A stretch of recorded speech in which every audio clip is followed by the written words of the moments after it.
Starting as bad as it gets as a 59 overall prospect, meet Craig Mason, the most average receiver ever. Craig is from New Mexico, and there's not that much going on out there. So just getting on a college's radar as a high schooler was a massive struggle for him. He's 5'9", 162, and the speed of an average white guy. But New Mexico State head coach Tony Sanchez said that's exactly what he wanted. He had just one scholarship left to use, and he thought he might as well take a shot on the hometown one-star receiver. But just taking a look at Craig's stats, his 79 speed is going to be painful to use, costly to upgrade. And then playing on Heisman mode will make it even more miserable. The general consensus seems to be if you start off as the lowest rated recruit in Road to Glory, you won't see the field as a freshman. But I have a plan, Craig has a plan, and that is why we can give a confident answer to our head coach. Whether it's a bye week or not, if we want to go from being on the bench to being a starter, we have to earn it through practice. But before we do that, I have spent all 6 of our energy on upgrading our leadership. Now you might ask, why would I do that? And that's because right now we have 0 coach trust, but if we want to become wide receiver 5, we need to earn 1,000. Before I went all in on leadership, in that passive impact spot, we were losing 10 coach trust a week. And that's a huge issue because the most coach trust I can earn in a week of practice is just 500. It's extremely crucial that I am able to get gold in this first wide receiver skeleton drill. But I'm using Craig Mason for the very first time. His 79 speed is still going to get us a nice game. We have a minute on the clock to rack up as many points as possible, and this is going to be his first touchdown. But I'm afraid if they start to run man-to-man coverage, we're not going to be able to get open. That's what I was expecting, though maybe a zig route is going to get us a little bit. Even though we don't have a medal yet, I think we're doing pretty good so far. The multipliers are definitely going to add up. And there it is. We have achieved bronze. Now I'm going to see if we can just run like a 15-yard hitch and go down. I've never used a wide receiver this bad before, but it hasn't seemed that bad because it's not like he's blatantly dropping the ball, and our quarterback doesn't throw to anybody else. With 16 seconds left on the clock, though, we still have another 1,500 points to earn. So we're probably going to need another touchdown, maybe 2, and our receiver just did a block for us. I told you all it was crucial that we got gold in this first practice, and we're getting some good releases. We're breaking a tackle. So with 1.8 seconds left as we hike this final play, I see the gold medal. It doesn't matter what happens here, but I will take a touchdown too. This is huge for Shaq Mason. He is shown out as a 1-star. And as you can see, we're gaining on Matt Banks to take his spot, but if I scroll farther and farther down, what we need to get up to is wide receiver 1 to be the ultimate starter, and that's not even on here. The number 1 receiver is actually Cordell David. He just texted me asking him to make sure he wakes up tomorrow for practice. He's my roommate. I have to help him out. And that's going to give me even more leadership. But what Cordell David does not realize at the moment is all the way down here in the wide receiver room, Craig Mason's going for his job. Considering the best we can even get to at the moment is wide receiver 2, I'm not sure if it's going to be possible. But I'm telling you all, you just got to trust in the plan, and this time we're going to do the jump cut drill. It's more for running backs, but I have the option to do it as a wide receiver, and we're going to see if we can make this happen. I gotta hope that ball does not hit us right there. Sticking to the inside is normally a good strategy, but we only have 5 reps of this, and I'm not exactly sure how much it takes to get gold. I probably should have looked before. I think I'm making some good pace, though. I just got stuck on those dudes right there. We're going to avoid the ball, and we just got to hope this one doesn't come. This is honestly a really good run for me at the moment. I'm stuck, though. This has got to be a bad attempt right here.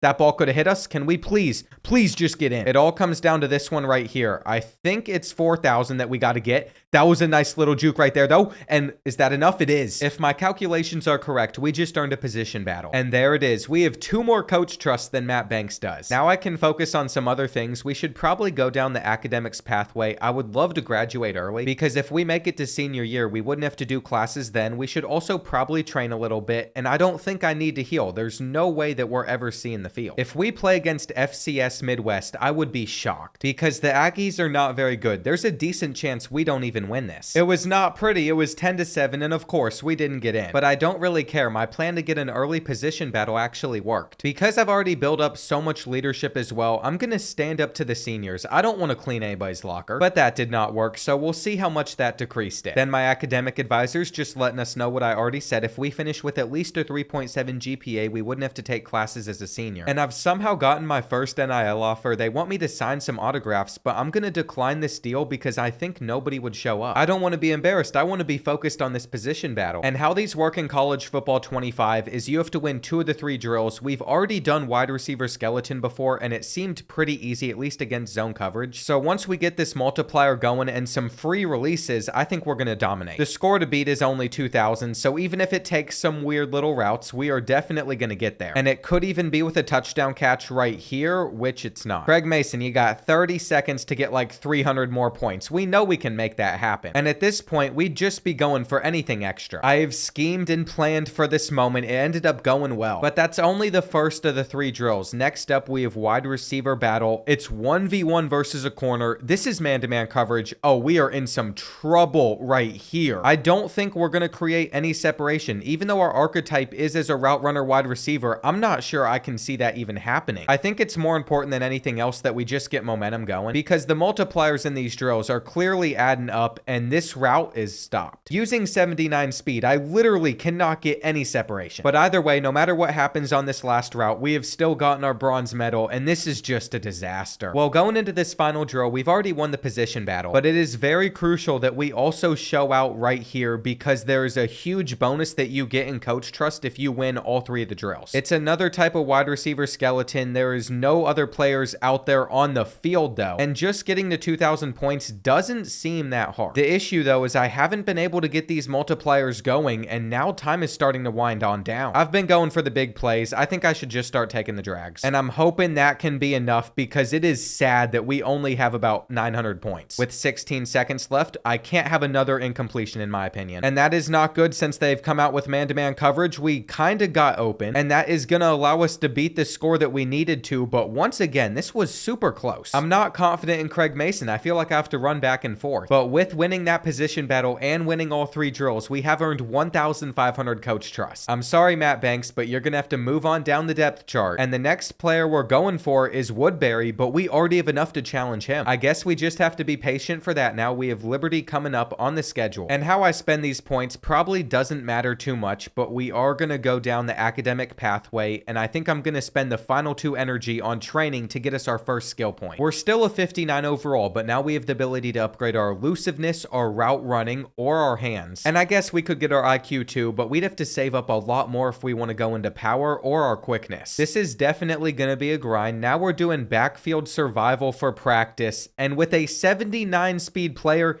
this is probably the worst drill I could ever do, because they're going to be able to chase us down so easily. I mean, that dude is at least 100 pounds bigger than us. He just got knocked away by that, but he is still able to keep up. This is going to be a disaster. If we can't outrun him and at least get 1 medal on this drill, I'm going to be devastated, though I think 1,500 does it. And we have the medal. All right, now we just got to keep on running. Fast dude trying to catch us. We can't do a thing. You know, I'm happy with that attempt, though. We just won't touch that drill for a while. I've also realized that even if we do get up to wide receiver 4, between that and wide receiver 3, we still have a very long way to go. Wide receiver 2 is still all the way down here, but Cordell David's spot is takeable. That is so much coach trust, though. I can't imagine we beat Liberty, and I wish the game would at least allow me to watch from the bench, but we can't spectate it. However, I am out there. I have gotten my moment. It is 13-3, only a couple of minutes left, and we're not going to get a catch. Coach is also pulling me off the field right after, but I wasn't expecting to even get onto the field for a play, and we scored 3 points. My thought process is clearly something needs to change offensively. I'm not playing for a good team, but I don't have the option to do a position battle yet. I think that's going to have to come a week after. Unlike NCAA Football 14, you can't do them in back-to-back weeks. They do space them out a little bit. I actually think that's a decent feature, but it just means since we'll only get onto the field for maybe a snap against Fresno State, we have to look forward to practice. I think what I'm going to do is I'm going to revisit receiver battle, and I am going to get over my fear of getting 0 separation versus these cornerbacks. I can't run zig routes the entire time. That's not going to be successful. I have to make my cut and just stick with it. Maybe I can have 1 turn like that right there, but that is it. We have the inside leverage, so I'm just going to rack this and we catch it. I don't think we're going to beat anybody deep for a little bit, but we seem to be able to get a decent bump. That's actually a really good turn, and I have to figure out how to beat man coverage before I play a bunch of snaps with no speed. Well, we just lost our multiplier, so no matter what I do in this drill, I don't think I can achieve what I want to. I'm going to try to go for the deep shot, though. And hang on, does Mason have some wheels on him? That was actually a really, really impressive play. We got 1 rep left. My confidence has gone up with Mason. He isn't the best, but I think we can do decent. And I'm not ashamed of this bronze medal. We know the drills I can get golds in. We'll see how this one goes. And I really hope the Aggies can come out on top, even make a bowl game this season, because by that point in the year, I'm hoping that I'm starting a lot more. I'm already getting some minutes right here, though. They have me going out there again. So Craig Mason, it is time for the second snap of your career, and he catches it. It was a terrible route. I shouldn't have called for the ball. But Craig doesn't care. He wants his recognition, and now using the cut, he actually went to the drag. I got 2 opportunities in this game, but it went to overtime and they won. And unfortunately, those were the only 2 chances I got on the field. We knew that this was coming, though. I have a chance to challenge for wide receiver 3. And I thought we were challenging for wide receiver 4. Hang on, was there an injury? I'm locked in now. I told my academic advisor I'm not coming in to study. And there it is. Donovan's torn his labrum, but he's only out for a week. I've never experienced this before in college football 25, so I'm not exactly sure how it's going to work out if we're able to win this position battle, but I'd imagine this shouldn't be too difficult. If I've learned anything from these drills, especially since we only have to get to 2,000 points, it's that all that really matters is that multiplier, so as long as we're not dropping the ball, we're doing well. If that keeps going up, I could literally catch 5-yard passes and have success. So with like 40 seconds left in this drill, we've already gotten bronze. After that, it doesn't really matter what medal we finish with, though I'm gonna go for the silver. If we can get into the end zone here, I might have it. But I can't even tell if we fell short or not. Now we're on to wide receiver skeleton. It's the same thing again, but there's other receivers out there on the field. That just makes my life even easier. We have to get this into the end zone. And with other players out there pulling around the zones, I am always open. This time I'm gonna get gold, so this is the drill to run if I ever want to have a perfect practice. And once again, we've already won the position battle. We're moving up on the depth chart, but I want to make sure we also do really well right here because that's going to give us a bigger coach trust boost. Since we have dropped that ball, we're not going to get the multiplier for that play. It's a little bit concerning, but they're sticking with us well. And after making that catch, you know that I'm just going to use our inside leverage to catch this. It is simply all about making sure we don't mess up now. And with the score to beat only being 2,000, we're going to do it right here. I'm hoping if any of you have struggled in Road to Glory before, some of the stuff I show you all in this video starts to make more sense. That's another battle won. But I haven't told you all about one secret tactic yet. If we want to get up to wide receiver 2 or even wide receiver 1 though, we have to do it. How much coach trust we need to move up the depth chart is all decided by our players overall. So if we upgrade something like route running right here, which we've done to take us to a 64, that's going to put us a lot closer to PJ Johnson III, and this is very crucial. We're only wide receiver 3 right now because Donovan's injured. I'm pretty sure we're going to drop down to wide receiver 4 once he's back next week. But if we make the most out of this opportunity, maybe not. I've spent some points on training. I'll do it to heal us as well, and then we'll go into leadership and our academics. Craig's social media brand might be lacking, but I'm more worried about getting us on the field. And I'm going to run wide receiver skeleton in practice this week just to make sure that we get as much coach trust out of it as possible. Realizing how much multipliers matter makes Road to Glory so much easier. And that final catch got me exactly what I was hoping for. Now it's time for my big moment though, wide receiver 3 against Sam Houston. And I can assure you, if I didn't go into this season with a plan for Craig, we would have been on the bench like all year. This has all worked out for us though. Our first play is going to be a wide receiver screen. I'm making the block and we're going to move the chains. I will say it's a little disappointing. I keep on getting pulled though. So to be out there for 2 plays in a row is a huge deal. It is going to be just a little check down to our running back. I'm not going to act like I'm running good routes. But Deuce Hogan's also getting the ball out in like 0.1 seconds and they're running man-to-man coverage, but Mason still catches it. There we go. We must have done something right if they're not pulling me off of the field for 2nd and 1. But after missing a blocking assignment, now Craig's done. Just 1 play later though, look who's out there on the field. Craig Mason running the little hitch. And this is going to get very tiring. We're literally out there in a Hail Mary formation at the moment. We actually have one of our receivers deep. I want to try to steal this ball from him though. And I couldn't tell you why. Choosing a play in Road to Glory is so broken. We only have 3 options to choose between and he takes it to the running back immediately every time. So I can't go with that play. If we go over here with slants, I'm hopefully going to get this drag. But that drop might hurt my coach trust. I feel like my best chance to make a play really is out of the Hail Mary formation. We're going to break the tackle right here. So slow though. And staying in hurry up mode, there's not much time left in the half. But we all know exactly what happened. Our quarterback just threw it out immediately. Now he is chucking this one up. And we are going to get down to it, but not catch it. Our debut with a bigger role on the team isn't going that well. And on the stat sheet, it has us down for 2 drops, but we're making the catch. I'm definitely going to change out of this playbook going forward, though. I am not a fan of it. Because staying out there in Hail Mary is not a way to get the ball consistently. This is also a halfback screen. I want to try and get over there to help out and block, but I can't. So what I'm learning is my role still isn't that big. I have a long way to go with Mason if I want it to increase. This is a terrible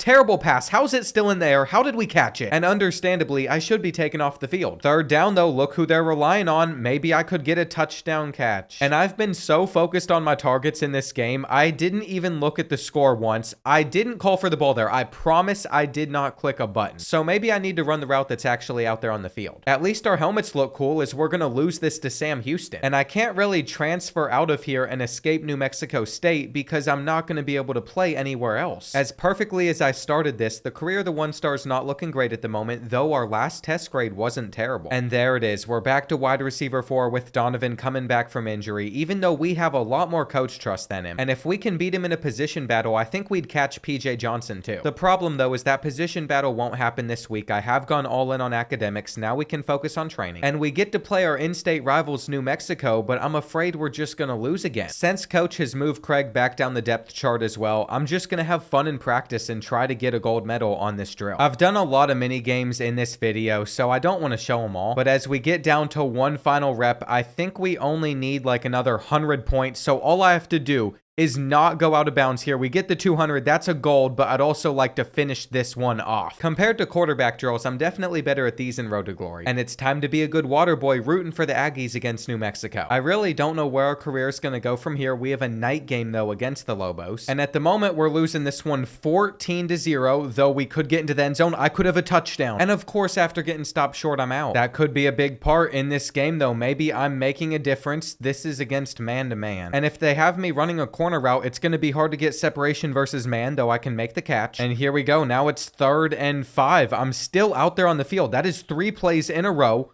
That's held on to. And what is happening right now? I'm actually getting a fair chance. I wonder if somebody else got injured. This is a great route to the 40. But as I'm saying all of that, they're pulling me. There is some hope though. Here on 3rd and 7, guess who is back out there on the field? Coach wants somebody that can make a difference. I can't catch it. Luckily, with 3 minutes left, we have another chance to tie things up versus the Lobos. And why is he throwing there? I was actually open. I could have gotten us the first down. I'm gonna run a zig right here. And Mason, come on, Craig. Come on, Craig. Break the tackle. Keep on going. It really stinks I can't stay out there. But on 3rd and 3, they know who to call on. The difference maker, that's a first down. I won't see if we got a touchdown or not. Or maybe I will. With less than a minute left in this game, we're out there on a 3rd and goal. I had a zig route to run, and this is going to be short of the end zone. I'm still out there though, and we have to run this clock down because that way it can at least go to overtime. I'm hoping to get a cleaner zig route out this time around, and they're going to hit or slant instead. That works. If we go for the 2-point conversion, we can beat our rivals. But this is the screen I have to look at. Apparently, we did go for it. I didn't get to be out there for it. But I don't care. I can say for a fact that I contributed to us winning the Rio Grande rivalry. Not only that, but Craig Mason was the #1 wide receiver for New Mexico State. So with some more experience under his belt, I think we're getting a lot better. But before we challenge for wide receiver 2, we have to become wide receiver 3 again. Whether Donovan's injured or not, we would have his spot all to us. This drill, we're going to go for the 500. I'm not going for the 50 right here.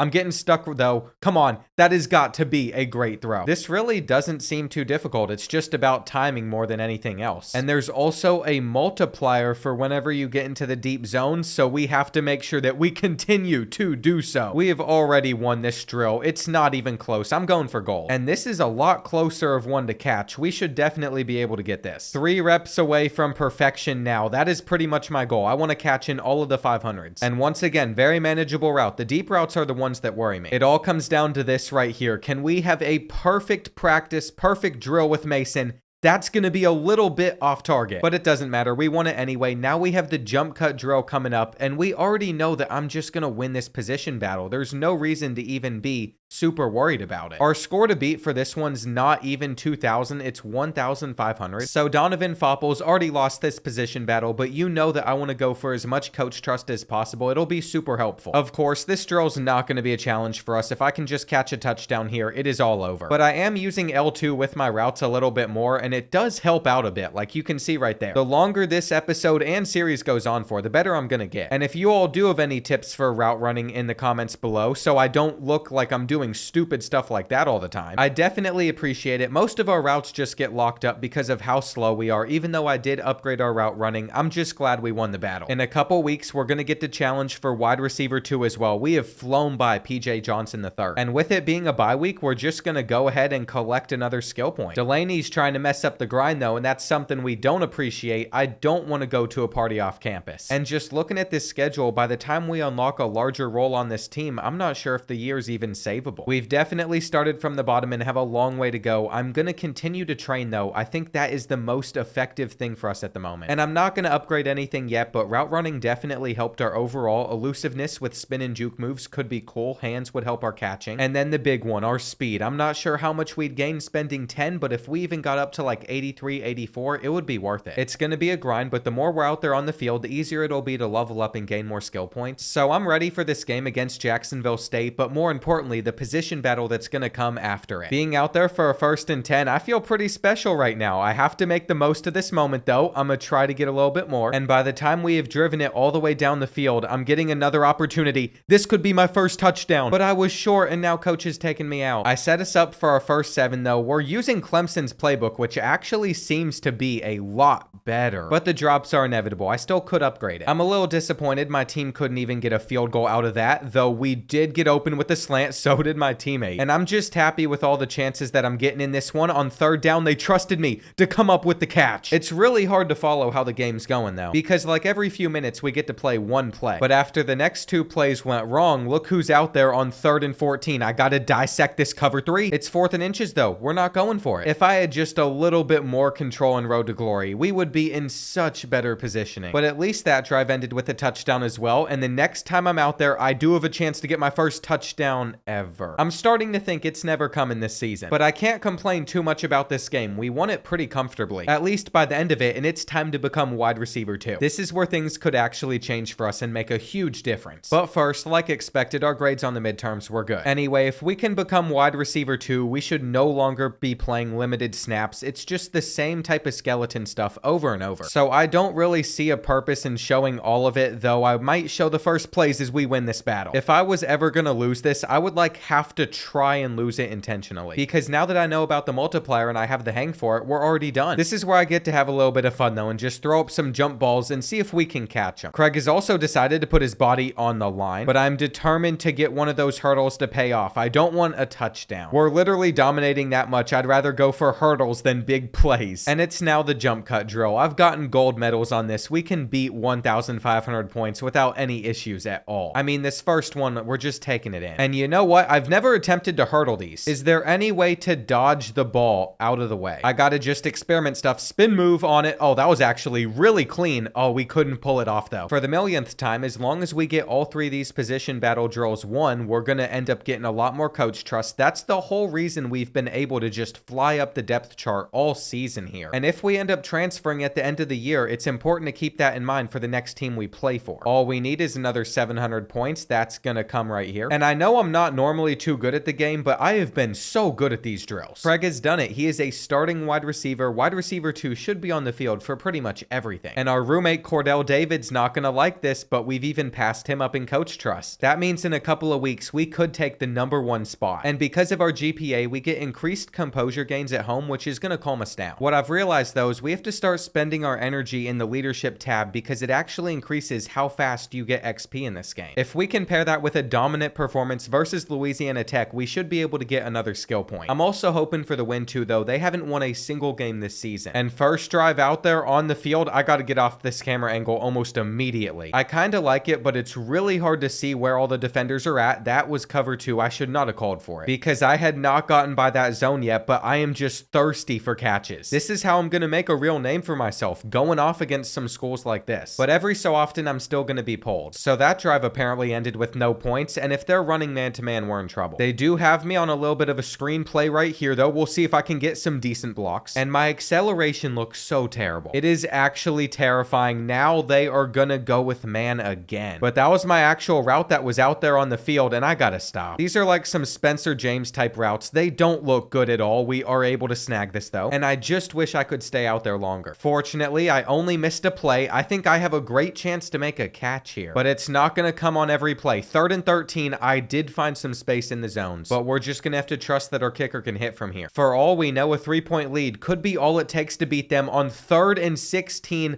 I can't get enough. And I have a feeling I've run the same type of route over and over. That's the type of looks that we're getting though. They are running man-to-man coverage on a screen wheel. So I wasn't able to call for the football there. It would have been intercepted, and right here it would have been the same way. We're now on a 3rd and 18. Our offense hasn't looked any better with me at wide receiver 2, though I can make a play like this. And that's a difference maker right there. I still want to be able to get my first touchdown. I mean, I wasn't open. But the time will come. Maybe I could upgrade my route running, and that might actually help more than I'm thinking. I mean, theoretically, if our speed is so low that I just can't beat them deep here, good route running would get me some separation, and then after the catch, this is my best play yet. Plus, I will say, I'm over 100 receiving yards in this game. Now, EA just congratulated Deuce Hogan for completing 100 passes this season, but that's not impressive. We're literally playing our 7th game of the season, and I wanted to step up and help us run block. My reward for that, though, is getting taken off, and I'm not a big fan of that. I am trying to help this team get some more points before the end of the half. What I'm doing, though, is I am running this clock down before we snap it, so Louisiana Tech can't do the same thing. I mean, I should not catch this. But the Spencer James type route works again, and we still have time to get into the end zone. Apparently on that play, we got down to the 1-yard line. I'm just going to call for this immediately. That's my first touchdown. And how is Craig going to celebrate the first touchdown in his career? He's just going to take a dude on his back. You know what though? The 1-star receiver is having a career game at the moment, so I really don't care. The plan is to continue to feed him as well. We're going to do a little bit of a screenplay, but that didn't go as expected. It is now 3rd and 7, and running this route, there's no chance. It has literally taken Louisiana Tech 0 time to erase the lead that we built up through those first 2 quarters. And now, even though Craig is getting open, he has forgotten how to catch the ball. What do we do versus this man-to-man coverage? We're actually about to lose to the Bulldogs right now, even though it's been a career day. Hang on. We should have had that. Deuce Hogan is selling the team right now. But let's not act like our defense is doing us any favors. They have given up 21 straight points. I don't see how anybody can ever take this team seriously. I mean, are we able to make a bowl game at New Mexico State? This play has gone on for a long time. So evidently, we just kept on running on that side. I couldn't really tell what was going on, but we're on their side of midfield. And with 2 minutes left, I can't make the difference. Unfortunately, I got pulled. It's now 3rd and inches, and I'm open right here. We'll move the chains at least. With the game on the line, though, I will not be spam calling for the ball. I do not want to be the reason we lose.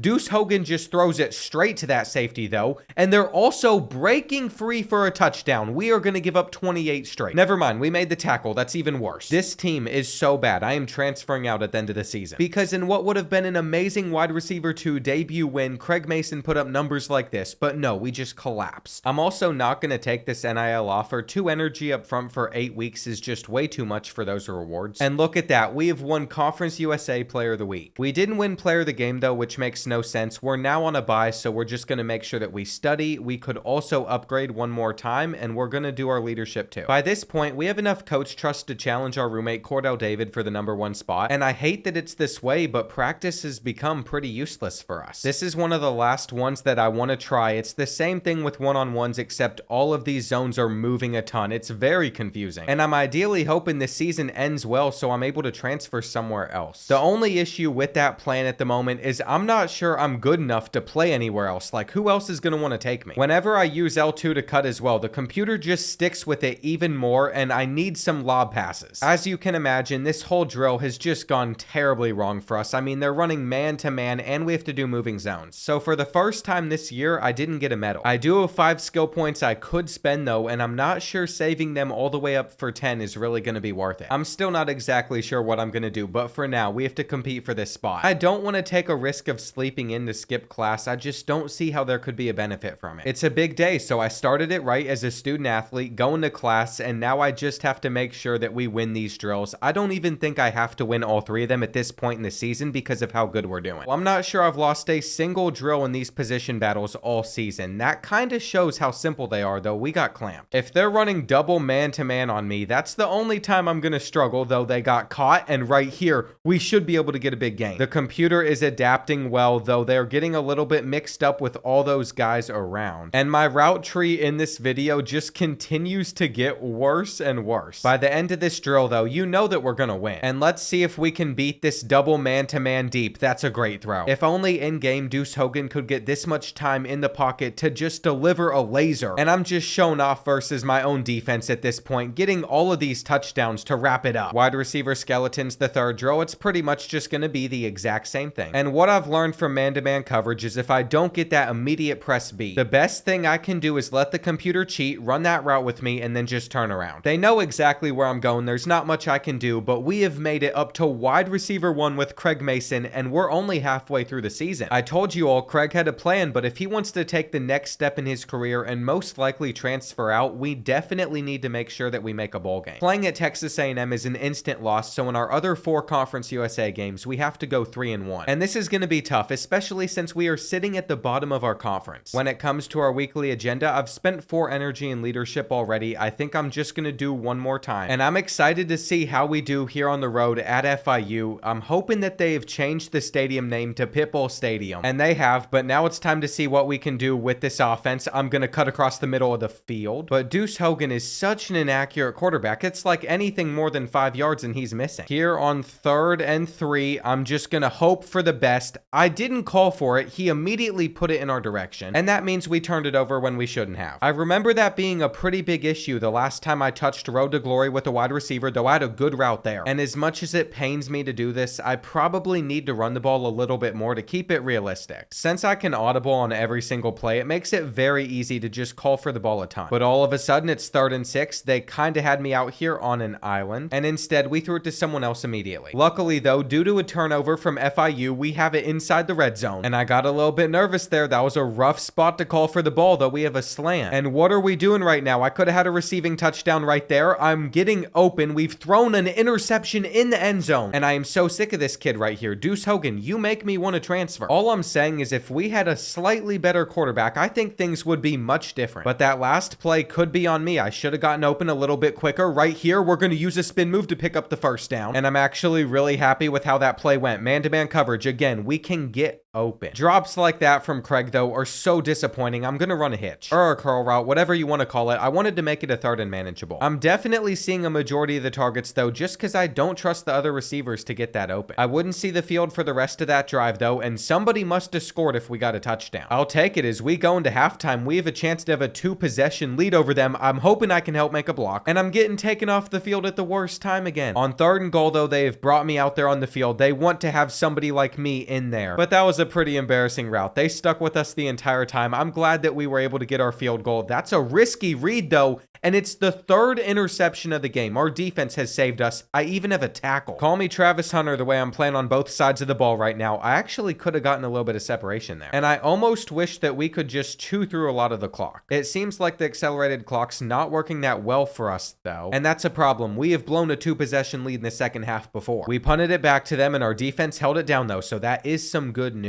And now we're coming out in a formation like this where we've instantly gotten a pass out. There was no gain at all, and I just wish I could beat the press. I'm not going to transfer to a big school, that's for sure, because I can't even beat these current corners. So when I come to think of it, trying to throw a receiver like Craig in the SEC would be pure comedy. I actually had a good release as well. They could have picked the ball off right there, though, and gotten the ball back in amazing field positioning. On 3rd and 10, we can't get it out. And guess who has now made it 10-all? This is actually a disaster. The way I see it, we're 100% losing this game. I hate that they keep on pressing, but I'm pretty sure there's an ability I can unlock that does beat the press better, so I'm probably going to have to look into purchasing that. And right here, we are taking a big shot down the field that is caught inside the 10. That was such a good play. I can't hate on Deuce Hogan. He delivered, but unfortunately, I don't get to play. We'd only get a field goal out of it, and so did FIU. So with 10 seconds left in this game, it looks like we're going to overtime. And for somebody that has almost zero control over what's going to happen here, that is not good. I already know if we get to like a 4th and 1, I'm going to get pulled off of the field, though that was a dot. And then FIU scored, but on their second drive, they were only able to get a field goal, so we win this with a touchdown. This could be my moment right here. A game-winning touchdown in overtime on the road would actually be insane. But I'm also going to let our running backs get some carries too, because that's going to lead to a huge gain. Here we go. It is now 2nd and 3. I'm hoping that motion threw them off. I possession catched it. I literally had the touchdown right there, but I just panicked. I'm going to let us hand it off. And you know what? I might not have had the game-winning touchdown, but we're still winning the game. That's a win in my books. We needed it super bad. Donovan was the better receiver, though. He was able to get the touchdowns for us when they took me off the field, while I got more of the receptions. And I might just take a risk here by cheating on one of my geology classes. I don't want to study geology. I have aced the test. I purposefully wrote the wrong answer on a few questions to avoid suspicion. That is the way that you have to do it. Not that I ever cheated in school. And my GPA is now a 4.0 because of it, but I still have to make sure we study a little bit for the big exam coming up. I also have the option to spend some energy on training. I think we have to do it, and then I have to make sure to repair the wear and tear before the next game. And now that we have 6 skill points, it's getting harder and harder to not just upgrade our elusiveness and also our hands. As much as I just want to save up for speed, right now we are shooting to try and get New Mexico State into a bowl game. And we're not better than most of the teams in our conference on paper, though this is just pure chaos besides Liberty. It's time that we take on the Hilltoppers though, and I'm starting to realize if we finish out the season super strong, we could make the conference championship. I mean, the main goal is just a bowl game, but if we could do better than that, it would be incredible. This ref is literally rooting against us though. He got in the way of us catching the ball. I have never seen a ref not want to support a former 1-star prospect. That's ridiculous. Going into college, Mason pretty much had the talent that ref has. I didn't call for the ball here, but Western Kentucky couldn't do anything with it, so the painfully bad route is not going to cost us at all. You all now have a new thing to criticize me on as well. It's no longer going to be my reads. It's going to be more about the routes that I run, and I will gladly let us just hand this off on 3rd and inches, which we're able to pick up. That's what I like to see. What I don't like to see is this screen though, because it means I'm going to miss a play. I'm not going to be out there for it, but that is such a solid route. I found the space in their D. Now I'm going to run the slant, make sure to take another 15, but I'm afraid I won't get to finish the drive. It's very nerve-wracking knowing that for that play, if they make a mistake, I won't have the chance. But I should have had a touchdown right there. Deuce Hogan just missed the pass, and now he's thrown it over there. I can't even tell if someone's open. We're only getting a field goal out of it. They're acting shocked. He's not good. And Craig might just have to start getting his dad to talk about how bad the quarterback play is on this team on Twitter. That might change some things around here, because right now, I don't see how Mason would ever want to stay a New Mexico State Aggie. But we do have to give them the benefit of the doubt. About 4 or 5 games ago, he was nobody. So even if Craig has bigger dreams than playing for the Aggies, we gotta make the most of this moment. I think he's done a good job of that so far. It's only the second quarter. He has 56 yards. But taking a sack right there is probably going to ruin this drive, and we're not going to get open versus that DB. It is a miracle that with 2 minutes left in this first half, our defense has just been incredible. That's the route that's worked for us in this game. And I would love if we could end this quarter with some more points too. That's a possession catch. To be completely fair, I was not expecting to get that open. Once again, he threw it. I didn't call for it. And I think if I'm learning anything, maybe upgrading the route running stat wouldn't be the worst thing to do in the world. Evidently, we got a first down right there, and we're not messing around. I am letting the clock run down under a minute just in case we score. I don't want them to respond. From here on out though, Mason is going to be looking for a receiving touchdown. This isn't going to do it. And I just got to trust that Craig can get it done under these circumstances. The zig would have worked. I waited too long to do it though. So it's another drive where we've only gotten a field goal, though that was the best press beat I've ever had. I feel like I'm starting to figure some things out, though this right here couldn't have ended well if I got thrown the ball. And if you have any leverage versus a DB, you really have to use the L2 button to just push off. I can't believe it though. We're not making the catch right there, so I'm gonna have to make up for it on this play. And here we go. It's 3rd and 3. I'm calling for the ball. I'm getting it off the screen, so that's enough. The problem though is the next time I'd be out there, it is 3rd and 4, and why am I getting the ball here? I guess it worked out and it was a good read, but it could have ended terribly for us. I'm also not gonna get to see the inches here because I got pulled on 3rd down, but we evidently moved the chains and I'm not open. This entire game has felt like a disaster. I've not been that proud of the routes I'm running, though right here that could have been nice. And here we go. It all comes down to a 3rd and 17 where the ball is out immediately.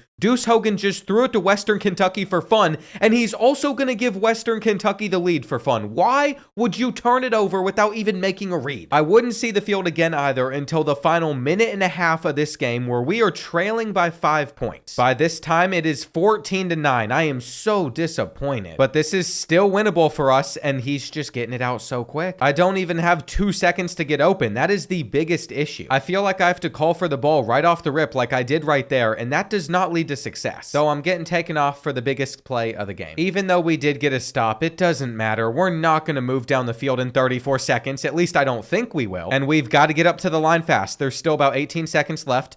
I think I'm just going to call for this on the sidelines again. Come on, make the catch. We have 14 seconds, 0 timeouts. We're now down to the 34-yard line. I'm calling for the ball again. Give me that. Apparently, I dropped it, and they're taking me out. So that's it. We lose to Western Kentucky. It's all because we threw an interception to a player whose face scan doesn't exist. And it's so sad that with 15 receptions and 152 yards, we came up short. The potential is literally there. We're getting up to, I think, 8 skill points now, so we could change our speed pretty soon. But I have bad news. We're about to play Texas A&M on the road, and they're an 88. Assuming we lose this game, which if we're just being honest, that's going to happen. We cannot lose another game this season or else we won't make a bowl. I'm also learning that because we're playing on the road, there's like no chance we're able to even make audibles. So this could be a long game. We're going to get a man-to-man coverage look right here. But their defensive line's getting in pressure so quickly. Deuce Hogan's never going to hit us for a catch. And being down 14-0 already, it's not getting any better than this. On all 3 of my targets so far, he has literally just thrown it straight into our offensive line. And what is even happening? It's like anybody on this team forgot how to play football. I really couldn't tell you how we've gotten the ball back right here, but I'm open. And because they went up by so much early on, the stadium pulse already went away. Even though we're saving up to upgrade our speed too, I kind of want to upgrade route running. I feel like it could be super overpowered, especially when you hit L2 to cut. And here we go. We're down inside the red zone. 2 minutes left in this first half. I'm making the catch, but that's not enough. I want to get a touchdown versus Texas A&M,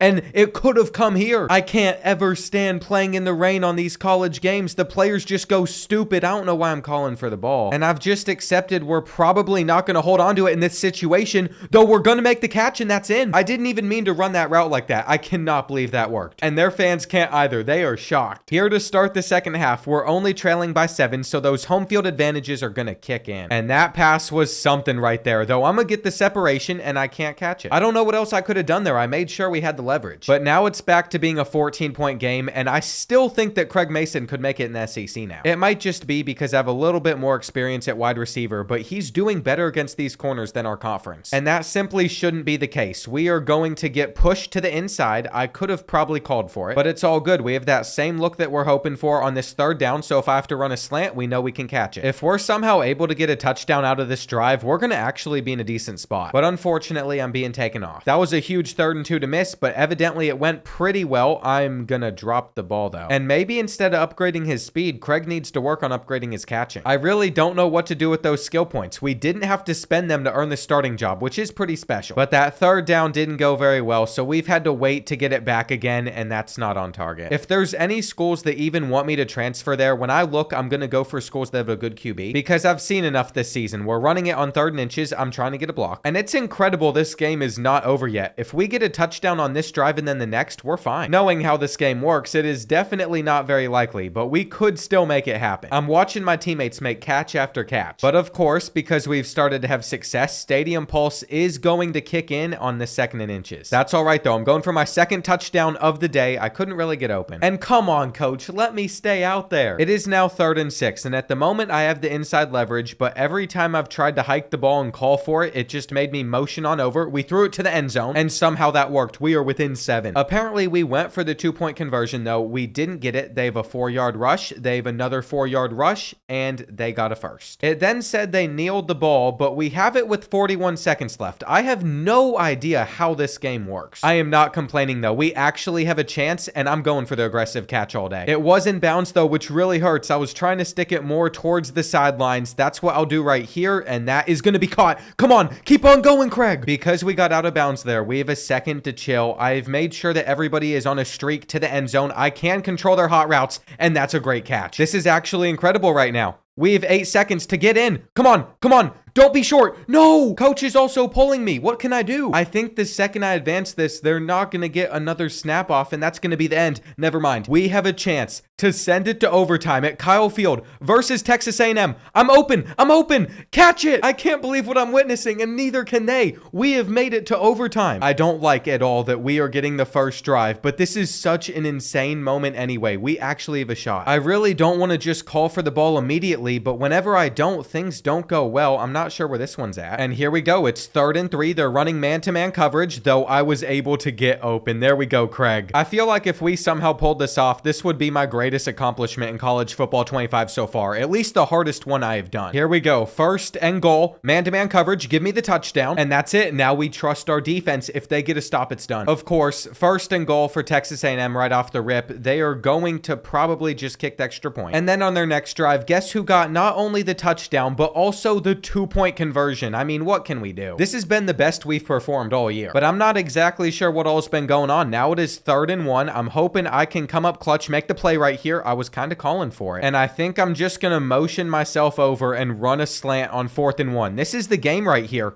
Don't knock it out.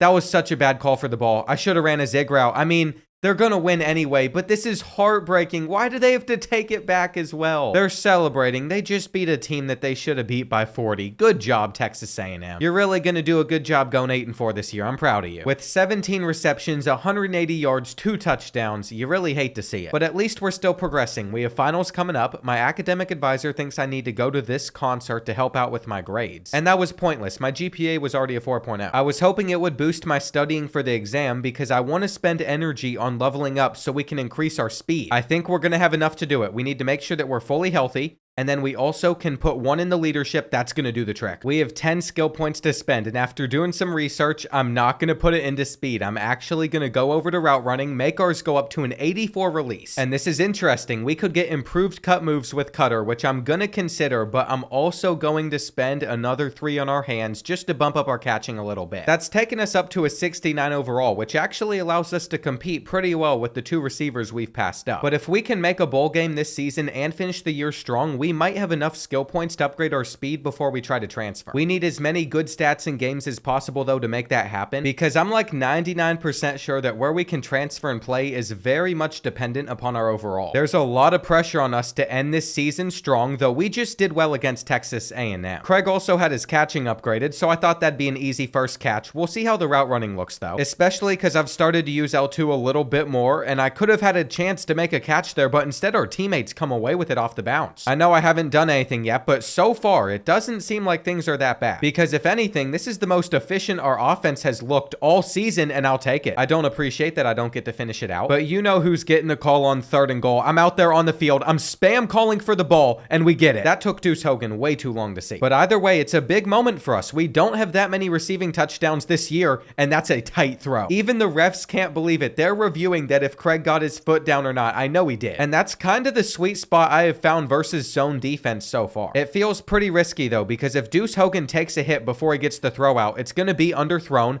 I can't believe we've gotten this. And on 3rd and 7, I'm going to actually use the route running tool to help us get the first. I really hope you all can see the kind of acceleration boost it feels like I'm getting whenever I make those cuts now, because that was not happening earlier in the year. After I was not in for 3rd down, I'm back out on the field, and come on, man-to-man coverage, chance for a touchdown, but I don't get open enough. I felt like it would be smarter to just fall down and not call for it right there. We're going to call for it on this play though, and because I dropped it, I've been pulled. We only got a field goal out of that drive, which is not great considering the position we were in. There's a flag on this play, and even though he held right there, he's also trash talking after he let a fumble happen and had a penalty. Nah, get AJ off the team right now. Going into the half, this should not be a 4-point game. You can just tell that this team is a disaster all around. I have already had enough being an Aggie. It's not been long, but I am getting the player spotlight at halftime. 11 targets, 7 catches. That's kind of embarrassing that I have 11 targets already, but can I see like some highlights or something? It took them a minute, but after staring at that screen forever, we're getting to see some action. And I've always wondered what one of these video games in this century would look like if they had like a full-on halftime show like the old ones. Definitely not a necessity. I'd skip over it like 90% of the time after seeing it a couple of times, but it would be pretty cool. And I might be calling for the ball a little bit too much still. I mean, my stats are far from realistic. That was on me, though. I shouldn't have called for that one. We have blown a 10-point lead. That sums up this season so well, though this next play is going for a huge gain. We've finally gotten down to the side of the field where the sun shines. Man-to-man coverage, maybe. That's fine. Someone else will get open. Not me, though. I would love to get a touchdown catch. It's not happening. But after something didn't go right on 1st down, maybe it could happen right here. I'm spam calling for it, and we get it. That is why I upgraded the catching ability. We went back for the ball. And finishing off that drive is so crucial. We also beat the coverage easily. I'm liking liking what I'm seeing out of Craig. He's hot at the moment. They have pushed us into success. But he's far from perfect. He has a long way to go. He was a 59 overall going into the year, and that pass was apparently not intercepted, but the next time that we're out there, we're still down by 3. I don't love it, that is for sure. There's a lot of pressure for us to come out on top here. We are going to get to midfield. And keep in mind, especially with the way Craig is playing at the moment,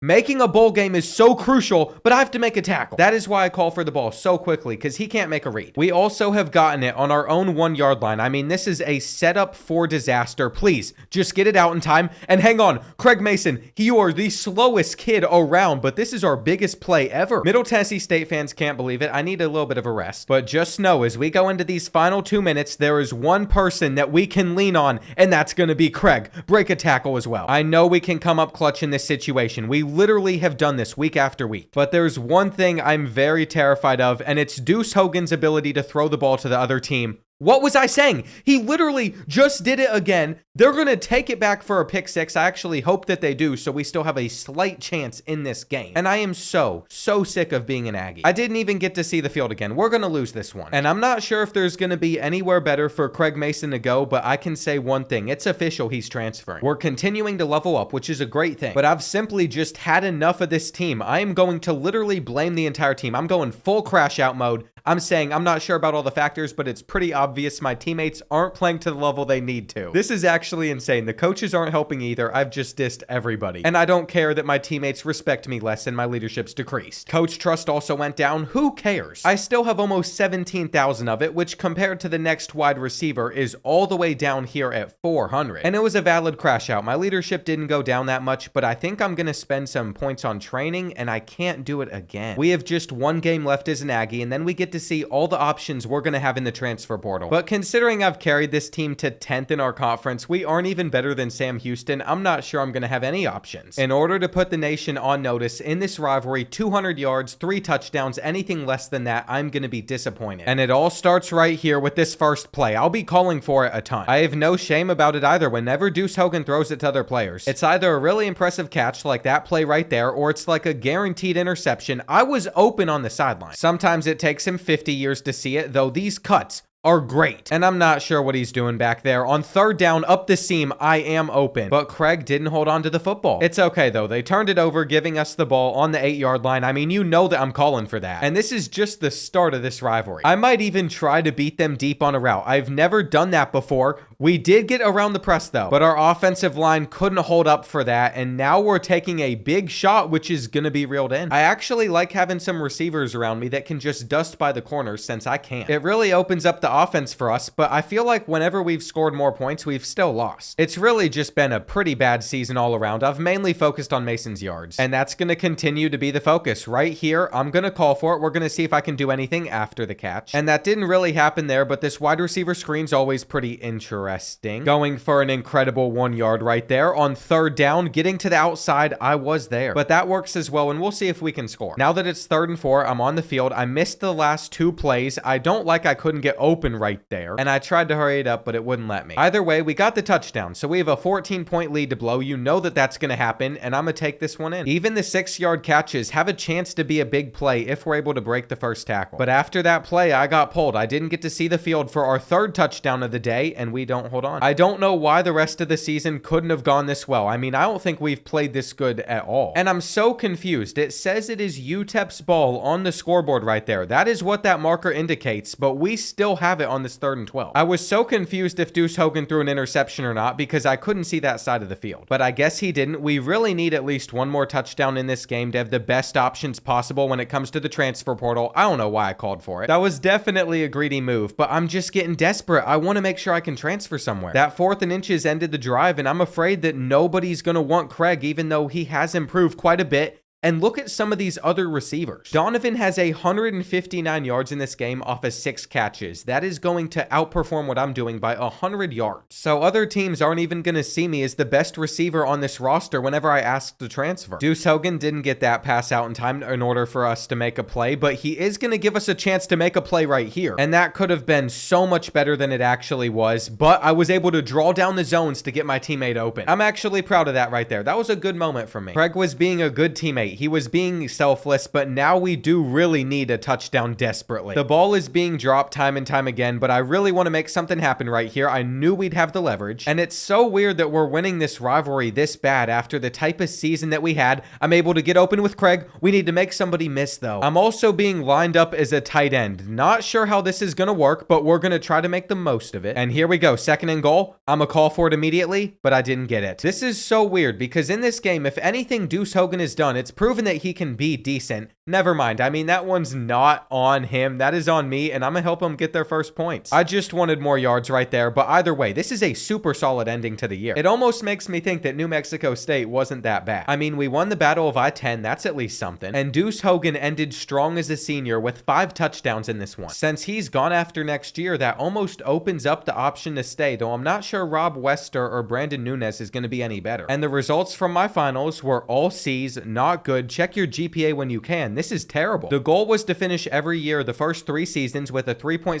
GPA or higher. We still have that. That's all we need. I really want to graduate early, but now I'm just going to be dumping points into training and doing that every week I can so we can hopefully get more skill points. To my surprise, in the limited time that we played as well, all freshman Conference USA, Craig Mason with 1,000 receiving yards, 6 touchdowns. But that somehow didn't level us up or get us any skill points. I had no idea we were by far the best receiver on this roster. We only played like half the year. Deuce Hogan threw 17 interceptions.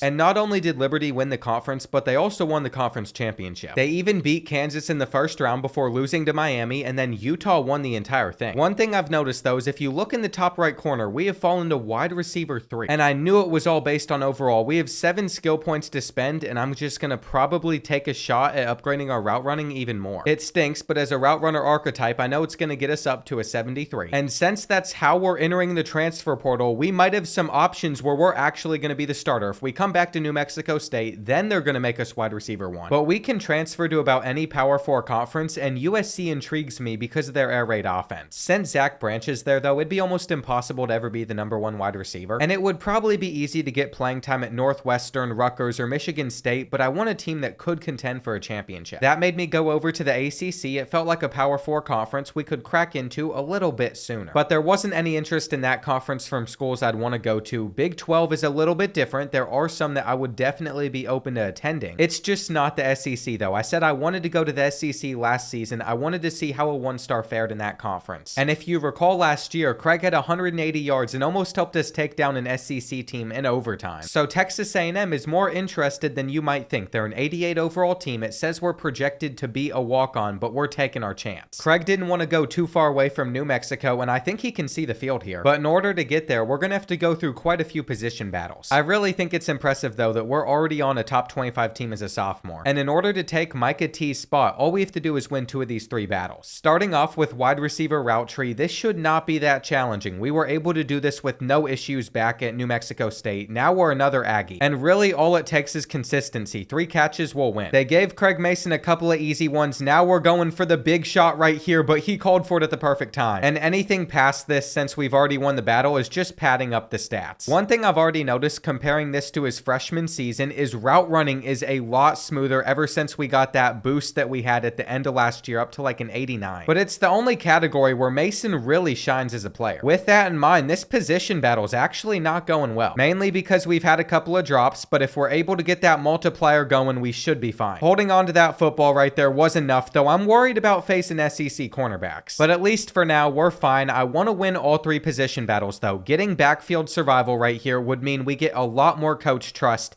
And with a slow speed player like him, 79 speed, I'm not sure we can actually get this to go our way. We're already getting chased down. I'm trying to outrun the defender. He gets stuck, but I have a feeling another defender is coming very shortly. So we're going to have to juke him out again. He's getting hit around, and all we have to do is cross over this last 500. We'll be fine. That is all that we needed. Craig Mason has already shown off at Texas A&M practices. And with that, like I was saying, comes a lot more coach trust. We're also passing up Micah T's. But what I didn't realize is our coach trust from New Mexico State carries over to Texas A&M, even though it's a new school. So we're already passing up pretty much every receiver that we would have been behind. And that means throughout the year, we're going to have position battles to get up to wide receiver 2, and by then, probably wide receiver 1 as well. Another reason Craig came here doesn't necessarily deal with being able to pass up these players on the depth chart either. He wanted to play with Connor Wigman. He's one of the best quarterbacks in the country. And any of the guys rated above him, we had a much lower chance in playing for that team, or at least them making it all the way to the playoffs. Now, like always, I'll be playing through this entire season in this video, and I'm not sure exactly what we're going to target to upgrade. I want to do speed, but it's so much more expensive than everything else. As for practice this year, with our coach trust already so high, these really aren't going to mean that much. I mean, I'm still going to try to do good in them, though we are getting stuck on some of these. Come on, we're going to go ahead, go for the touchdown. But I'm not sure it's going to be possible to get gold on this drill because I did mess up and get hit by the balls on one of them. I didn't right there. So there we go. It's a good start playing for this Aggie team. Looking ahead at our schedule as well, I think we might actually be able to make the playoffs with this team, assuming we get on the field and perform well. We got a pretty good draw inside the SEC. And I'm still going to focus on academics a little bit to make sure we pass our test, but mainly it's going to be about training and then healing our injuries. I want to stack skill points, and I'm curious to see if we even get on the field versus UTSA, but my guess is probably not, that we're going to have to wait to move up the depth chart, even though we have already earned position battles all the way up to wide receiver 2. It kind of makes sense though. I have to establish myself with a new group. I don't like how close this was, and maybe playing with Connor Wigman isn't going to be as good as I thought. I might need to try and rush onto the field to save this team as a 74 overall. And if there's one thing that should be known about Craig, he has not lost a single position battle in the entirety of his career, so he's not going to do that now that he's at Texas A&M. It's definitely not going as smooth sailing as it was at New Mexico State though, I will say that, which makes me worried for when we actually play in the SEC. Now, I hated doing backfield survival on the last position battle. We're stuck with it again. We can handle ourselves a little bit better right here though.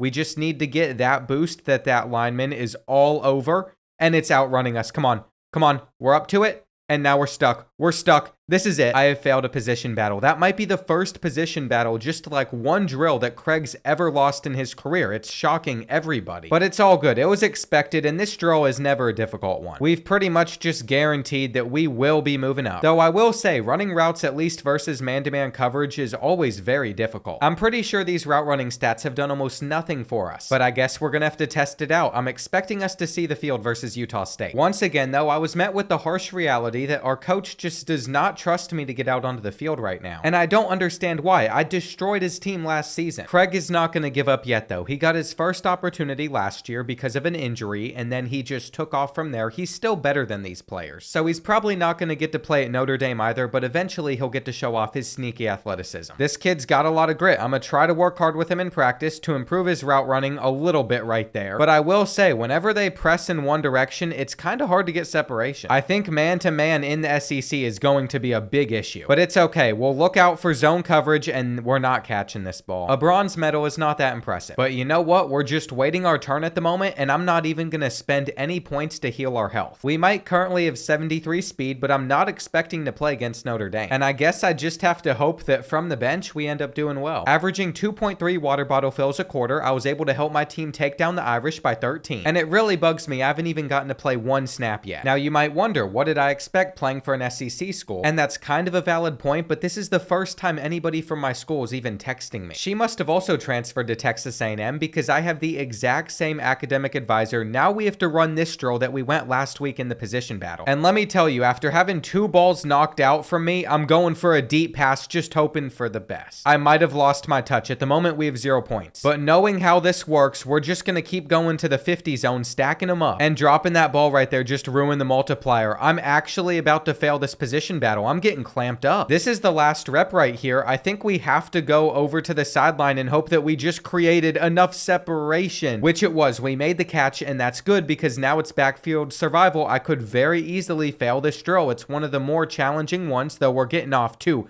a fantastic start right here. I'm getting stuck. Okay, come on, get stuck yourself. This is bad. This is bad. I guess I can't mess up this final drill. This is what happens in the position battles whenever I end up going to a faster and tougher school. Texas A&M is actually challenging me here as well. They have back-to-back really deep routes I have to run. But one catch got me almost 2,000 points. All I need is another 200, so we're going to get that. I've also figured out I don't even have to go in the zones. I could just catch the ball here, and you literally get like 2,000 point bonuses. I ended up getting gold, not even running my routes. We have won another battle, though. Wide receivers receiver 3. It's a big deal. And by the time we get up to wide receiver 2, we can probably challenge Noah Thomas for wide receiver 1. I spent 3 energy on academics though, not realizing we only had 3 this week, so I can't make sure our health fully heals. And that's a little scary since we're probably about to get some of our first minutes versus San Jose State. It should also be noted, even if it doesn't look like it in this clip right here, I have seen rain in some of them. But it does seem to be some pretty light sprinkles. It's not coming down too hard, and I could have been open if we didn't throw it immediately. That was the first snap that I got to play. But outside of that, I am only getting on the field in this formation, and I'm calling for the ball right here. No, I fumbled it away? That's gonna make it even harder to impress head coach Mike Elko. And there's 2 things I can't believe. 1, this is only my 3rd snap of the game, and 2, that we're in a tie game. I don't know what's going on when I'm not out there, but getting that 3rd down led to my team getting a touchdown, and now I'm making another catch. In the end, we're gonna come out on top again, but I clearly need to be a wide receiver too. Plus, it's not like we're running the ball that much either. Because I spent so much energy on studying for my test as well, I crushed it. I should be preparing for midterms, my GPA's going up, and that re-unlocks my fan favorite platinum badge that increases my composure gains at home. Sometimes it pays off to be an academic weapon, though we need to continue to train a little bit and also keep on improving our leadership. Because we have now hit the point where SEC play is about to start, and we are facing off against none other than number 6 Missouri on the road, but they're only an 84 overall. There has been a little bit of a playbook change going into this one against the Tigers as well, so I'm very hopeful. That means I'm going to be on the field a little bit more in this game. Now we're going to see if I can run a route versus this zone coverage. I am actually wide open right here. We make a defender miss, but of course we're not going to play that much still. All I can ask for right now is setting my team up for success. That is all that I really want to be able to do, is contribute, and I think I've done a good job so far. I mean, we're ending the first quarter with a lead, and the Tigers have thrown for 0 passing yards. They are just as fraudulent as they are in real life. I tried to make a block, and I'm definitely getting some more chances. 3rd and 6 though, it is time to clutch up. I had to make sure that that hitch route got open right there. I also did have a really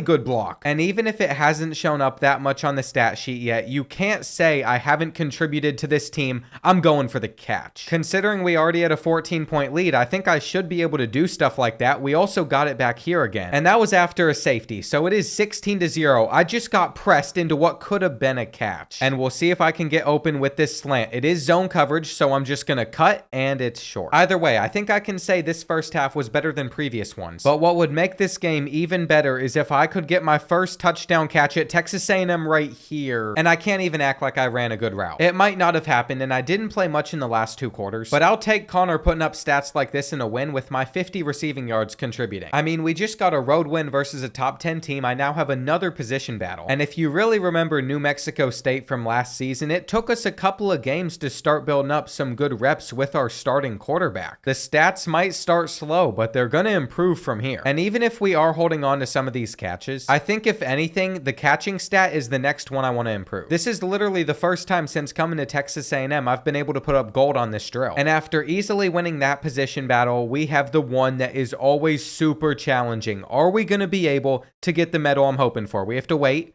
for him to get hit, though it completely missed him. And that leaves us with wide receiver zone attack. It's pretty much the same thing we did for the first one, but I am the only guy that's out there. I don't even consider these as battles anymore. I'm gonna be wide receiver too, but it is a good test to see how you can break apart a defense. I have found a lot of interesting things, especially versus cover 3. We can thread that. And then whenever we get like a cover 2, cover 4 look, split the safeties. I'm hoping we have enough time one day to use this in a real game for once, but then once they give that man-to-man coverage, that's when the struggles could come. Either way, all of that is over with. We have won the battle. We are up to wide receiver 2 at Texas A&M. And even Noah Thomas knows that in the coming weeks, we're going to be wide receiver 1. This is the dream scenario for coming to Texas A&M though. We have moved up to number 7 in the polls. We're about to play number 5 LSU. And I couldn't think of a more prove-it game than on the road at Death Valley. With 5 coach points available though, before we go into this, I think I'm going to upgrade our catching. And I'm considering getting our first ability, Cutter, once we save up a couple more. This game right here pretty much determines how far we can really take this Texas A&M team. And you best believe that Craig Mason is nervous. I'm not going to be calling for the ball unless I am wide open. As wide receiver 2, we're going to be on the field a lot more, which is a great thing, but it puts pressure on us. And that was a very risky call for the ball. Now they're going to drop back 2 guys. I'm going to be able to route them up again. But how much longer can this really continue for? We're about to find out here on 1st and goal. I'm a call for the ball. I could get a touchdown here. And Craig Mason has found the end zone against number 5 LSU. This is weird weird. Just a season ago, we were the worst receiver in the country. Now we're doing well. And it's not like we're a high overall either. We are literally a 74. Those possession catches like that right there, though, the one for the touchdown, the one for the first, are the exact thing that are going to win this team games. Those two. It sets us up for these second downs and shorts. I'm trying to block on this play, though it didn't matter. And here we go. It's 3rd and 2, man-to-man coverage. Somebody else got it. I don't know how we're still on the field, though. I'm glad that we are. And I'm almost positive in Road to Glory, the computer takes you out to go for it on 4th down, but I don't care. We're getting a touchdown. This might just be the Aggies season. At the moment, we have a 14-point lead. That's a good one. And here we go. Another passing play. They missed me, though. I'm not mad at Connor Wigman for it. I wasn't calling for the ball. I did right here. And that makes it 3rd and 10, where we need to probably route this guy up. He went somewhere else, and I think we've moved the chains. Sometimes it's hard to tell what all goes on out there, but we got a really good release. And here we go. Before the 2-minute warning, I'm calling for it immediately. Can we get another touchdown? I think the refs are challenging whether or not we got in, but they're not giving it to us. Either way, though, we set our team up to go up 21-0, and from here on out, we just have to preserve our lead. That is definitely weird to say with this much time left. Connor Wigman must have field general, because I can tell that this is cover 2, and that is very helpful as a wide receiver to know exactly what coverage they're in. I got taken out for a play, though, so now it is 3rd down, and we should have gotten to that. I'm really not a big fan of us going for it in this situation, though we had a play designed for it. And another touchdown means going into this second half, this one is already done. Moving forward, though, I think I'm going to take it from 6-minute quarters to 5, just because now that we're out there for most of the snaps, the game goes by a lot slower. I think we'll get some more realistic stats that way as well. I have to go for my second touchdown of the day now that we're in the red zone, but I'm not going to get the opportunity. It really stinks getting pulled out in those situations. There is no way that we just dusted them deep. Whoa, whoa, Craig Mason is still up. Come on, Craig Mason. Outrun this kid. Outrun him. No! That was the best play he's had in his career. And Connor Wigman's even getting a highlight out of it. Perfect. I'm not able to watch it unless we see it through this right here. I've got to see that catch and then the broken tackle again. LSU fans are getting beat up by a 1-star. And all of this confidence and playing at this level really started when we faced Texas A&M last season. That was the last catch I'd make in this game, but it doesn't matter. I made the difference. And with another huge win, this one being a rivalry, we should be up to a top 5 team. Connor Wigman's going to win player of the game, but I got to look at my stats as well, because Mr. Craig Mason went for 16 receptions, 219 yards, and a touchdown. I think it's safe to say that spending points upgrading our catching was really worth it. We have 89 catch in traffic. That's what made that play. And we might not have won player of the game, but we did win SEC Offensive Player of the Week. After this Arkansas game as well, we should be able to battle for the #1 spot on our team. I can't guarantee that we're going to win the rest of the games on this schedule, especially at Texas. But at the moment, it looks like we're almost locked into making the playoffs. I mean, we all know that's not true. A lot can change, but it feels good to be tied for first place in the SEC. With this leadership upgrade as well, we should be getting our 3rd skill point, and it's not going to help our overall in the slightest, but I am going to go for improved cut moves right here, because my hope is against Arkansas, we'll see that makes my route running a lot crisper. It's really hard to fathom how incredibly well this transfer move has gone, though. Are we playing this on a neutral site? I apologize for not being too familiar with Texas A&M and Arkansas whenever they play football. We're not catching this, but I'm curious to see if with our release and with the route running, we can get clean looks. That is what I wanted to do in this game, but after not getting targeted on 3rd and 10, I am taking some offense to it, because I want to help this team put up some good numbers too. We just have to run for the 1st down on this one now, and eventually I am going to get a break. It's never long, but I will say I haven't really noticed a difference using the cut button, and I don't know how they're going to expect me to pick up this 3rd and 19, but we'll see if I can even put us in field goal range. We missed the kick, so we're down by 7 to Arkansas. That's what I'm afraid of. We're never guaranteed to get any wins, and that ball definitely popped out, but they're saying it wasn't a catch, which is weird. I'm just going to have to make up for it on 3rd and 12. It would be super nice if the game just ran the routes for me automatically. That was a solid one. But anyway, I feel like I don't have that much control, and if you want to stop or anything, it takes a second to do that. I was about to call for that, though. I want aggressive catch situations. I'm not there for 3rd down, and I'm starting to think that putting it on 5-minute quarters was a terrible idea. This entire first half's gone by fast. The LSU game might have been a fluke, though. I think our stats are going to look more realistic, and I just can't believe we're struggling with the Razorbacks. Give me this. We have got to crack our way into the end zone right here. I'm open. I found the space.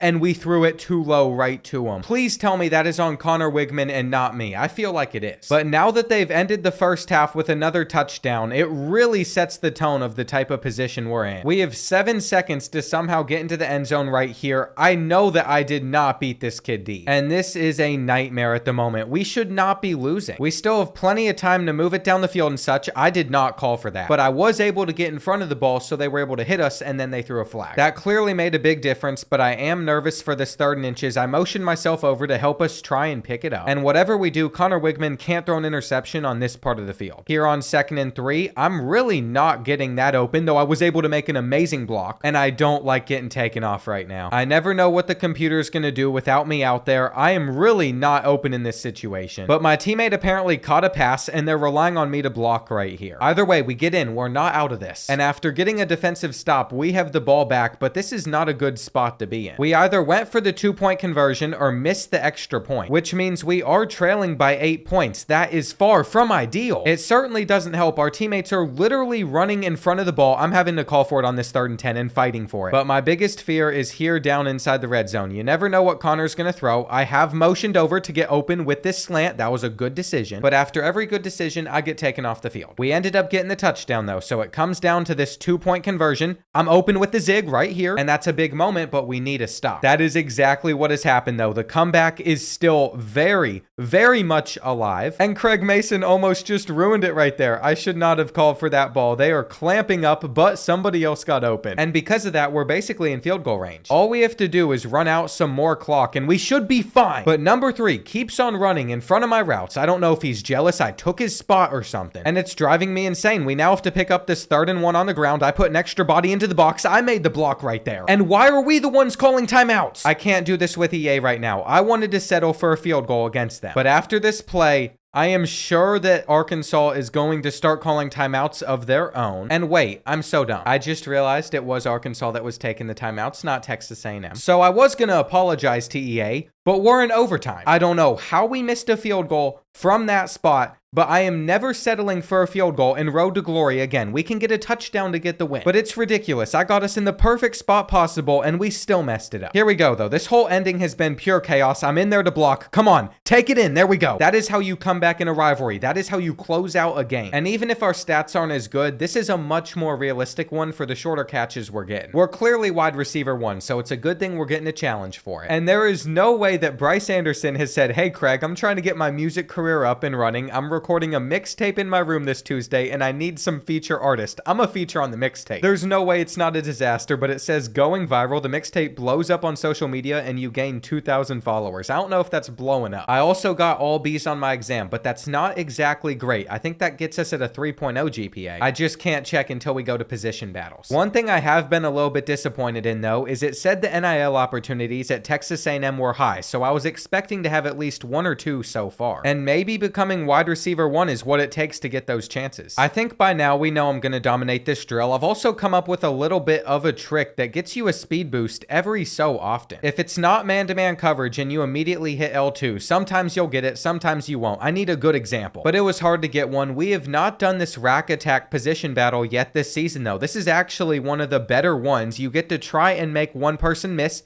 in open space, but Craig clearly let his team down right there. I'm gonna have to do a better job right here. The block actually held up, and we can celebrate in. I'm also gonna go for a hurdle one of these times, mainly just out of pure boredom. It's gonna work right there, though. Craig Mason pulls it off. It's weird knowing that even on Heisman, no matter what you do, you're pretty much always winning the position battle. And since we've already gotten plenty of coach trust, we don't need a good score here. I'm telling you, though, you could literally just do this to win the battle. And that's crazy to me because we still have 5 reps left. In fact, if you want the easiest gold ever, you can get a gold medal literally just running straight and immediately calling for the ball. So if you're playing your wide receiver road to glory, you can keep that noted if you want to cheese the system. For us though, practice will no longer mean anything in this. We should be able to simulate the rest of them. And our GPA is a 3.8. That is fine. I want to make sure we finish with a 3.7 or higher every season so we don't have to go to class our senior year. Looking at the SEC standings as well, us, Georgia, and Alabama are the only teams still undefeated in conference play. But I wish we could climb up up to the #1 spot. I don't know how Ohio State is holding it with 1 loss. That is so odd to me. It is what it is, though. We're about to play South Carolina at home. And you gotta love the SEC, where pretty much every single team is rivals with each other. First snap of the day, I'm gonna come out, I'm gonna instantly cut, and I'm gonna let them throw it over to that side of the field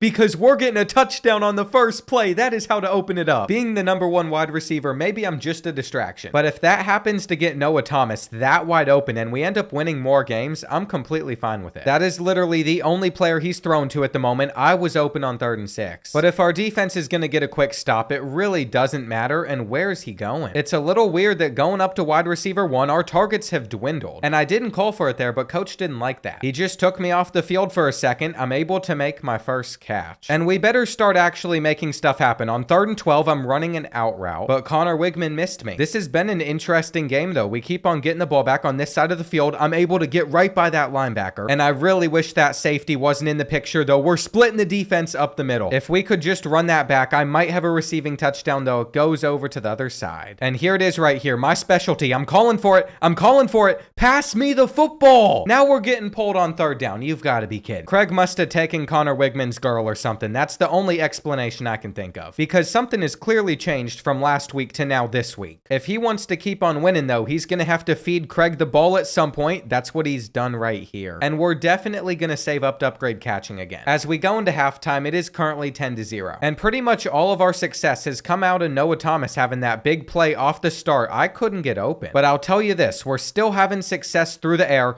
and that is what I needed right there. Come on, get a block. We're now inside the red zone. I'm going to go for the touchdown grab. I basically just have to call for the ball before somebody else does, and they throw it straight to the defense. That's also why I have to do it. If you don't call for the ball, Connor Wigman decides he's just going to chuck it straight at somebody, and then he wonders why his girl left him for Craig. You know, it's pretty self-explanatory. She doesn't see that NFL bag chasing potential out of him at the moment. At least he is able to find us right here, though. Look at that speed. Connor, if you get me a touchdown in this game, I'll take it all back. But with a few minutes left in the 4th quarter, that's still not happened, and I might have called for an aggressive ball right there, which is actually going to really cost us. I didn't realize it is still 10-0. Why would I do that? I was going to try to make a play like I did against LSU, but instead, coach took me out for a drive, and we get the ball back in the weirdest positions. I don't know what happens in Road to Glory, but I think it's a bit glitched out. Here on 3rd and 19, pretty much all we can do is go for the end zone, and they get a sack. We're not even in field goal range. We have gotten lucky, though. They couldn't even score a field goal in a minute, and whatever happened at the end of that game, even though I'm confused, I'm taking the win. I won't lie, Craig got a little bit jealous of Noah Thomas, because for the first real time this season with him starting a game, he got outdone by another receiver. It's kind of weird that the wide receiver 2 position was better than the wide receiver 1 position, and he's going to enjoy his spot back there. It's only one game, though. We could bounce back at 11 a.m. versus Florida. Why are we playing at 11 a.m.? That's an early start to the day, but then I remembered Texas A&M is in Central Timing, so it's 11 a.m. Eastern Time, and looking at the top 25, we're still number 3. I don't get Ohio State being number 1, but I'm more worried about competing for an SEC championship. It should also be noted, I only have 1 touchdown catch this season, so I'm going to make it my goal for this game not to catch just 1 of them, but to catch 2 of them. It might be difficult to pull that off, but we have to be able to get down the field first. And that seems like a good start from Connor. Now we're going to split these zones, but he takes a deep shot in the double coverage. I don't know what it is, but he just doesn't see Craig Mason as the #1 receiver. But that's fine. I will call for the ball on every play if I have a chance. Luckily for us right there, no matter what happened, they were already committing a penalty, which is typical Gators football. Now they're running man-to-man coverage, and Cutter worked. I don't know if you all saw that right there or not, but when I hit L2, we got a big boost to separation. And now it is 3rd and 12. I'm calling for this immediately. We're not able to make a play after the catch, but it is important to note that we did move the chains at least. That was such a questionable read right there. The Florida DB could have easily made a play on the football, but you know what? So what? We're currently thriving down the field, and we catch a touchdown. That is a rare moment for us throughout this year, but I'd consider it a great start to this game. And on 3rd and 13, why are we throwing it like that? I didn't even have a chance to make a cut yet. Connor just said, nope, we're sending it in his direction, and that's going to cause the Gators to go up by 3 points. We aren't really punished for it, though, because it wasn't our fault, though I haven't been targeted as much on this drive, and I really hope we have some isolation over here on the left side. I had a good cut, but instead, we've turned it over on the other side of the field. It's a disappointing day for Wigman, but he has 25 seconds left in the first half to redeem himself, and that's a really good start. They missed the tackle. All right, if we can at least get into field goal range, that would be incredible, though we might have a touchdown over on that side. How is he so open? I'm not complaining. We've taken a 4-point lead. I'm so glad there's a flag, though, because he threw it straight at the DB again. No calling for the ball or anything. I didn't even have a chance to run my route, which I was going to do. And these are the same issues we ran into at New Mexico State I was complaining about. We somehow lost to 9 yards on that first down play, so by the time it's 3rd and 19, there's not much hope. And I'm really starting to wonder if our first games of this season were just a complete fluke. The same thing for a lot of the really successful drives that we've been able to have as well. At least we're going to have a touchdown right here. He got open. But whenever there's any press or man-to-man, I am struggling. The Gators have done a really good job of figuring that out, which has been the reason they've been able to lock down Craig. But every so often, we get that solid release, and I was open in the flat. Instead, he went to the other side, though. If we're getting a huge gain, I can't knock it, though. Now, I could go for the touchdown. I was going to have open space, and instead, he threw it somewhere else. I can't with him. He keeps turning it over, and that's allowed the Gators to make it a 2-point game with not that much time left. Do not throw me the ball right here. I will try to make a block. We really shouldn't be passing at this point either, though. If I'm going to be open, I can stay in bounds to help the clock run. And this play calling is insane. At least they have already burned one of their 3 timeouts, though this is bad. Why are we throwing it straight at them? I guess we're going to play this one like we're in a tie game or something. Get that ball out. Where did you chuck it? I'm so nervous for this 3rd and 10. Picking it up would be massive. But instead, we kicked the field goal. We missed it, and we had to trust our defense. It is so surprising that by this point in the season, we still have not lost. And all I'm saying is this stat line could have been so much better than it was. We have finally gotten our first NIL offer, though, but for Texas A&M getting 500 followers, I'm not doing this. This isn't worth the time. Right now, I feel like we would actually lose to the 6-1 Ohio State team that is somehow still ranked above us. And I just gotta know how that's even possible. Their loss came to Texas at home by 10 points. Things could be worse, though. The only other undefeated team left in the country is Kansas State. They're getting shafted just like Pitt and Indiana are in real life this year. So maybe these rankings are realistic. Now, looking at the Heisman race, Connor Wigman's not going to be in sight. And we all know why. He could be if he didn't turn the ball over. Georgia and Alabama lost last week. And since we're on a bye, we can just focus on training, which is going to allow us to get another skill point. I forgot we actually had this weird gap to end the year where we had them back-to-back. And why are there 3 ranked teams on our schedule to finish out the regular season? It's always going to be a challenge. You can't make this stuff up. But then my offensive coordinator hit me with a challenge other than winning, hauling a 30-yard pass and rack up 60 total receiving yards.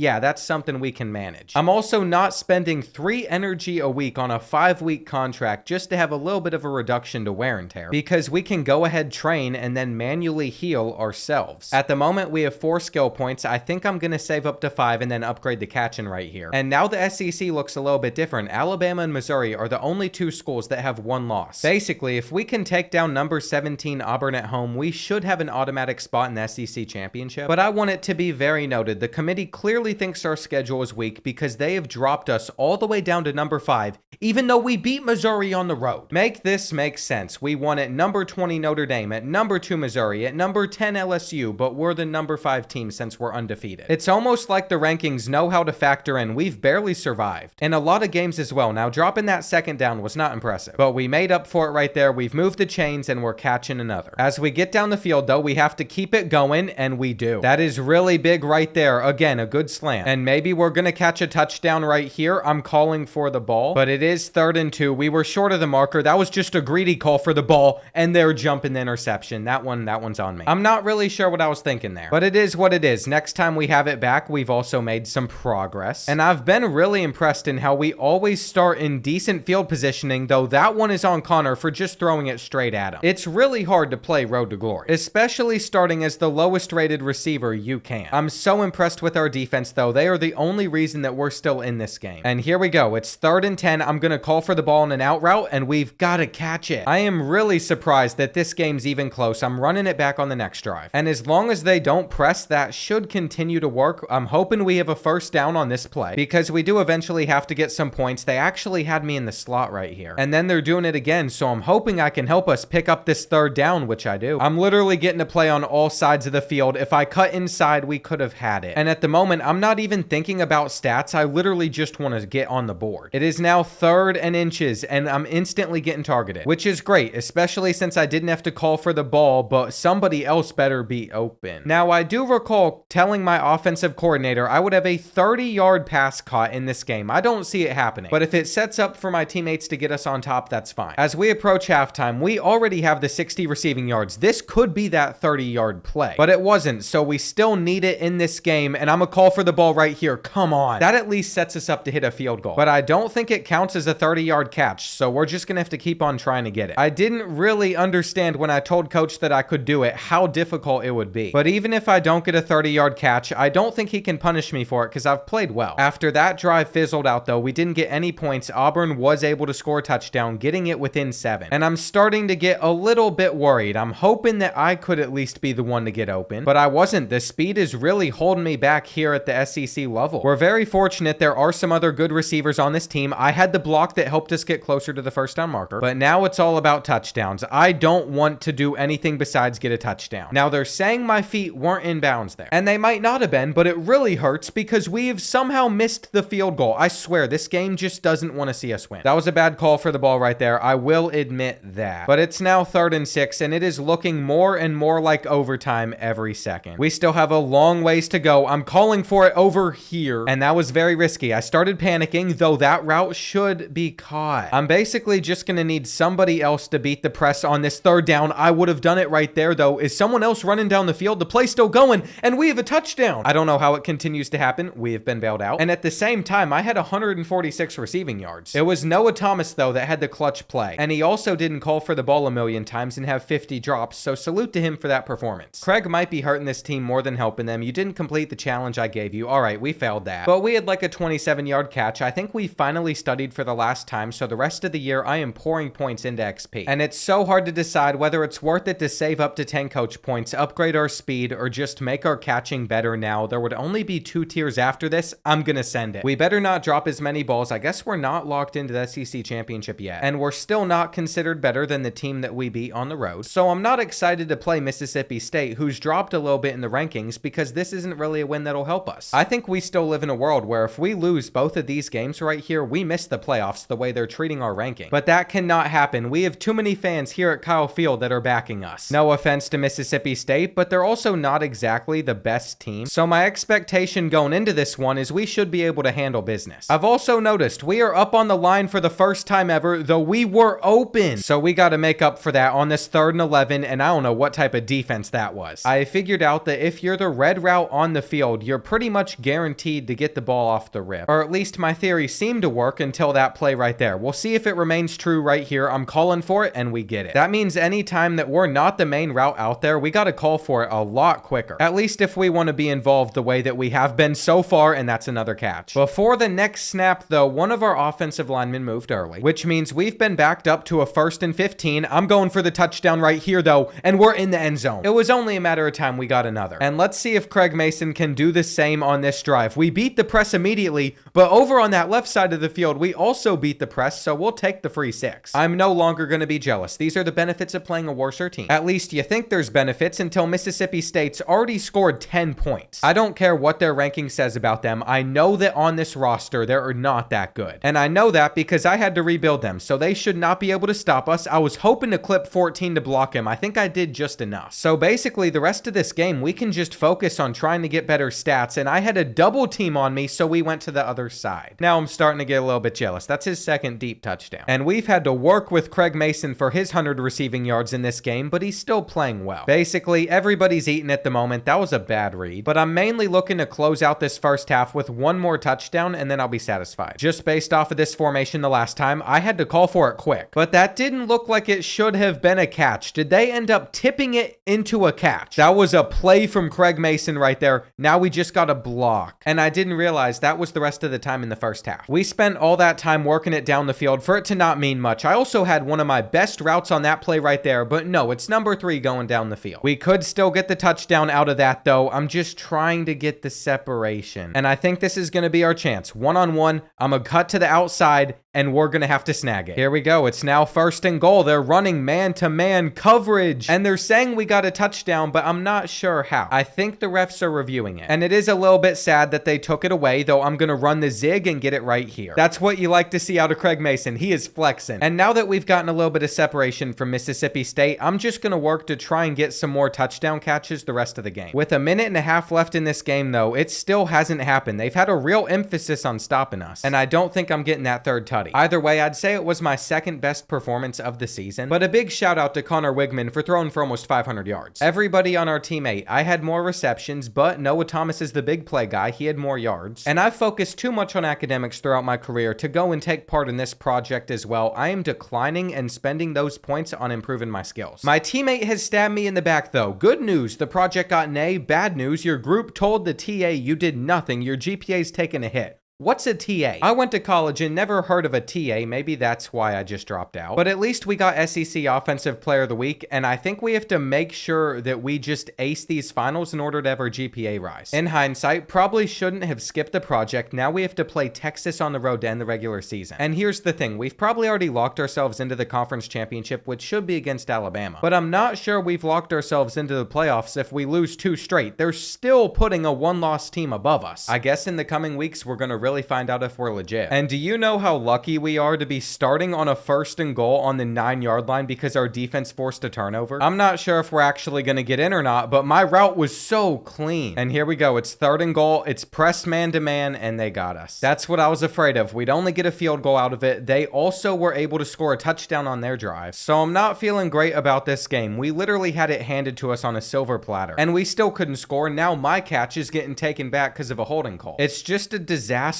all around. I'm a hope that we thread the needle, but that's not really happening for us. We have a halfback screen on 3rd and 20. I'm trying to get over there, and I simply couldn't make it in time. Now that the Longhorns have gone up 14-3, the stadium pulse has definitely gone down, which does make it a little bit easier to run plays, but that'll change. If we have any bit of success, it's going to go back to where it was. Come on, throw the ball. Because he just holds on to it, it's now 3rd and 27. He's going to throw it straight to Texas. I mean, Connor is having his worst performance ever, and I'm not fast enough to catch number 18. What do you even do in a situation like this? I guess I go for a lot of yards. And if we end up somehow coming back as well, that's just an added bonus. If they want to play me back like this, I'm either going to go to the inside or go to the outside. But they probably could have picked us off right there, and I was open at the start. It's just been a terrible showing from our offensive line. We got this pass out immediately. Shocker, it's another interception for the Longhorns. It's going to be 28-3. Well, maybe it's a little bit more manageable. 24-3. I mean, we are in man-to-man here. I didn't even want him to throw it to me, but he decided he was going to anyway. That time I called for it. And it's starting to feel like I'm the only receiver he's even completed a pass to in this game. There's another pass completed to the other team. This type of collapse to end the season is seriously just embarrassing. We're in a Hail Mary formation. I'm not even over there, but are we going to get a touchdown out of it? Okay, hang on. Maybe a comeback could be on. So of course the stadium pulse is going to come out, and I had a good little run block. No audibles or anything are going to occur on this drive. That's for sure. That one was on me. That was on me. We have now had 4 interceptions in this game, and I took the little bit of hope that we had going into this second half and just shattered it. The only good thing that comes out of that is Stadium Pulse is now off of our screen, though. That press was tough, and I seriously don't know how I'm going to be able to get around any number 1 cornerback in the playoffs. Like I said, it is kind of realistic to say we might not even get there. We could lose the SEC championship. And now on 3rd and 9, they're just pressing us so well. We had to go somewhere else. This Texas game has been a real wake-up call. We haven't faced an opponent like this before, where they're seriously able to just shut down our offense on all fronts, and I'm held to almost nothing. It is now 3rd and 10. We are going to get open here. It's another miss. And how did I drop that ball there? I gotta bring it in. If there was one word to describe this game, it would really just be disappointed. But maybe it's a wake-up call that we're not perfect. However you see it though, we have a chance to redeem ourselves against Alabama. And during exam week, my GPA only went up to a 3.6. That's below the 3.7 threshold. That means early graduation's basically off the table. We're ranked below a couple of these teams. And it's so ridiculous that a 9-3 Oklahoma would be higher than us. All I'm saying is if we lose the SEC championship and drop below like a 9-3 Purdue not making it to the playoffs, I'm going to be very upset. But it's a genuine real possibility, and I think I need to upgrade my cutter. Now it's going to be the silver tier, which cost us the rest of our skill points, but maybe it'll allow me to get a little bit more separation versus Alabama. They score 13 more points per game than us, and that is not a good sign. This is it though. This is what we've worked for all season. I have to be happy that we've even gotten here after transferring with the 1-star. And I've already decided it is a team sport. It does not matter what stats I put up. I'm going to root for all of my teammates to get open this week. And I was not expecting the ball right there, but Connor gave it to me. Here we go. It is 3rd and 3. I had like a little bit of a delay route, but the game just treated it like I didn't do a single thing and I was trying to split the coverage deep. I think it made for a good distraction though. We were able to hit a receiver underneath. And there was just a little bit of a mix up on that drive. No worries. Our defense held it down for us and now we're going to the flat. I can't get over to make that block. Whatever we do, we need to pick up this 3rd and short, which we did. And again, it is not about how I do performance-wise. It's the team. I had the block right there to get 18 loose. So here we go to end the first quarter. Driving down the field versus Bama. Please fit it in that window. I love it when Wigman puts it there. Now I'm open in the corner. But that could have ended very badly for us. I'm not going to even call for it in this spot. It is now 3rd and goal. It is crucial that he gets this one out as soon as possible. I was trying to catch it. But Mike Elko does not care we didn't pick it up there. We're going for it on 4th down. And there it is. It was only a matter of time before we found the end zone again. And with Bama not scoring, we now find ourselves in a good spot. I know you all saw that route right there. We had the push off, which was really clean. They just had a good other player come in. And I truly wish we would just run it in this situation, though this also works. Next play, they are pressing really well, but not well enough. And they're saying my feet might have gone out of bounds here. I don't understand. They were trying to challenge the catch, which makes no sense, but on a 3rd down, we're picking it up, keeping the drive alive. And I want another opportunity to use this cutter ability right here. I get open. It's never much. It's always like a 10-yard gain, though there's the cutter ability going to work. But most of the time, there is more than one guy you gotta beat. And after not getting the 4th and 1, we're kicking. I respect it, though. I love a 2-possession lead, especially since our defense seems to be holding it down, though Connor is selling to end the first half. I can't believe they still have not found the end zone. Without Jalen Milroe, it just must be brutal for them. And I'm not sure if it's even smart to go for field goal range with this much time left. But here we go. 10 seconds left. They're faking the jet touch pass to me. I could call for it right here, get us a little bit more. And what I want us to do is go for the end zone, so I'm going to catch it over on the sideline. One thing about Coach, though, is he is refusing to call the Hail Mary, so I'm just going to have to design one of our own. Hope that we actually get this to go our way, and we don't. It doesn't really matter, though. We're up by 10. And I didn't realize how much I was controlling this game. In the first half alone, I've had 11 catches. I'm hoping to continue to make plays offensively to start this second half, but there's definitely been a lot of drops in this game. I'm not sure why. We'll take that. 3rd and short, something I used to run last season, but not much of this season, is more of like hitch routes. And even if I'm not the one getting open, as long as I have a teammate doing so, we're fine. Taking a sack right there really hurts, though. Making this 3rd and 15, that is field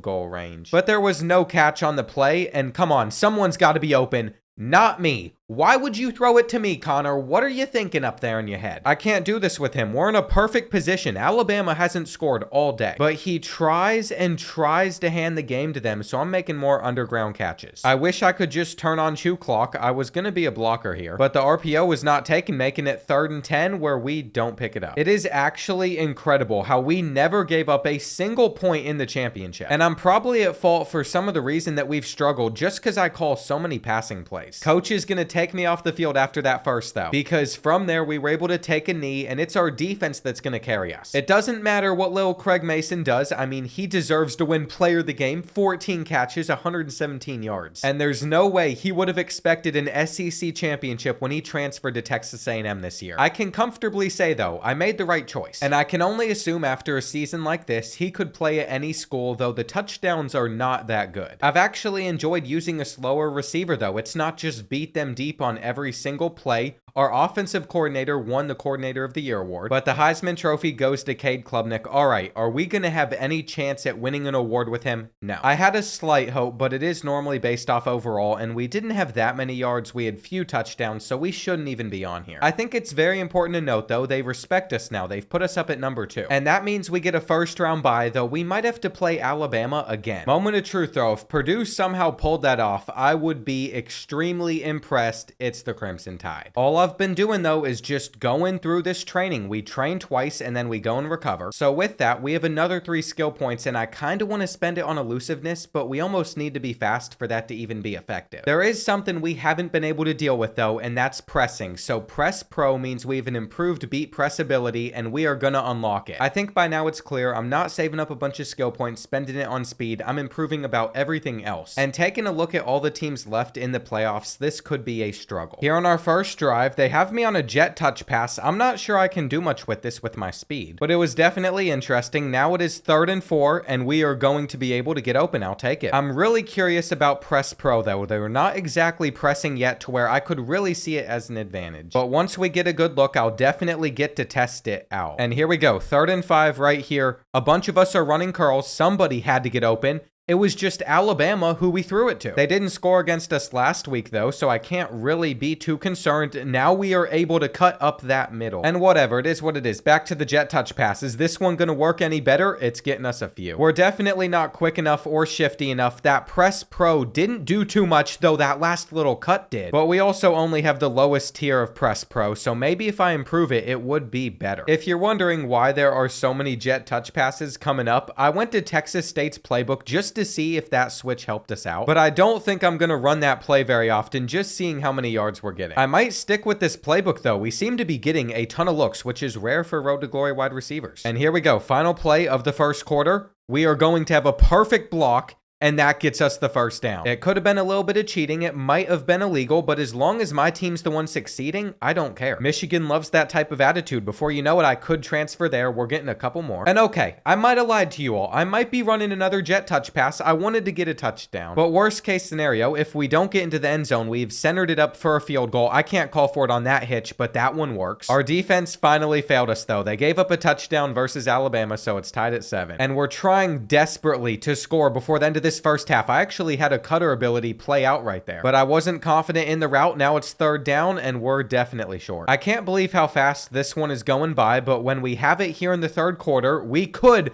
do something special here. And by something special, I mean a unique interception that you would normally never see. I'm starting to be convinced that Connor doesn't want a championship. He does not want his girlfriend back. I don't know what he wants. If that's what it takes to get open though, I'll run a route like that every single time. I'll bring the defense over even. And here we go. It's 3rd and 2. I'm gonna run a little zig. I'm able to catch it and run. And if I can hurdle this defender, that'd be cool. Just so you all know, I was spamming the button. It didn't let me do it though. And we're actually having a ton of success at the moment. I am running a crosser route over the middle, so it would seem like we're going to get our touchdown. I was going to run a zig route, but it's zone coverage. I just have to hope that is not intercepted. Whenever that ball leaves his hands, it's the most terrifying thing in the world. But you know what? Who cares? We have a lead in the quarterfinals. We have also managed to get this ball back on the 24-yard line, and you know that we have to try to throw an interception. I don't understand the strategy there, but I think I'm going to block on this 3rd and 10. Just hear me out. We're going to wait for our tight end to get open.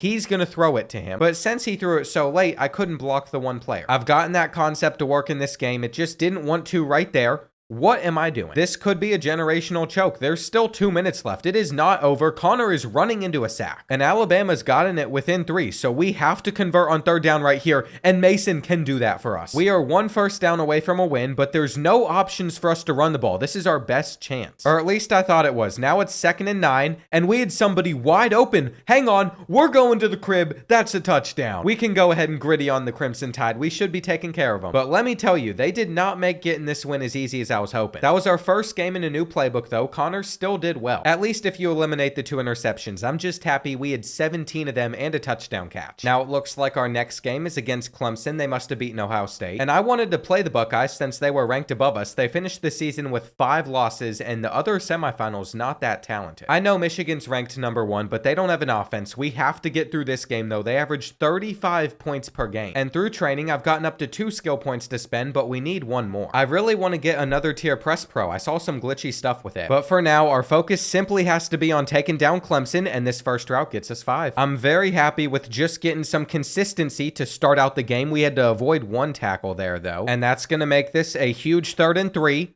I'm not really open, but I'm calling for it anyway. You see how when they press us though, we can bounce off of them a little bit easier? It's actually refreshing. And I'll see if I can get a clean release right here. No, I waited too long, but we still would have been able to get open. And it's inevitable at some point. They are literally pushing us to that left side. Right here, come back for it, aggressive catch, touchdown. That's how you start a semifinal game. But I don't know how to feel about it down here on the 3-yard line. I'm gonna call for it again. I did not get it. But we were fortunate enough to get it on the 18-yard line, and now running this route right here he is deciding to throw it straight to Clemson. Am I going to get a tackle? No. The biggest threat to us not winning a championship is that man right there. But our defense continues to hold it down for us. They only got a field goal out of that, so we still have a lead. Now, I know if that guy drops back into coverage right there, we can take the sidelines a lot. But the second he's in cover 2, we might be in some trouble. I hope this isn't picked. It is actually giving me anxiety to play with Connor. Every time the ball leaves his hands and I can't see where it's going to be, I get stressed. There's too much on the line right now. We are in a very spread out formation, so I should be able to cut across, but he didn't even have enough time to get it out to us. I can't see our offensive line. I don't know how bad it is, but there it is. There's the press pro, beating the press. Now I don't seem dumb. It is very obvious what I'm talking about, and it can be glitchy. You just don't get the ball when it is. It's also come to my attention, there's only 14 seconds left in this first half, and it did not work right there, so we're gonna have to go over to the sideline. All right, 10 seconds left in the half right now. We threw it immediately, and I got taken off for a missed field goal. Isn't that just wonderful? The perfect way to end the first half right there. Having such little control in Road to Glory is always difficult, especially playing with this current team. And of course, Craig too. He's probably one of the worst builds that I could ever use. But I've gotten tired of using speed and that being the main focal point of everything. We're going to do it without speed. He clearly has talent to get open. I think abilities were the greatest thing we could have done. But we have not proven anything yet. We're not a championship winner. That's a bad pass. And to keep it 100, I have not planned for what I'm going to do with this series if we do somehow win a championship. This season going this well was not something I planned for, though we still have some work to do. I can't get anywhere here, so we're going to have to trust our defense. The way that they've been getting stops, though, it almost feels safer whenever they're out there versus Connor throwing the football, and we have a touchdown. Never mind. He didn't turn it over. We're going up by 11 points. Clemson also drove it down the field to not score, and that's such a good release. It is so painful that all they know how to throw is bullet passes, though, and this drive is going to stall as a 3 and out. There's simply no way that we're converting here. You know what we can do, though? We can do the thing where I run into the cornerback and they do a flag. That definitely benefits us, and I'm sure not going to complain about it, though I hope that wasn't intercepted. That is my mental on every single play. This game has been so damaging to my well-being. But you know what? It's going to be pretty difficult for Clemson to come back from this point, though our blocks could have been so much better. Now, I know we should probably be running it here, but I want to route them up, and we do. There's also no reason to not just get some more receptions in real quick. Try to make a play with that 79 speed. And by the time we get off the field, they have no timeouts. It wasn't necessarily the prettiest offensive game, but it was enough to win. And of course, 20 catches, 147 receiving yards, though like 5 or 6 of those were on jet touch passes. It really doesn't matter though. What is important is we were able to level up, which means I can now unlock Press Pro Silver. And I can't believe how good of a player Craig's turned into. The national championship game is set though. Number 1 versus number 2. It's Michigan. And we have worked really hard to climb this far. They just dropped 49 points though. Plus, they're the team that won the Big Ten, so going into this, I am a little bit worried. I mean, the expectation was never that we'd make it this far. But now that we've gotten here, we might as well come out and try our best to win. The writing's been on the wall for a minute, and they flipped the play, so this is our chance to get a really good catch from Mason. Every so often, whenever you audible, the defense does get a little bit confused. We've had a solid opening, and we just got to make sure we continue to keep it up. This should be another 8 or 9 yard gain. I've also been waiting for them to try and press me, but they're kind of reluctant to do it at the moment, which is interesting. They did just get an almost instant sack, so that's certainly not too helpful. But maybe we can pull something off here on 3rd and 14. I'm gonna suck them in, and then I'm gonna go to the sidelines to move the chains. That is how you effectively break down a zone defense using a zig. We are down at the 1. But after doing all the work, I was not on the field to see the result of that, though they have 2 players dropping back farther than they should. And those are the situations where I know to then cut and call for the ball so we can make a catch. I really like how this first quarter has gone for us so far. We also had a ton of open routes on that play. But that is only a fourth of the game. There's still plenty of time for us to blow it. We have all seen the types of reads that Connor Wigman likes to make under pressure. He throws it right at him. But you know what? We should still be okay. And where are we putting that? It's 3rd and 8 now, but I think this is cover 3. So what we're going to do is we're going to make that zone pull a little bit and then go for the possession catch. We didn't even get brought down, but these high-end corners make that look a lot harder than what it needs to be. We'll see if we can come up with anything on 2nd and 10.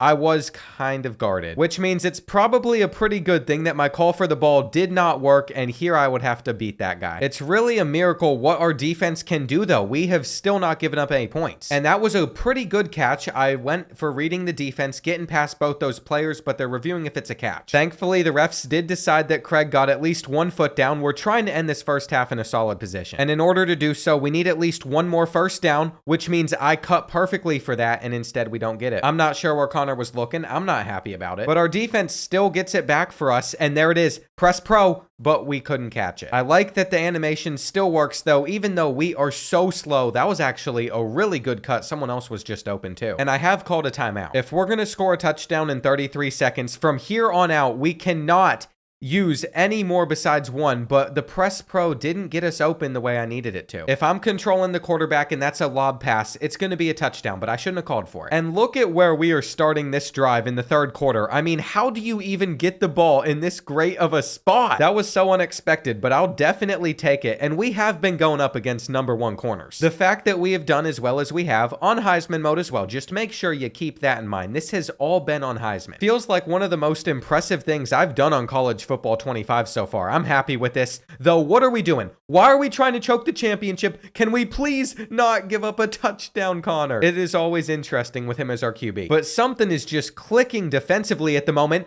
and that was our first actual really good release out of press pro. We really could do with a touchdown right here, and then we'd be fine. But something about Connor Wigman, whatever you want to call him, is he is due for throwing it to stupid spots. That throw has pretty much put us out of field goal range, which means we really need to convert on this 3rd and long, and I'm not sure if we're going to kick or go for it. Considering we're out there on the field 1 play later, we must have gone for it. You just don't get to play in those situations, and I did have the inside leverage. It's all good, though. We're going into the 4th quarter in a great spot, and this might be a little bit of a mistake, but I want another touchdown. I want the touchdown. I want the touchdown. Cut it up. Okay, that was bad. Here we go. It's basically me versus their coverage. I shouldn't have gone backwards. And you know what? Coach deserved to take me out. I really don't love the 4th and goal call, though. We are going to just go for this right here. And guess who's stressing a little bit now? They were able to score a touchdown versus us. They're also calling wide receiver screens, though they ran commit, and it's an off-target throw. We had it, the championship, in our hands right there. Now it's 3rd and 9. I don't think we're going to be able to pick this up right here. We did, apparently. I'm so stressed. I've said it time and time again. There is nothing more uncomfortable than knowing that the ball is out and you have no idea where it's going. I think, though, in using myself as a little bit of a distraction right here for the jet touch pass, we can pick up a first down. That's literally all it's going to take for us to seal this game. I'm getting in there. Please let me have a block. Now we don't know what we're doing on 4th and 1, but apparently we have went for it because college football national champions is popping up. Michigan never got the ball again, and I've never felt more relieved, but this is so weird. We've already won a championship as a sophomore. And this is just a reminder that even as a 2-star recruit, he was able to make his dreams happen. But he is not satisfied yet. He still wants to win the Heisman Trophy. And he simply hasn't put up good enough stats in either of his first 2 years to do so. Now, he could stay at Texas A&M, but his quarterback might leave him. So we could also explore his transfer portal options. It is my favorite part about this game, but the options we have are not that much different from the season before. I will say Kentucky's losing their 3 best senior receivers, but I've gone to them too many times. I've used SEC schools too many times. So if we're going to make a change, we'll look somewhere else. Indiana could be interesting here in the Big Ten. Penn State is just too run heavy. And I'm not going to act like I wasn't close to pulling the trigger at Boise State, but they don't project us to be the starter. Here in the ACC, as a Kentucky fan, I have to avoid Louisville, and the teams I'd be interested in, like maybe Clemson or Miami, just don't really want us. But Craig said he wants to play in the Big 12. It is madness over there. He thinks he could take one of these teams to the next level, and you'll never guess who it is. A decision has been made where he could really solidify himself as the guy on his team, and that's going to be with the Cincinnati Bearcats. They have their best receiver leaving. They have an air raid offensive scheme. It seems like a perfect fit, but the roster around him also needs to be good enough so we can compete for a championship still. If Craig has any concerns about committing to the Bearcats, that's the main one. And before we get into his entire junior season, I will say I am specifically just targeting his quickness, so that's all we're going to try to improve throughout the year. That's what's been holding him back for a couple seasons. I'm excited to focus on it. As you can see, we can already become wide receiver 1, and this might be the the worst start we could have at Cincinnati. Our starting quarterback has a minor knee injury, so he's going to be out for a couple of weeks. I'm still going to put my confidence in the backup. Craig's leadership is already increasing. He's done nothing here. And it looks like Brennan Sorsby's only going to be out with a knee strain for a few weeks. Now, with an 83 overall roster, you might be wondering, what are we doing? But I do like their future at quarterback for the final 2 seasons if we end up staying for his senior year. And then at receiver, even if we're about to try to pass him up in a position battle, I think Dakari Anderson's a great pairing because he has 99 speed and gold takeoff. I think he's going to be a great complement to Craig as we try to build up our speed throughout the year. But for the time being, at least, Anderson is our enemy because we are trying to take the wide receiver 1 spot. It should be no issue with Craig Mason. We've done these drills so many times now, we know how to score. And I'm actually excited that we get to play in the Big 12 instead of the SEC. We've already gotten the medal to win this position battle, but we're going to continue to make it worse. And in order to become wide receiver 1, we still have to win at least one more drill. We have always known that backfield survival is one of the tricky ones. With 79 speed,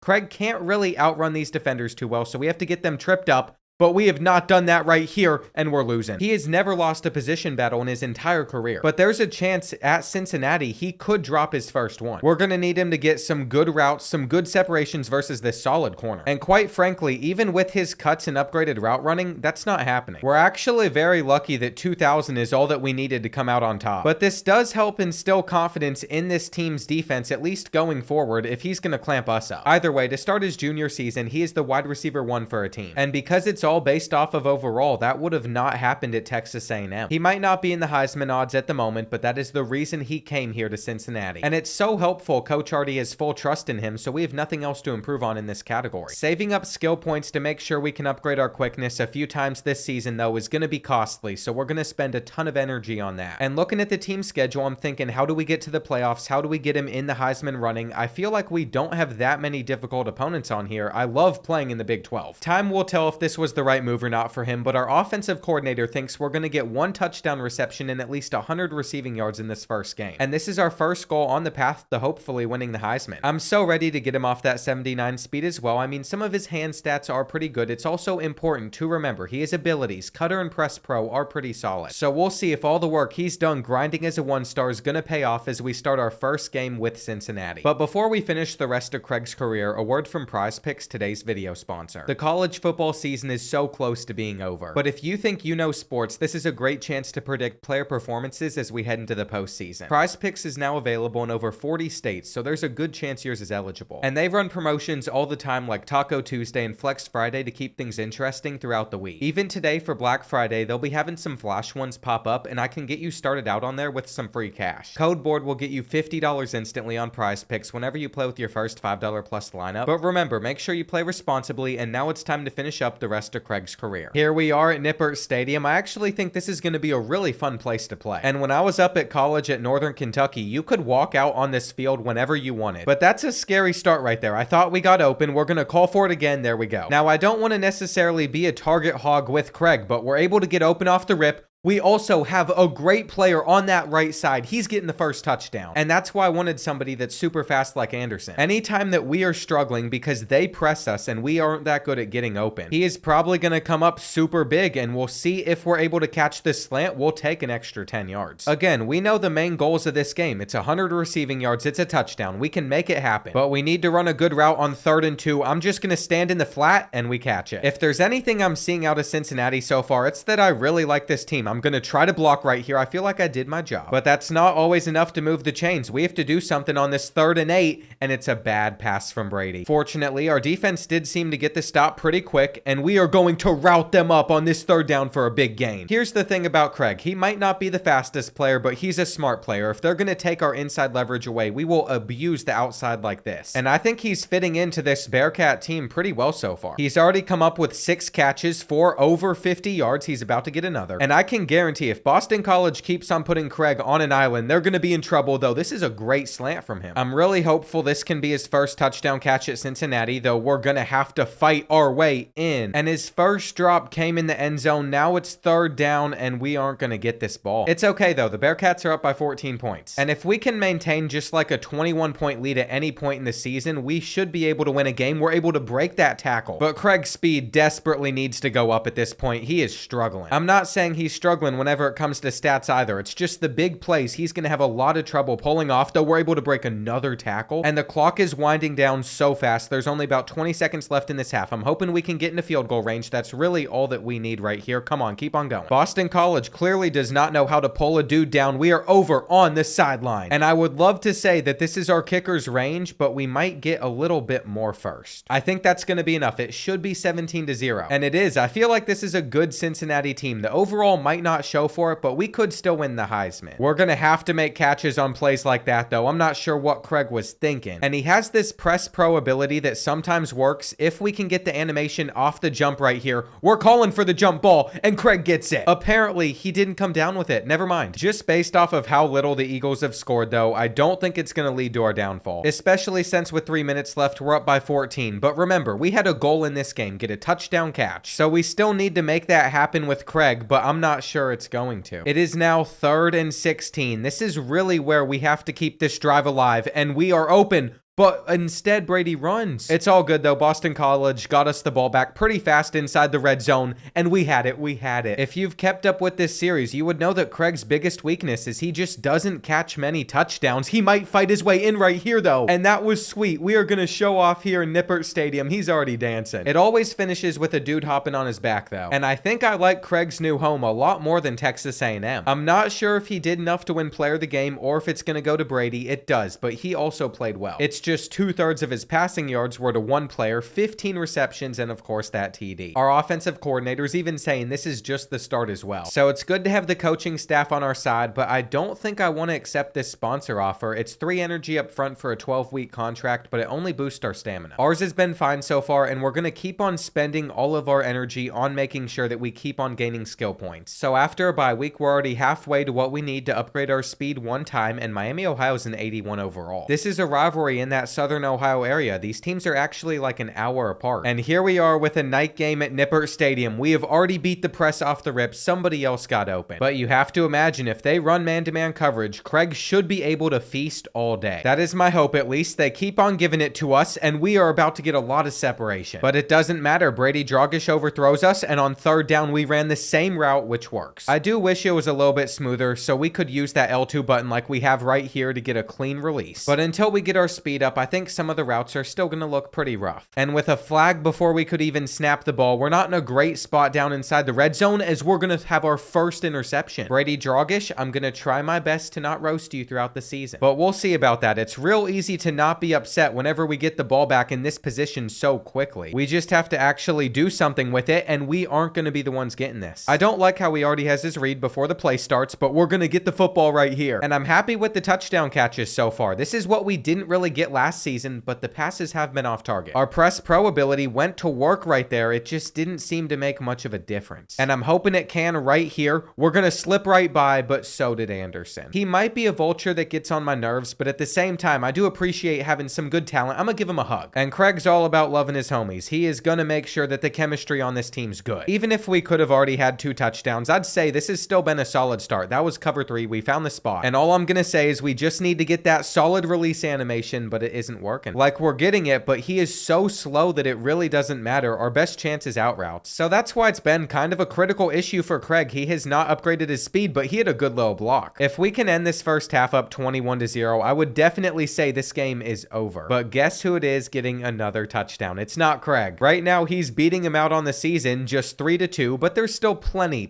of time for that to change. And the Redhawks did score on their last drive. So that does mean as we start the second half, this one's not over yet, but we could still make that happen. It's basically like the 21-point rule. At that point, it is super hard to blow a game. On 3rd down, our tight end's getting open up the middle, and he is going down at the 5. We all know what this means. It's a chance for Craig to get himself into the end zone, though we're going to have another interception. That is the one thing that could hurt this season, because all of a sudden, we find ourselves only up by 6 points, and we're going to have some better passes. Craig cannot believe we're going through this against Miami, Ohio. It's not really a good sign. But with that stop, they could end up tying it back up. Now, fortunately, Unfortunately, they didn't get the 2-point conversion on their touchdown, but I am still very worried. The air raid playbook has us continuing to throw the ball as well. We really don't need to be doing so. There's a flag, and I can't really tell who it's on. I think it's against Miami, Ohio, so the catch should count. That means Craig Mason is now over 100 receiving yards on the day, and that right there felt like it could be a big play, but we're going to start running the football. I'm really hoping that we can just pick up the couple of first downs that we need, though I missed my blocks. So here we go. It's 3rd and 3. Game on the line. We get open, but somebody else is open, and we all know who it is. He now has his 3rd receiving touchdown of the day. So you best believe in this final 48 seconds, we are going for all the glory, and we could have had it, except it's going to be deflected into an interception. We're not fast enough. Either way, though, it's still good. We picked up a win, and more importantly, a win over one of our in-state rivals. Craig does have a little bit of fear, though, that if he doesn't start making more touchdown catches, Dakari Anderson could potentially steal the Heisman. The sooner we can upgrade our quickness, though, the better, which means I'm going to save energy. I'm going to use these answers from Kevin. We'll see what happens. And we have aced the test. Our GPA got a little bit of a bump. We still need another 3 skill points, but speed was probably something I should have dealt with at least as a sophomore. And we're about to find out if there's any consequences on waiting to upgrade it, as we're about to face off against 88 overall Utah. We're a top 25 team, but they have the better roster, so this is going to be a real test. And I'm not surprised that we're not in the Heisman watch yet. We just have to start making more touchdown catches if we want to even be mentioned here. Against the Utes, though, that's not going to be our goal. Our only goal is making sure that we don't lose to them, because on paper, they're the better team. It's also raining, which is going to make it super hard to catch the ball. But our tight end just pulled it off right there, and we have a load of separation. That was a good push off. That right there is what makes me think that some of the abilities we got are super worth it. We're going for a heave to the end zone, though. And there's just a goal to force feed Anderson, force feed it over to Craig Mason, who's going to help us get the first. I really think that if he can get his speed up enough, the rest of the country is going to struggle to stop him. Right now, we're going with the out route. And here's the thing. We could continue to throw the ball on every play, but I also want to try and trust our rushing attack. I think it's better for us to be a little bit unpredictable, especially if we're going to go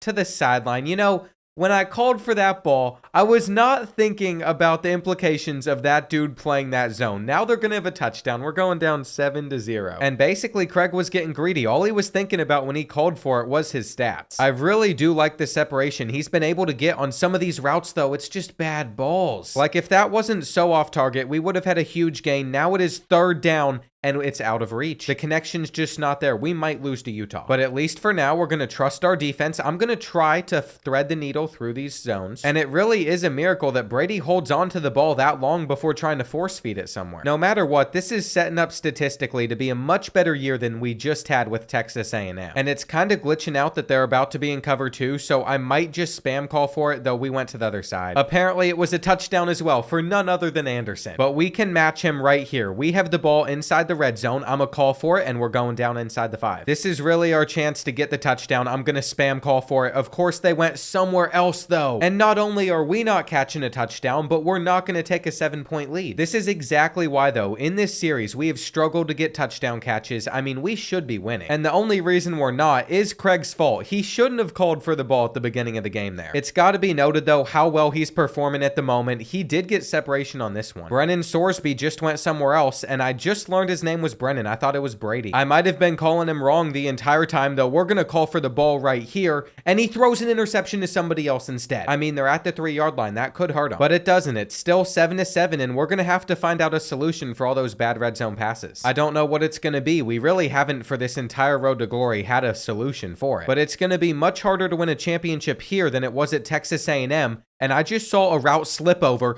Anderson slipped over on that play, caught that route, and took it to the crib. We can't compete with him. Yeah, it's your time, buddy. You're going to win the Heisman. I cannot believe what I'm witnessing right now. I might have made the wrong decision in coming to Cincinnati based off of that. We know what it's going to take to win the Heisman. It is these receiving touchdowns. We got nothing there. No separation. I shouldn't have called for the ball. I don't know what I was thinking. But our defense is special. They have held Utah to 0 points. And what is happening right here? I mean, we seem to be making progress down the field. We just got a clean release. Oh, they actually threw the ball right there. That is the problem, though. We need to have upgraded speed if we're going to pull off some plays like that. I mean, we're catching through contact. We're literally doing all that we can. We're able to pick up the first down here. But Craig already has a national championship. He has one thing on his mind. It is that Heisman. It might even cost us a loss or two throughout the season just because of how bad he wants it. And that was it right there. He had his chance, though. We beat the press, and somebody else got the football. What are we doing? What are we doing? I think that's the last time we're going to see the football as well, because Utah scored, we got the onside kick, and they have all 3 of their timeouts left, so I'd much rather just run it. They're going to get the ball back with like 5 seconds, so that means we are going to close out the win at home, but we know who's winning player of the game. He deserves it. He literally slipped, got up because of the rain, and still scored a touchdown on the same play. But it makes you wonder, is the committee going to care more about touchdowns or catches and receiving yards? Just 3 weeks into the year, you would think that Craig Mason is outpacing him, but I think the receiving touchdowns are a big factor in the Heisman voting. We'll see how it all pans out. There is a long year ahead of us. We're about to play at BYU. It's our first road game. And I know the schedule might not seem like it's that bad, but they're 2-1. Texas Tech is 3-1. And then Arizona and Kansas State coming up are both ranked and undefeated. We all know that in real life, the Big 12 self-sabotages itself. All these teams just beat up on each other. So on any given week, you could lose a game that you really shouldn't, and we got to start studying. We have an exam in 3 weeks. If we perform well enough in this game, though, I think we're going to be able to afford our first speed upgrade. And we'll see if that stadium pulse becomes a big factor in this game or not. We're already breaking a tackle. I like to see it. But there's definitely been a lack of hitch routes this season, and I think that's affected our offense. Believe it or not, whenever you're not that quick, the route tree of things you can run really are limited. But we did make a couple of aggressive catches at Texas A&M, which makes me want to go for more at some point. I'm not sure when it's going to happen, but if I feel like it is the right spot, I will call for the jump ball. We'll take the slant inside the red zone. And this is where we always run into our biggest issue. The interceptions are coming, so we got to call for it fast, and we're going to be short. I almost think we're just going to have to spam for the ball off the rip, and that's going to get us a tutty. But I'm wondering if the refs might take it back. They clearly didn't, though, and now we're getting the ball on the 11-yard line. We have a chance to get a second touchdown, and I think it's so dumb you lose coach trust for loss of yards after catch, whatever. That's a rant for another time. At this point in Craig's career, he does not need coach trust. He just needs to keep on making catches. And we are well on our way to beat BYU if we're able to keep this up. I didn't call for that ball. I was actually hoping they hit Anderson on the zig route. That way we could at least pick up the first down right here. I might have called for that. So BYU could still score to end this half. There were definitely some better ways to handle that last drive, but I'm trying to put up some good numbers. We'll see if we get out. And so far, so good for Brennan. He has not thrown an interception in this game, which has been his problem. In fact, he had all the time in the world right there. And we're going to take a timeout to get a quick breather. Anthony Richardson should take notes. Craig isn't just going to pull himself off of the field, though time is winding down. And we're inside the red zone. I did not mean to motion over right here. I just hope that somebody is open. But we're going to have to hike this ball. We're going to have to beat the press, and we get our third receiving touchdown. This is the half that Craig needed. We have figured it out. And this really is the best game in his career. He has turned into an elite receiver after being a one-star recruit. But there is a pretty big problem at the moment, and that's the fact that they're still in it. I'm not sure why we've come out so panicky, but at the moment, BYU's about to stop us on this third down, and the Cougars could easily tie it up at 21. Our defense got the job done, though, and that's going to make a big difference in this game. Anytime we can get this ball back where we don't give up points, I'm very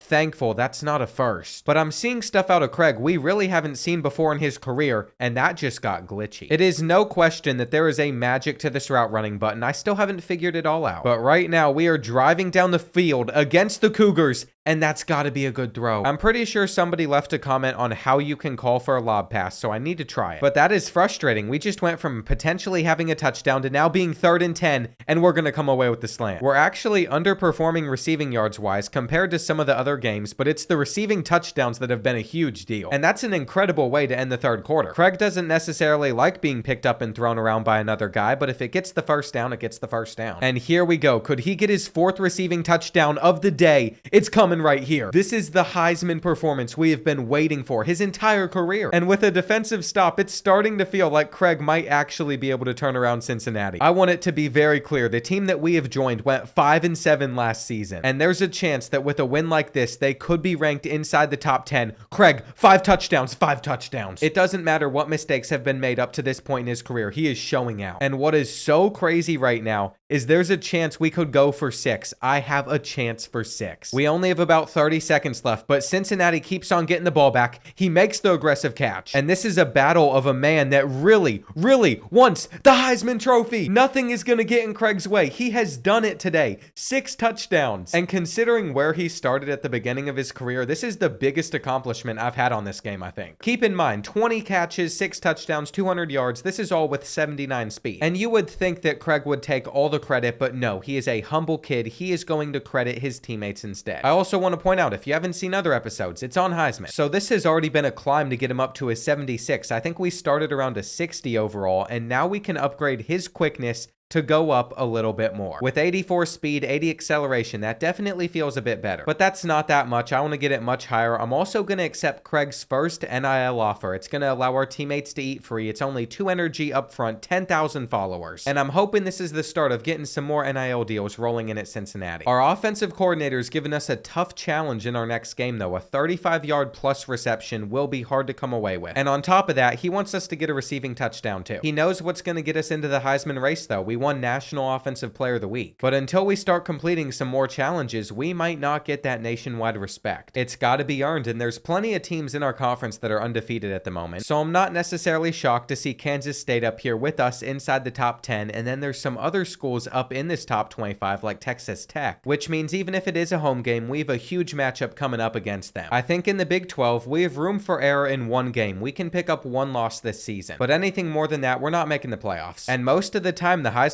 voting is all dependent on the top 5 teams in the country, which means if we're not up there on the rankings in this game, we're probably not going to take that home either. This is exciting though. We normally don't get to do much inside the Big 12. We'll see if we're able to beat all these teams. And even though I don't love that we're down 7-0 so early on, we're moving the football. Now, I haven't necessarily gotten a great chance to check out this new speed yet. We're about to take a sack, but I've remembered the goal. Get one 35-yard reception, and that could have come right here, except that defender phased right through us. I was hoping he missed the ball and we just took off for a touchdown. We probably still would have been caught. But Brennan Sorsby threw the ball a little bit too soon. That's our quarterback. It's not the Brady Dragish guy. It's kind of bad Craig didn't know his own QB's name. But here's the thing. Either way, he's putting up generational numbers and we'll take a sideline catch. There is a decent chance that we won't get touchdowns in many more games after that last one though, so we need to just hope for the best. And if I can be a distraction for throws like that, I will take it. The better Craig performs, the more the defenses are going to hone in on him, but that's a good thing. We can allow other guys to get their chance. And if anything, the most important thing to be focused on in this game is simply winning. All of a sudden, I am all for DeCorey Anderson breakaway touchdowns. Those actually seem to be super helpful. And we're trying to end this first half strong. They are in man-to-man right here, but we can route them up. There's definitely still plenty of instances where Craig can't stay on his feet, but he is going to beat the press. And that is the press pro ability going to work with his 84 speed. It has not worked too well until right there. Going into this third quarter, we have a 7-point lead against a top 25 team. I will definitely take it. But with Brennan making throws like that, it can be snatched away within a second, and I don't think we have enough. I also don't understand how we're getting this ball on the 1-yard line after they were able to kick a field goal and give it back to us. But that might just mean a 99-yard drive for Craig Mason, which could be helpful. My hope is on this 1st and 10, they give us a chance for a one-on-one right here. I'll take that too, because it allows us to keep on moving it down the field, and we're ready for the 4th. I'm not sure what happened to Craig's head here, but he does have 10 targets. And on 2nd and 9, I might call for the deep ball one-on-one right here, but he didn't throw it. Brennan Sorsby was able to find somebody else open. I just want a chance to make a play. And here we go. I think we got man-to-man coverage right over here. I'm going to have to cut inside. But I think Anderson had already gotten a decent bit down the field, and we're going to have to fight for this ball. This is a tough spot to be in. It's 3rd and 7, though with this slant, we looked like we were open. I shouldn't have come back to it. And that's a costly mistake from Craig because Texas Tech could take the lead. Of course, though, we're going to give credit to our defense because they really have been incredible. With that catch, we simply need 1 first down to seal the win. I think I've done a decent job contributing, but we only got 2 yards out of that. Now I'm going to hold the outside blocker, and I love to see that. No matter what Texas Tech does, we should be able to run it down to like 20 seconds left. But coach has us throwing the ball on this 3rd and 5, and we are going to get open, but it's too late. We can't hit a field goal from there either. And I was very nervous, but our defense did it once again. They didn't give up a single yard in that final minute. Brennan wins player of the game. And the reason for that is Craig Mason's going to finish under 100 receiving yards for I think the first time this season. He wasn't able to complete the challenge of a 35-yard plus reception, but getting the win to stay inside the top 10 was what was on our mind. That was what was important. I will say though, 5 games into the year, there are other receivers putting up numbers like Craig. This guy, Cam Williams, is outperforming him. So he's got to step it up because right now both Cam and then Ryan Williams as well are receivers in the Heisman race, even a kid from Wake Forest and Clemson. There's a little bit of a break in the schedule though. Before we play 6 straight Big 12 opponents to finish out the year, we get to face UMass, pass on the road. And if I'm remembering right, they have like the second or third smallest stadium at the Division I FBS level. Craig played at New Mexico State as a freshman though. He is not foreign to seeing some rough stadiums. And this game feels like a real opportunity for him to put up some huge numbers against corners that aren't as good. I really want to see if we can beat any of them with the press. I don't want to be running out routes all day. But they have to come out aggressively versus Craig Mason, and right now they are really respecting him. I also know if they're aggressive on one side, they're going to be aggressive on the other side where Anderson is more likely to break free. But Craig does need to rebound back from that last stat line, and instead it's Anderson. I think they're testing Craig right here though. We're going to see if we can get any bit of a release, and they're still running our routes for us even getting a pick. That was not how I saw that play ending. They're talking trash to our linemen. And how is Craig Mason going to fall off or regress even a little bit as he upgrades his speed? That just doesn't make very much sense to me, though we are able to route up that kid for a bit. And I just realized there's only a few minutes left in this first half already, though Craig takes us to the 5. The question is though, can he get the touchdown to finish the drive off? And I think he is going to. So maybe that's a Heisman moment for him. He's going to hit the Heisman pose right here, and he's going to have another chance to get more points before the end of the first half. But I will say his wear and tear is adding up fast,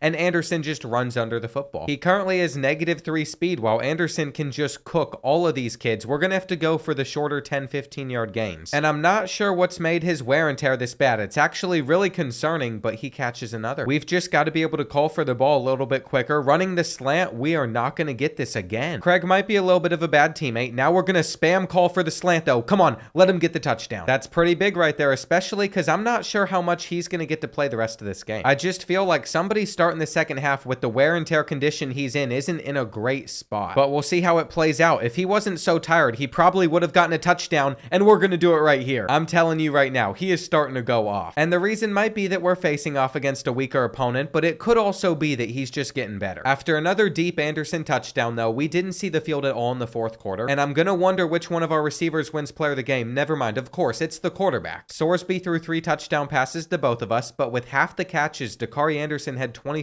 more yards. But I think it's a good thing he's also improving, and my GPA has been adjusted. You got 3 Ds and an F. It's dropped down to a 3.4. At one point, he was a scholar. Now we have focused a lot more on just training, trying to get those upgrade points. And at the moment, we have 3 of them, but we need to get another 8 to upgrade our quickness again. I'm very happy that we're currently the number 5 team, though. Again, we have room for error to lose at least 1 game and still make the playoffs. But even with that ranking, there's not a peep about Craig in the current Heisman projections. It's pretty clear, though, that he's just going to have to keep going off, and his next game is against Arizona. On the road here, the stakes are pretty high. There are 4-2 teams, so they're not going to be easy to beat. And it's going to be a pretty massive shift from just facing off against UMass, though we are able to get 15. Craig Mason kind of has the Travis Kelce route tree. He just runs to the open space on the field. But ever since his speed got upgraded, he has not had as many huge yard games, so we're going to go for one of those today. I'm not sure if it's because he's trying more deep routes and he's still not very capable of pulling them out, but those 15-yard outs have always been his sweet spot, and we are going to get open inside the 5. I really wish we didn't fall down right there, though. Now we're going to have to get open in the end zone, and that is a great way to open up this game against the Wildcats. I almost had Craig stay at Texas A&M for another season as well, just because I know people don't like the transferring every year, but we have found ourselves a better home. And love or hate him, Anderson has made our offense so much more explosive. It's now 14-0. We didn't have to do a single thing on that last drive. That is so relaxing. And to start the second quarter, it's going to be on Mason to get us our 3rd touchdown of the game, but instead it's going to be an interception from Sorsby. I'm very thankful Arizona couldn't do anything with that, but I don't like we almost kept him in it. So with that thought in mind, we might be calling for the ball a little bit sooner on this drive. This could be an incredible way to end the first half, really solidify our position, though we take a sack. And I think we can get open for a big gain here, even if it's zone coverage, but instead it's going to go somewhere else on the field. And that's Anderson running under it? No, it's not Anderson. We have another guy, number 46, that's that quick. This Bearcats team is a team of threats at the moment. We also almost got the separation. But I will give credit to them. They've done a pretty good job on Craig until this play. It really hurts to know that that could have been so much bigger than it was, though we are open. And I doubt that we're about to get into field goal range right here, but our quarterback threw it anyway, trying to force it in there. I can't complain. It was an amazing first half. But statistically for Craig, this game has been pretty atrocious for him. So I'm just just going to call for the ball a ton. Before that play, he was only at 63 yards on the day. It doesn't sound like a Heisman winner's stats to me. And the expectations are just so much higher than they used to be, though we have the one-on-one route that we're able to get open on. Here's the thing though, there's still 13 yards until the end zone, and this could be it right here. I'm actually really thankful we have a quarterback that seems to throw it to him a lot, because Craig's played for some teams where he has actually gotten open and not gotten the targets he deserved. It's still been a little bit of a struggle with all of his average attributes, but we're definitely working on it. And this is probably the final drive where he would even be out there on the field. It is now 3rd and 10. Arizona has not scored in this game, but we are still going for more points. And this flood play is a great opportunity for that. We're just going to jet across the middle. We're going to take the slant. But that was a good reminder that Craig is still human. He's going to make some mistakes, and he can catch this one instead. It is definitely a huge 3rd and 3, though. If we run an out route here, we should be able to get open. I just wanted it to be a zig more than anything else, and they're going to pick us off on the goal line. Why did I call for that? That should be a heartbreaking way to end this game, but our defense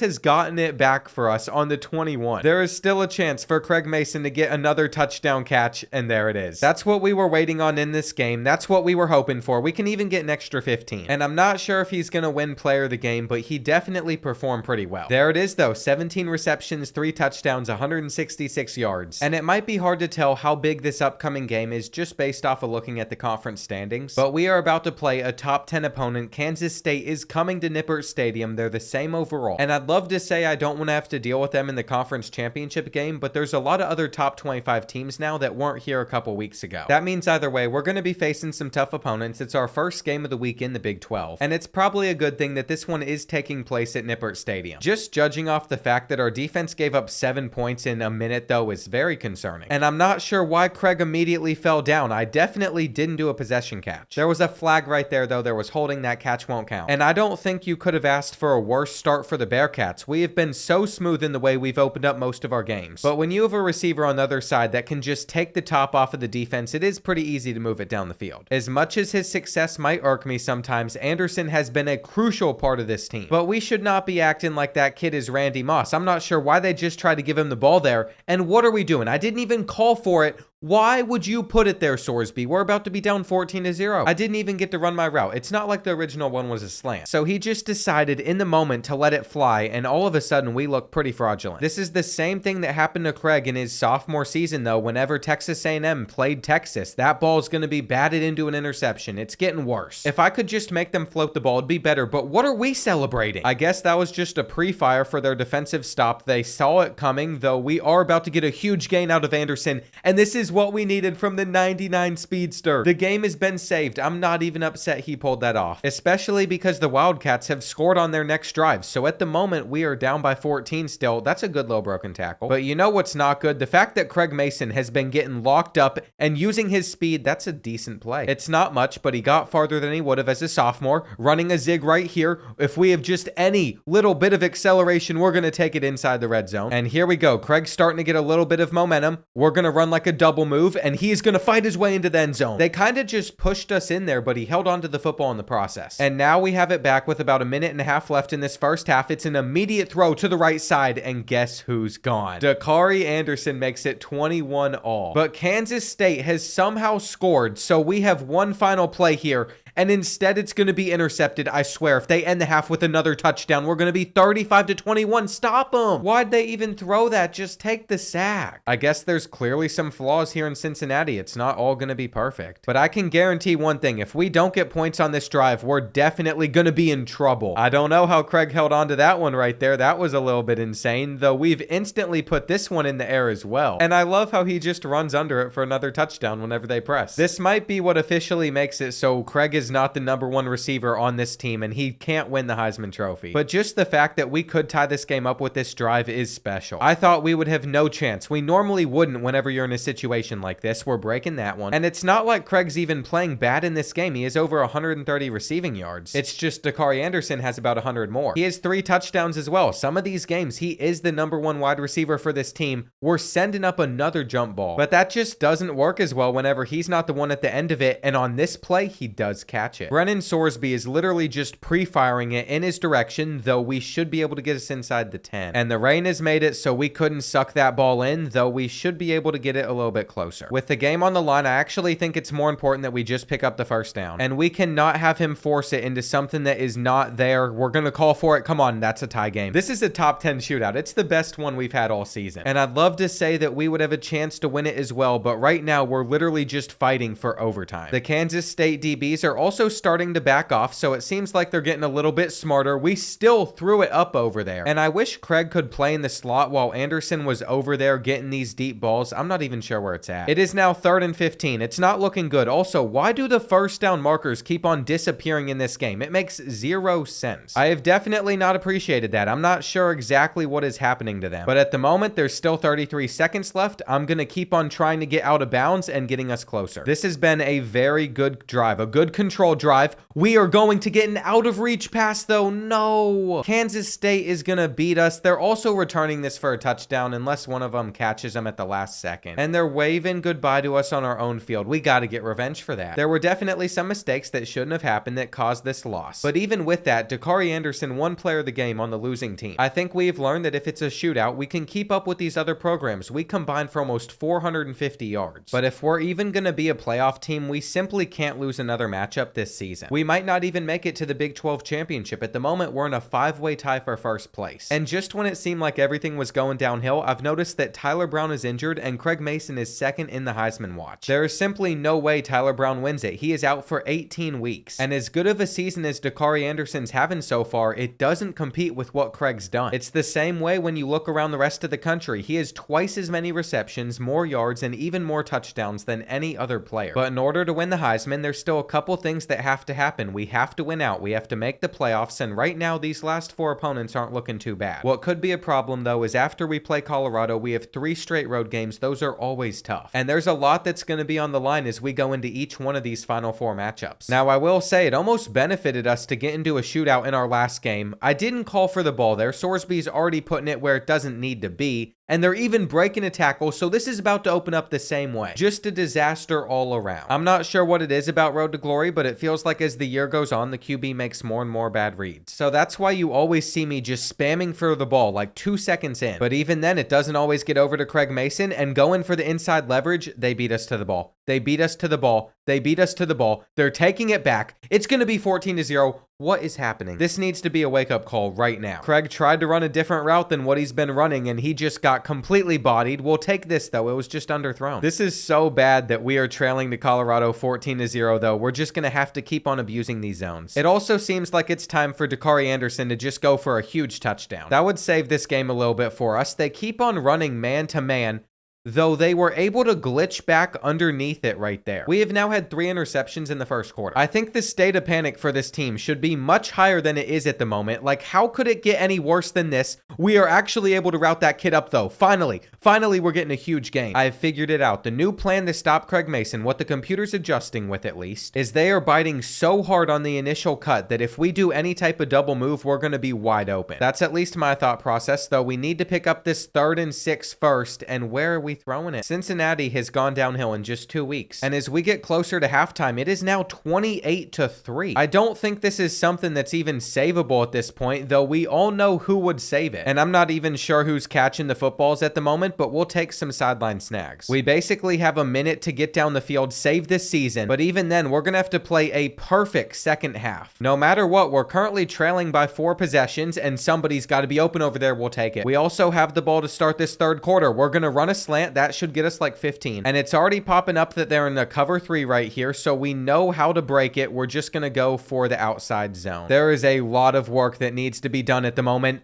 and we've thrown a pick. What are we doing? Why would you force it there? It's like we just lost our only chance. And we're going to keep on trying to pull off the comeback, but there's really not too much that we can do. Let's not act like this is not Craig's fault, though. We called for the ball in a lot of spots that we shouldn't have. And now we're just going to face the consequences of that. That is definitely on him. If we can get a touchdown out of this drive, what we're going to need is a very, very quick defensive stop. And it is always Anderson that finishes it. Now with 8 seconds left in the 3rd quarter, we do have the ball back, and we're getting it out very quick. Hang on. Anderson, keep on going. This could be the comeback of the century. 35-10 at one point, now 35-24. And I love to see him thrive at the moment. We need this. Guess who has the ball back 30 seconds later as well? Colorado had to have thrown an interception or something. On a whim, we just turned. But there was not enough hold up from Sorsby to get us that football. He's instantly thrown it over there again. He's a cheat code. He is takeoff. He is 99 speed. They can't stop him. He gave us a chance against Kansas State. He's doing the same thing in this game. We'll get the 2-point conversion. And now we just have to rely on one stop. That would eventually come. We have the ball back with 2 minutes left.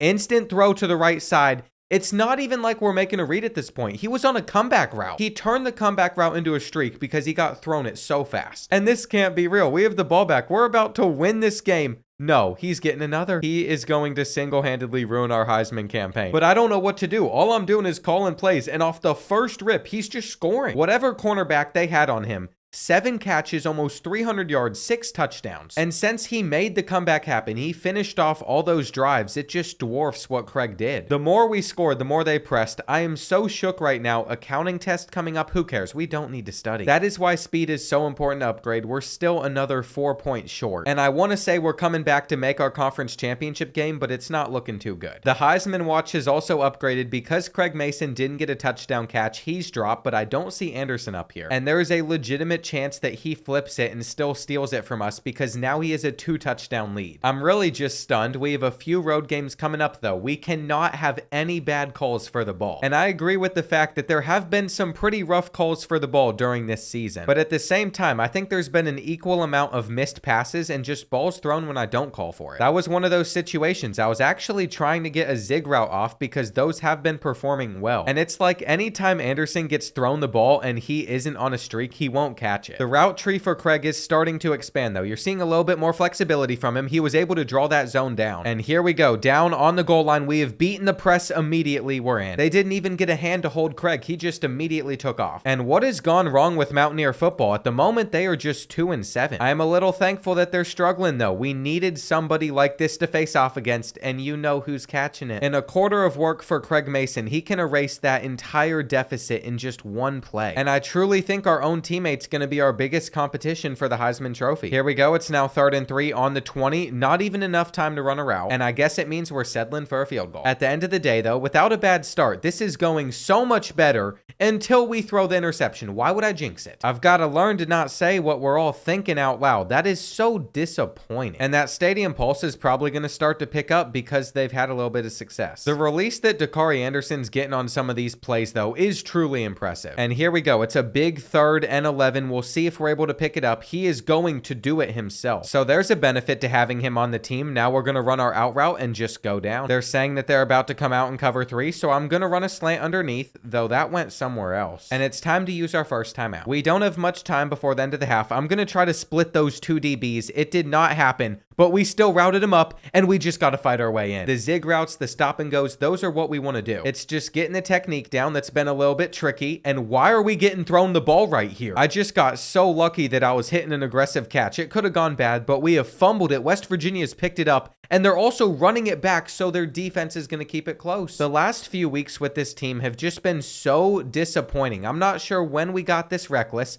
but I think we're about to have a touchdown. And I take that back. Not every deep ball goes perfectly well. I also cut out a lot of them that don't. But for the viewer, it probably does feel like Anderson's been pretty much unstoppable throughout this season for most defenses. He's basically just a boomer bust type player. Sometimes he goes off, sometimes he does almost nothing. And this has been a very solid drive from Craig with all the catches he's made, though he didn't get it on that 2nd and 6. That would have been a pretty easy first down, but on 3rd and 3, I ran the route of a lifetime. After kicking a field goal, though, West Virginia would score. So this one is not over yet. I'm not sure what we're doing. And it's not like we're in a position where we can run out the rest of the clock. We have a lot of time left. Coach also took Craig out for 3rd down, which we didn't get. So now we find ourselves losing. And this is just ridiculous. There's 3 minutes left in the game. There is no reason that we should be struggling at this moment. I really did not want to make that catch right there, but we're going to call for it here. It's going to be 4th and 2, and we have to lean on our defense. That is by far the most stressful thing that can happen in that situation, and now we got to get a first. We've gotten it back with a minute left on the clock, but we have no timeouts. That's actually a laser. And what's so scary at the moment is even if we do get into field goal range, I can't trust our kicker. We're trying to beat them deep, and they could have intercepted us. I know Anderson just made a crazy catch. And if you missed it, this is exactly what he just did. He went up for it, and it was a little out of reach, but he still caught it. But my main issue right now is if we're going to finish this drive off, and we do. I really did not trust us to kick a field goal right there. I'm so glad it worked. But there was a lot of risk right there. That could have been intercepted. We should get the 2-point conversion, and I guess we just have to lean on our defense for 23 seconds. That really isn't long enough for West Virginia to do anything with it, but that was such a close battle. And I started to feel like I was losing control with the times I wasn't getting the ball, with the times where I got taken out. So as we head into these final couple weeks of the season, I'm incredibly nervous. And since when was the Big 12 this top heavy? Normally, all these teams would be beating each other, but no, we have Kansas State, ourselves, and Utah all inside the top 10. Baylor's getting up there. Texas Tech's at 13. And Craig Mason might not be first in the Heisman watch, but he is still a part of the conversation with 3 receiving touchdowns in the last game. We're also about to get up to 10 skill points, which means we're only going to need 1 more to upgrade our quickness. But I think in order to win the Heisman Trophy, you pretty much have to make the conference championship, so we need some other teams to lose. I don't think it's just on us winning anymore. There are teams that are ranked above us at 6-1 in Big 12 play. And it blows my mind, with all those teams that are having so much success, we've only had to play 3 of them. With all that being said though, that's not to discredit the Cyclones. They could give us an issue. It seemed like as of recently, we can't just get an easy win, so I would love to have a good start. But it's not looking like that's going to happen. We've already dropped 1 pass. I'm going to run a little bit of a curl right here to fit that zone. And that's what we needed to move the chains. But I'd also like a big play. We have split the seam. And if 24 can't catch Mason, this would be the biggest play of the season. That is why he needs at least another speed upgrade. He would have been gone to the crib.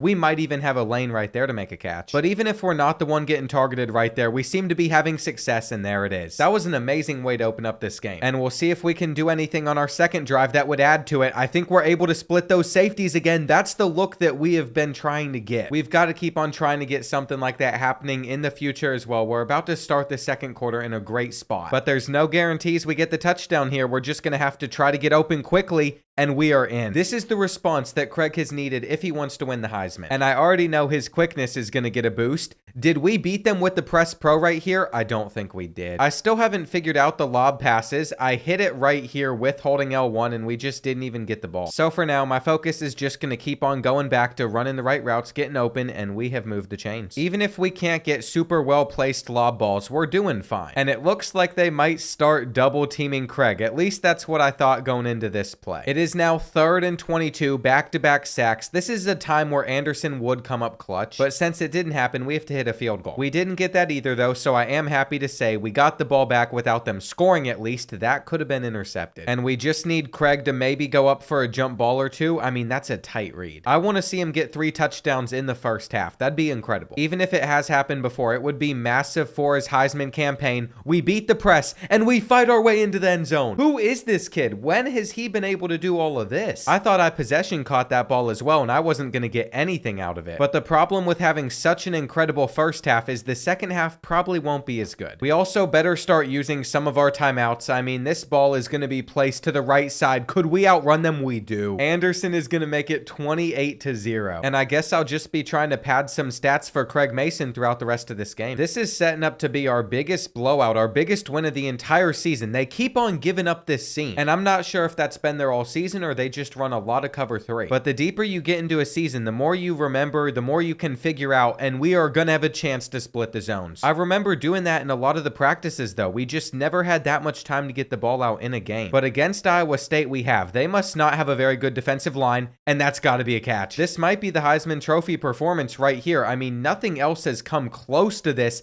Anderson once again is just gashing them for a touchdown. And this is the only time I question if I have the minimum play clock set too high. I guess this is still a realistic score for a football game, but we're in the 3rd quarter and it is completely out of hand. We just keep on getting the ball back in some really good spots, and we are going to make the aggressive catch. But I might be getting a little bit greedy. I was spamming for that ball, and somebody else is going to get it, and it's the other team. The minimum play clock shouldn't matter too much now, though, because I assume like normal, once we got to the 4th quarter, the game would just put the backups in, but they have not. We have broken a tackle, and how bad is Iowa State? Let's not act like Craig is some tough guy. He is literally 5'9", like 160 pounds. And it's like Road to Glory knows I'm going for the Heisman Trophy because they They just refuse to put in the backups, but Anderson scores so fast. This will somehow go down as the greatest game of the season for us. I mean, we have just done whatever we've wanted. And it's not like this is the first time a team's lost 63-3, but it is pretty rare whenever that happens, and we're still getting more catches. It really doesn't make much sense, though, why the computer has not gone for any subs in this one. I thought we were getting another gain. And coach said, we're running up the score for seeding. We're not going to get a final touchdown, though. Instead, it goes over to Smith. It's not Anderson. And we ended up winning 70-3. Iowa State is lucky they got on the board. I wish all of our games could have been like that recently. They've been super close, but this was amazing. And I thought the Arizona game felt really easy, but Iowa State just made it twice as bad. We have been waiting for this moment, though. We have 12 skill points to spend. I almost want to split them up, put them into other things like maybe hands and route running. That would help our overall a lot more. But the truth is, quickness is what I said we were going to dedicate our upgrades towards, so we're going to see what this gets us to. Only 88 speed. We need to get at least another. I mean, that is a lot better than it was, but we can't just run by players. We have Mr. Fizz hitting us up. 400,000 followers, just 2 energy up front. I will take the deal. I've never really explored the NIL side of things, but I'm not as worried about academics. And I'm hoping all that additional exposure can carry over to the Heisman Trophy voting. Right now, like we should be, we are up to number 1. Tyler Brown is still in the finalists, though, even though he's been injured for a bit. And it looks like we have the tiebreaker over Utah, but we don't have one over Baylor or Kansas State. I mean, at least we're easily projected to make the playoffs, but it's not going to be as a conference champion. And just assuming those 2 teams win out, that makes our last performance even more important. If Craig is truly going to win the Heisman Trophy, though, he does need one more big performance against Houston. And this is probably going to be the difference between winning the Heisman Trophy and not getting it. I definitely don't like a drop off the start, and I don't think we're going to be able to split these zones. But having enough time to do so is what caused so much success, and we would have had it right there. We're breaking the tackle, at least we still have it. But just being on offense is not enough. We need to be making catches. After that play, though, our running back fumbled on the next one, so we're trailing 7-0, and that was such a clean route I just ran, even though we catch it down there. You can already see the difference in the speed when we end up cutting. We're going to try to get the slant. But Sorsby has his read planned out before the play even starts, and look at that. That is so crisp. This is incredible. It's been almost 3 full seasons, and we have not been able to beat man-to-man seriously until now. There was always a decent chance that they were able to keep up with whatever route we ended up running. Now I feel like we can get about anywhere. And if we just went for 350 yards versus Iowa State, surely we can go for even more against Houston. We have the speed boost, but not the time. So shout out to our defense for getting it for us inside the red zone, as we are going to get this or not. That is exactly why I wanted to focus on Craig's speed a little bit less and his catching more, but I think I just messed up a touchdown by falling down early. Thankfully, we're still going to get it. I think we've made some really positive strides forward, though. It took a long time this season to get to where we're at right now. I think with some better decision making, we would have gone undefeated, especially with the speed. But we'll see how it turns out in the playoffs whenever we're not just playing Big 12 schools. That might be the difference maker. The hardest opponent we've probably played this year was Kansas State, and they were able to beat us. We're still going for another touchdown right here. We can just get open versus man, and there's really nothing that they can do. I mean, the Cougars have definitely kept it a little bit tighter than I would have liked. At the moment, they're only trailing by 7. But ever since figuring out this route to beat man and then also the zone splits, we've been cooking. If I see Houston drop back into cover 3, it is over for them. Not enough time to tell, though. And this is still a pretty crucial 3rd and 8. The game is far from over. Our release right here wasn't the worst in the world. Did we get enough for the first down, though? That'll do it right there. Now we're getting man-to-man. You can see the release on both of our receivers. And Anderson had a touchdown, but Craig had the first down. It was the safer play. This is cover 2, and we got an aggressive catch. That really wasn't there too much. Now they're trying to press us, but we have the zig, which was so close to being another tutty. As we start this 4th quarter, Craig Mason already has 14 targets. He's not getting one here. And I don't want to say this game's been a disappointment, as we could have had a huge game, but I'm not sure we have done enough to win the Heisman if we don't get into the Big 12 Conference Championship. It's really hard because we set this entire season, the entire reason to transfer, all down to that one reason. And now all due to one loss, the motivating factor for this entire year might not occur, but we're getting a touchdown. Houston is keeping it competitive, though. They went down the field and scored, which gives us a chance to get more points. And Iowa State has got to learn from this. Pretty much every team we've faced recently has scored against us but them. 3 points is just brutal. By now, we do know that we're going to win this game. It's just about stats. And all those players can get the catch catches to get us down the field, but using L2, we should have had a touchdown. I wonder what would have happened if we had a quarterback that hit all his passes. I think it's pretty unrealistic, but there's probably been 5 or 6 balls where Craig Mason could have gotten another touchdown. That is literally a perfect example right there. Now someone else gets it, and I guess we're gonna find out whether or not he did enough. I'd love to think like 10 touchdowns in the final 2 games would really put him over that hurdle, especially since he's won back-to-back Offensive Player of the Week nationally. He has an opportunity to play again though, because we've made it to the Big 12 championship, and it was Baylor that lost in the final week to even give us that chance. They just clutched up for us right there. We got straight A's on our final exam, and I've been spending a lot of energy on training, but I'm scared to do it too much before our Big 12 conference championship. Whether we win or lose this game, I think we're a playoff team just based off of the fact that Utah's top 10 at 10-2. So that's at least good news. Tyler Brown's somehow still up here in the Heisman watch list, but Craig Mason is number 1. I also have 4 skill points I could spend, nothing really to upgrade them with though. I think we should still save up to another 12. So right now that's the plan, and I guess we'll see if we can get our revenge against Kansas State. If I'm remembering right, it was just a bunch of turnovers that cost us that game. So the plan is not to call for the ball unless we are very open. I didn't even want it there. The thing is too, they can keep up with us offensively. They've already gotten 3 points.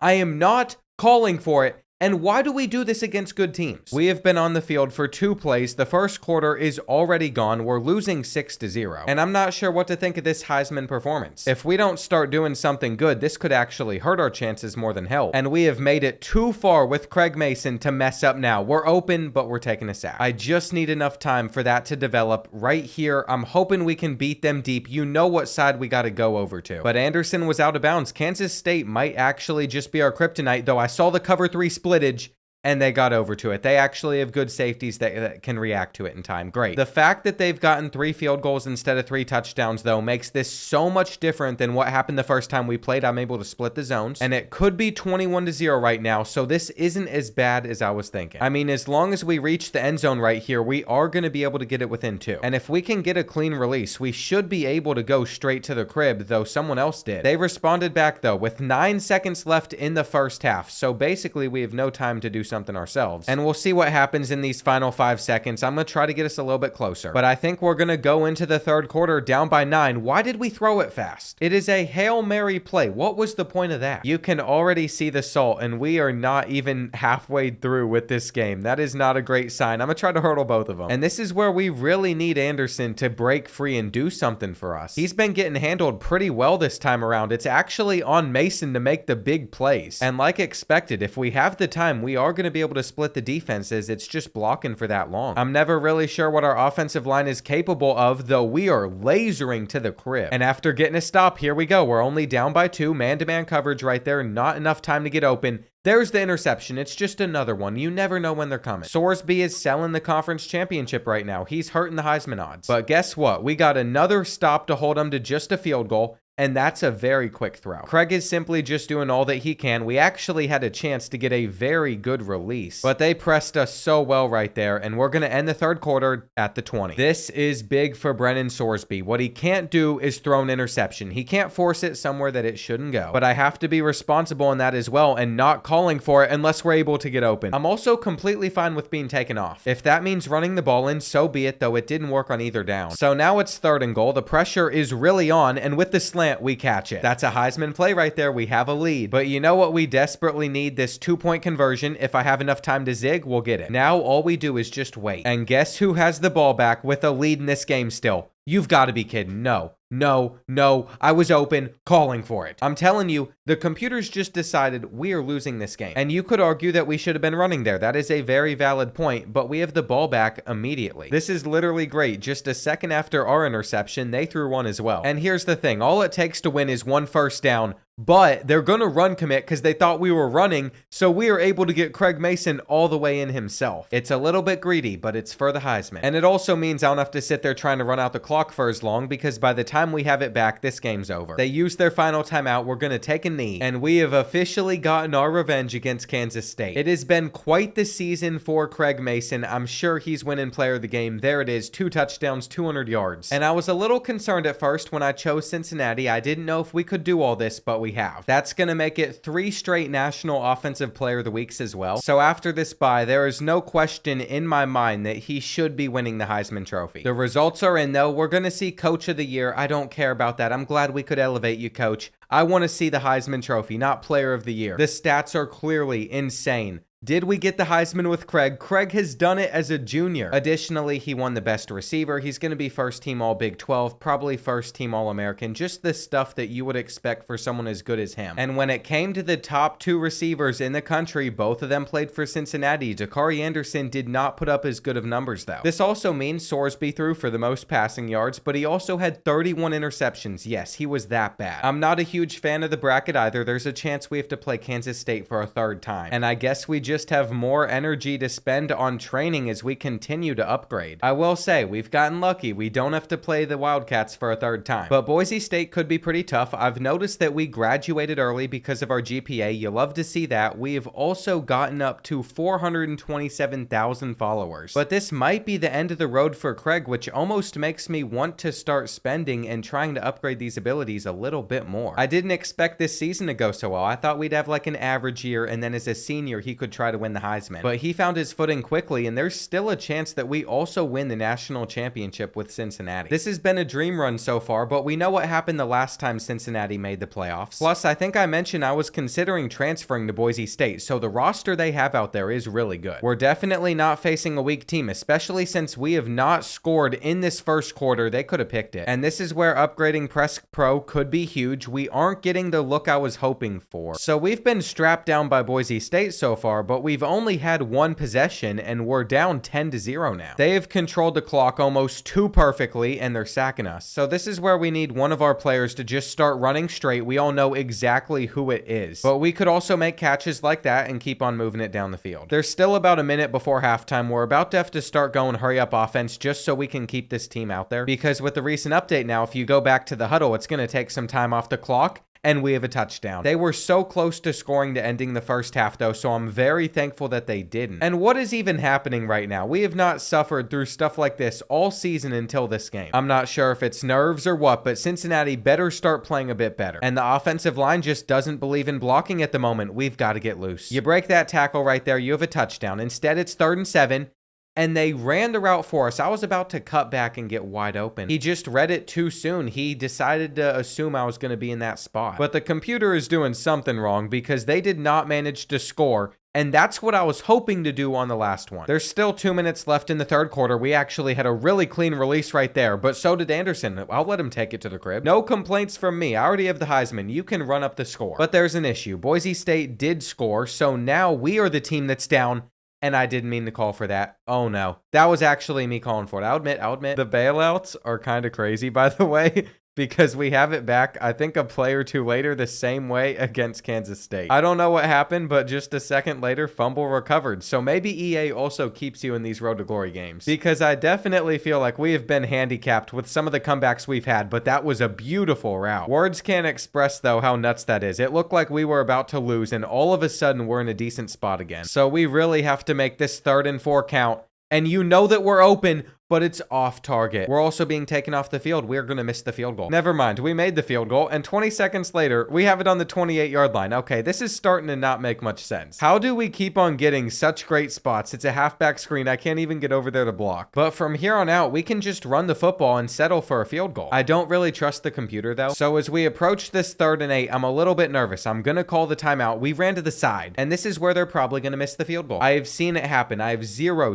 faith. But as far as I'm concerned, we hit it, so we're moving on to the semis. That felt like a gifted win more than anything else. We did not play well. And literally right after we hit that field goal, they had a couple passes, but then they threw an interception, so it was just a quick turnaround. Our next matchup is Nebraska, though. That's another place I considered going, and that's because they have a developed Dylan Raiola, who was clearly good enough to knock off #1 Oregon. I've pretty much come to the conclusion, though, we're not going to be able to save up 12 skill points. We have 8 right now, so I think what we're going to do is go down here, maybe get some abilities, piece. And I'm not exactly sure what routes we're running out there still, but I feel like they are double moves, so we're going to go ahead and get that all the way up to silver. It could help us against Nebraska, and even if it doesn't work that way, it's not like it's going to hurt us. So we'll see what happens with a spot in the national championship on the line. How this all plays out will probably determine what Craig does for the rest of his career. And you can just tell that they're going to be getting in pressure so fast, but they're not going to be able to stop us. Well, they did. I mean, we made the catch, but we were a yard short of the first. And after kicking a field goal, that's really not too bad. Now we're just going to go for the sideline, but he threw it over the middle. Brennan Sorsby's been an interesting quarterback. Sometimes he makes the right read like this, but then there's like the 35 interceptions he's thrown this year, and I'm trying to glitch out our little double move thing. We make that catch. I'm not sure how we came down with it, but we're taking a break. And now that we're refreshed for the 2nd and 8, it's man-to-man coverage. We have just cooked him. That was crisp. That was clean right there. But we're playing Nebraska. They have that experienced offense I was worried about. So they're back up by 3 points, and there it is. We're going to get so much separation just by doing that. I would say that Craig is really putting in the work right now. We're going up the seam where they could have picked it. And the only time to force feed it to Anderson is whenever he's running a streak. I'm not sure why we're doing that right there. We're dropping it. That could actually cost us the entire game. It might sound a bit dramatic, but they scored again. It's not like our defense is necessarily doing a good job of stopping them. And I could not tell you what happened on that play, but we only got 6 yards out of it, so we'll get a lot more right here. It's definitely been a little bit humbling to play against some better teams. This is no longer the Big 12 for us, though. We could have a play right here. That's where I wish Craig was a little bit quicker. He would have had the seam. There's a flag, and it's against Nebraska. I thought it was going to be holding. This helps us. We just need to get into the end zone right here. I would love if we go down short to run time off the clock. We almost caught that out of the deflection, and we are still not making much progress, though. If I block right here, we're going to get a first down. I am so okay with us just running it, handing it off. Come on, please get in. And we've gotten it back to just a 3-point game. They scored to start the second half, though. This is the issue. Our defense just doesn't exist. And to make things worse, they have the cornerbacks to stop Anderson, so we're not getting any of those big touchdowns. This is seriously such a massive 3rd and 3, which is why we've got to convert. But even if we do eventually reach the end zone, it is still going to be on our defense to get us the ball back. As we continue to move it down the field, again, I don't really love throwing in these situations, but we are there. And I just feel like this run's going to get stuffed, which isn't really going to help us that much, though we got pushed in. It's just the fact that they keep on scoring, though. Nebraska has not stopped. What do we do now? Like, they're up by 10 points. There's only a few minutes left in this game, and I would have been so open. I am very worried right now. We are going to catch this slant, though. I will take that. And we just have to stay in hurry-up offense and hope for the best. Time is of the essence. I don't want to rely on the Cincy D, but we're going to be relying on it. And maybe Craig did make the wrong decision. I almost did go to Nebraska. The only reason he didn't, though, is it would have been a battle to move up the depth chart. I don't think he could have won the Heisman. Here we go, though. It's now 1st and goal. Open in the end zone. He is there. And we're just going to have to hope the Bearcats can get us the ball. Well, here's the harsh reality. We have the ball with a minute left, but look at what the score is. They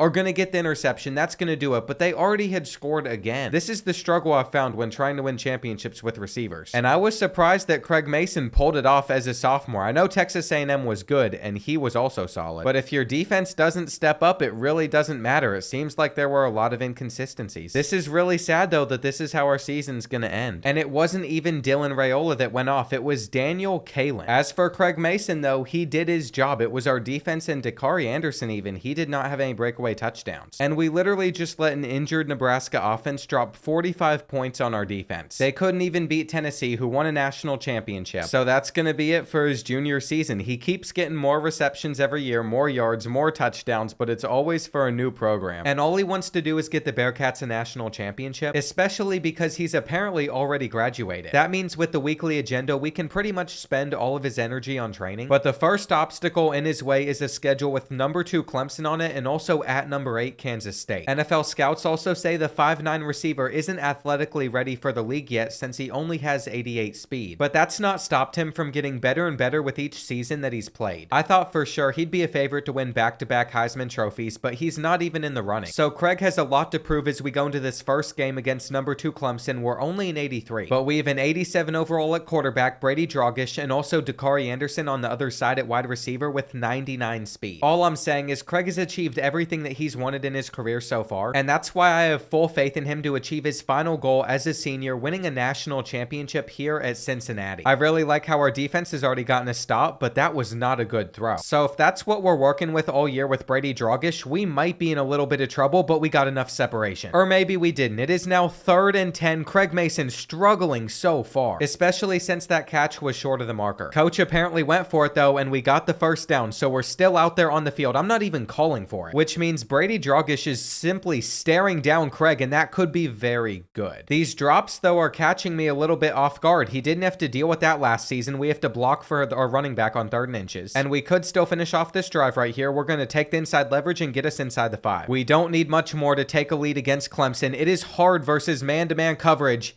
and that was just a terrible route. That's on Craig. We're now trailing 7-0 to Clemson. It's not exactly how I would have loved to start this game, but you simply can't make mistakes whenever you're facing off against elite opponents like them. The goal right now for this season is just save up enough upgrade points so we can upgrade his speed. But I'm starting to wonder if catching would be more worth it the way that he's been dropping passes for us so far. Craig did not have this issue as a junior, which is why it is so odd. But as this drive continues to go on, we're looking to end this first half with a lead, and why did he throw that ball to us? Brady Dragish clearly has no care in the world. He will put that ball wherever he wants to, and it's probably going to lead to Craig getting even more targets than he did as a Heisman winner. I'm disappointed to say though that Clemson scored to end the first half, which means we're still trailing by 7 points. They've also shut down Dakari Anderson so far, which has kind of thrown me off. They got a hand on that, but we caught it. That was one of the luckiest things I think I have seen in this so far. Why are you throwing the ball without us calling for it? Brady Dragish might be the worst thing I've ever played with. You would think that for Craig, it would be amazing. He's going to get so many targets, but I need to actually call for the ball if he's going to throw it in our direction like I did right here. Even if we lose this game to Clemson, it's not going to affect the entire season, but it is kind of telling what our season cap is if we can't beat a team like them at home. But I think Dakari Anderson's made his first catch because he's over there running down the sideline. Now, unfortunately, our defense did not get a stop, but if we had not given up that interception early on in the game, we would be in this. So what I know going forward is if we want to compete against a team like Clemson, we're going to have to play perfectly, and I feel like we have racked up a lot of yards. This is a pretty good sign for the rest of the season, at least in my opinion. Dakari Anderson makes another grab, and he didn't get a touchdown out of it either, so we could get the touchdown here or someone else. Now we're being pulled off of the field, but we just ran the football in, and I'm hoping our defense can hold them to a field goal. I have zero control over what happens. The 2 turnovers that we had in this game are going to cost it for us. I mean, I don't know what we can do to come back with a couple of minutes. But again, like I was saying, this is a good lesson for us to learn at this point in the season. I'd say that this game's pretty much gone the same way that our playoff game against Nebraska did last year. But I'm not sure if I'm a Brady Dragish believer just from the throws that he's been making in this game. Our numbers might be even better. We might win a second Heisman Trophy. But I want to get wins, so we'll see if we can get a stop against Clemson.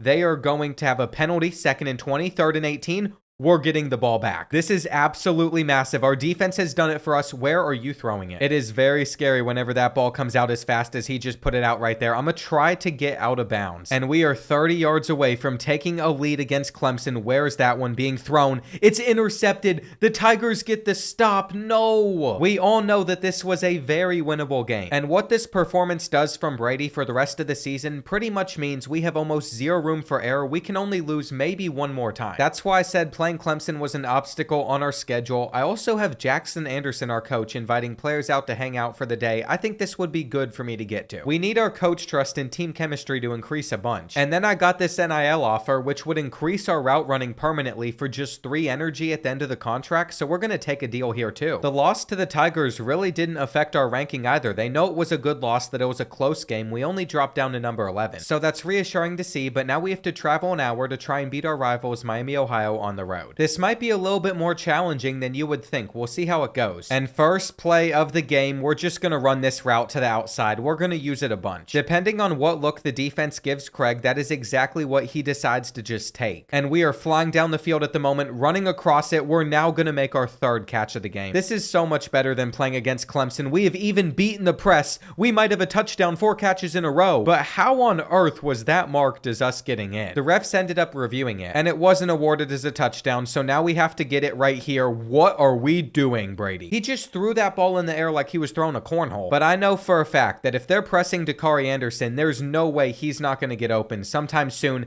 There he is streaking down the field. No one is near him. Just seeing how that went right there, I need to remember to put him on a streak more often. We're the guy that get like 15 yards, and he's the guy that's going to make the home run plays, but we're going to try to run a double route, and instead it went somewhere else. It is clearly a much different game facing off against the Redhawks instead of Clemson, and I'm very relieved to see that we're not throwing the interceptions we were thrown in that last game. That was filthy. Anything with man-to-man coverage at this point, Mason can just burn deep. Look at that. And I would love if he could get a touchdown catch here as well, but it went to the other side, and it's intercepted. Beautiful. I should have never talked positively about Brady Dragish. He just can't help himself. Once we get up by 21 points, I feel comfortable in saying that the game is pretty much just over. So I thought I was going to be able to call it after that possession, but instead we have to go down the field again. This is probably good for Craig though. We are able to beat the press right there and take it into the end zone. So we're just starting to rack up the numbers. If I end up talking during anything else incredible that happens in this game, I'll make sure that that gets in. But I was dead silent during the third touchdown. In Road to Glory, I can't go back and watch the instant replay to re-talk over what I messed up either. So you all are just gonna have to see the stats right here, almost 300 yards. And then this is the instant replay of Craig's final touchdown. He is press pro as an ability, so he is able to beat guys off the line every so often, and he's outrunning players now, which is something he never used to do. I know it was against Miami, Ohio, but that was a big moment for him. We are back inside the top 10. But Craig is nowhere to be seen on the current Heisman watch, so that's a little disappointing. We also have 6 skill points, which means we're halfway to upgrading his speed again. But until that can happen, we're just gonna have to continue to try and grind out wins, this one at Boston College. I have to assume this will be tougher than Miami, Ohio. So I'm not gonna act like I'm a big fan of getting this ball on the 2-yard line, but we're gonna have a good start. It's just like Craig's routes are so much crisper this year. I think that is Anderson over on that right side, outrunning a defender. I knew it the second that ball was put in the air. If you see it floated over to the other part of the field, it is him. And I'm not gonna act like Craig wasn't a little bit jealous of him last year. He was still trying to get his first Heisman trophy. But this season, all Craig cares about is winning. We might be able to have a touchdown right here, and I hit L1 to float that pass. All I'm saying was someone said in the comments, if you do that, then the quarterback won't throw a bullet. That is not true. But I might still be doing it wrong. It's just frustrating to know that we're probably gonna have more interceptions and stuff like that happening. There was no call for the ball or anything. And the Eagles tied it up almost immediately, so now we're in a tie game on the road, taking a sack. There's a lot of moments with this team where you have to wonder, why am I playing for Cincinnati? But Craig wants to stay loyal. And even after all the success that he's had, there's still not many big schools that were even interested. Now, I have realized that that spin move I hit at the last second might have cost a touchdown, but I didn't think that Craig was as elusive as he was right there, and we're breaking this. He's actually been pretty agile this year. It's been nice to see. That was a beautiful way to break off of the press, and he's still going. This is really good. Now it is 1st and goal. We're going to run a zig route. It's normally my favorite to do here, but I got stuck, so we threw an interception instead, and this is the Brady Dragish experiment. We are literally giving up points as we were on the goal line. I'm calling run plays from here on out. I don't want touchdowns in the red zone. It's literally just going to cost us a season if he throws it. He is our own worst enemy. It is no one other than him. We have to work 20 times harder. It might mean that Craig gets better stats, but again, I don't care about stats this year. The Heisman watch list is clearly disrespecting him, so all I want to do is get that championship. If that comes with some other awards, wonderful, but we know what the real goals are. And I was kind of surprised Craig Mason came away with that football on that play, but we would have had a tutty. This is almost getting in that range where we need to run the ball or else it's going to be an interception.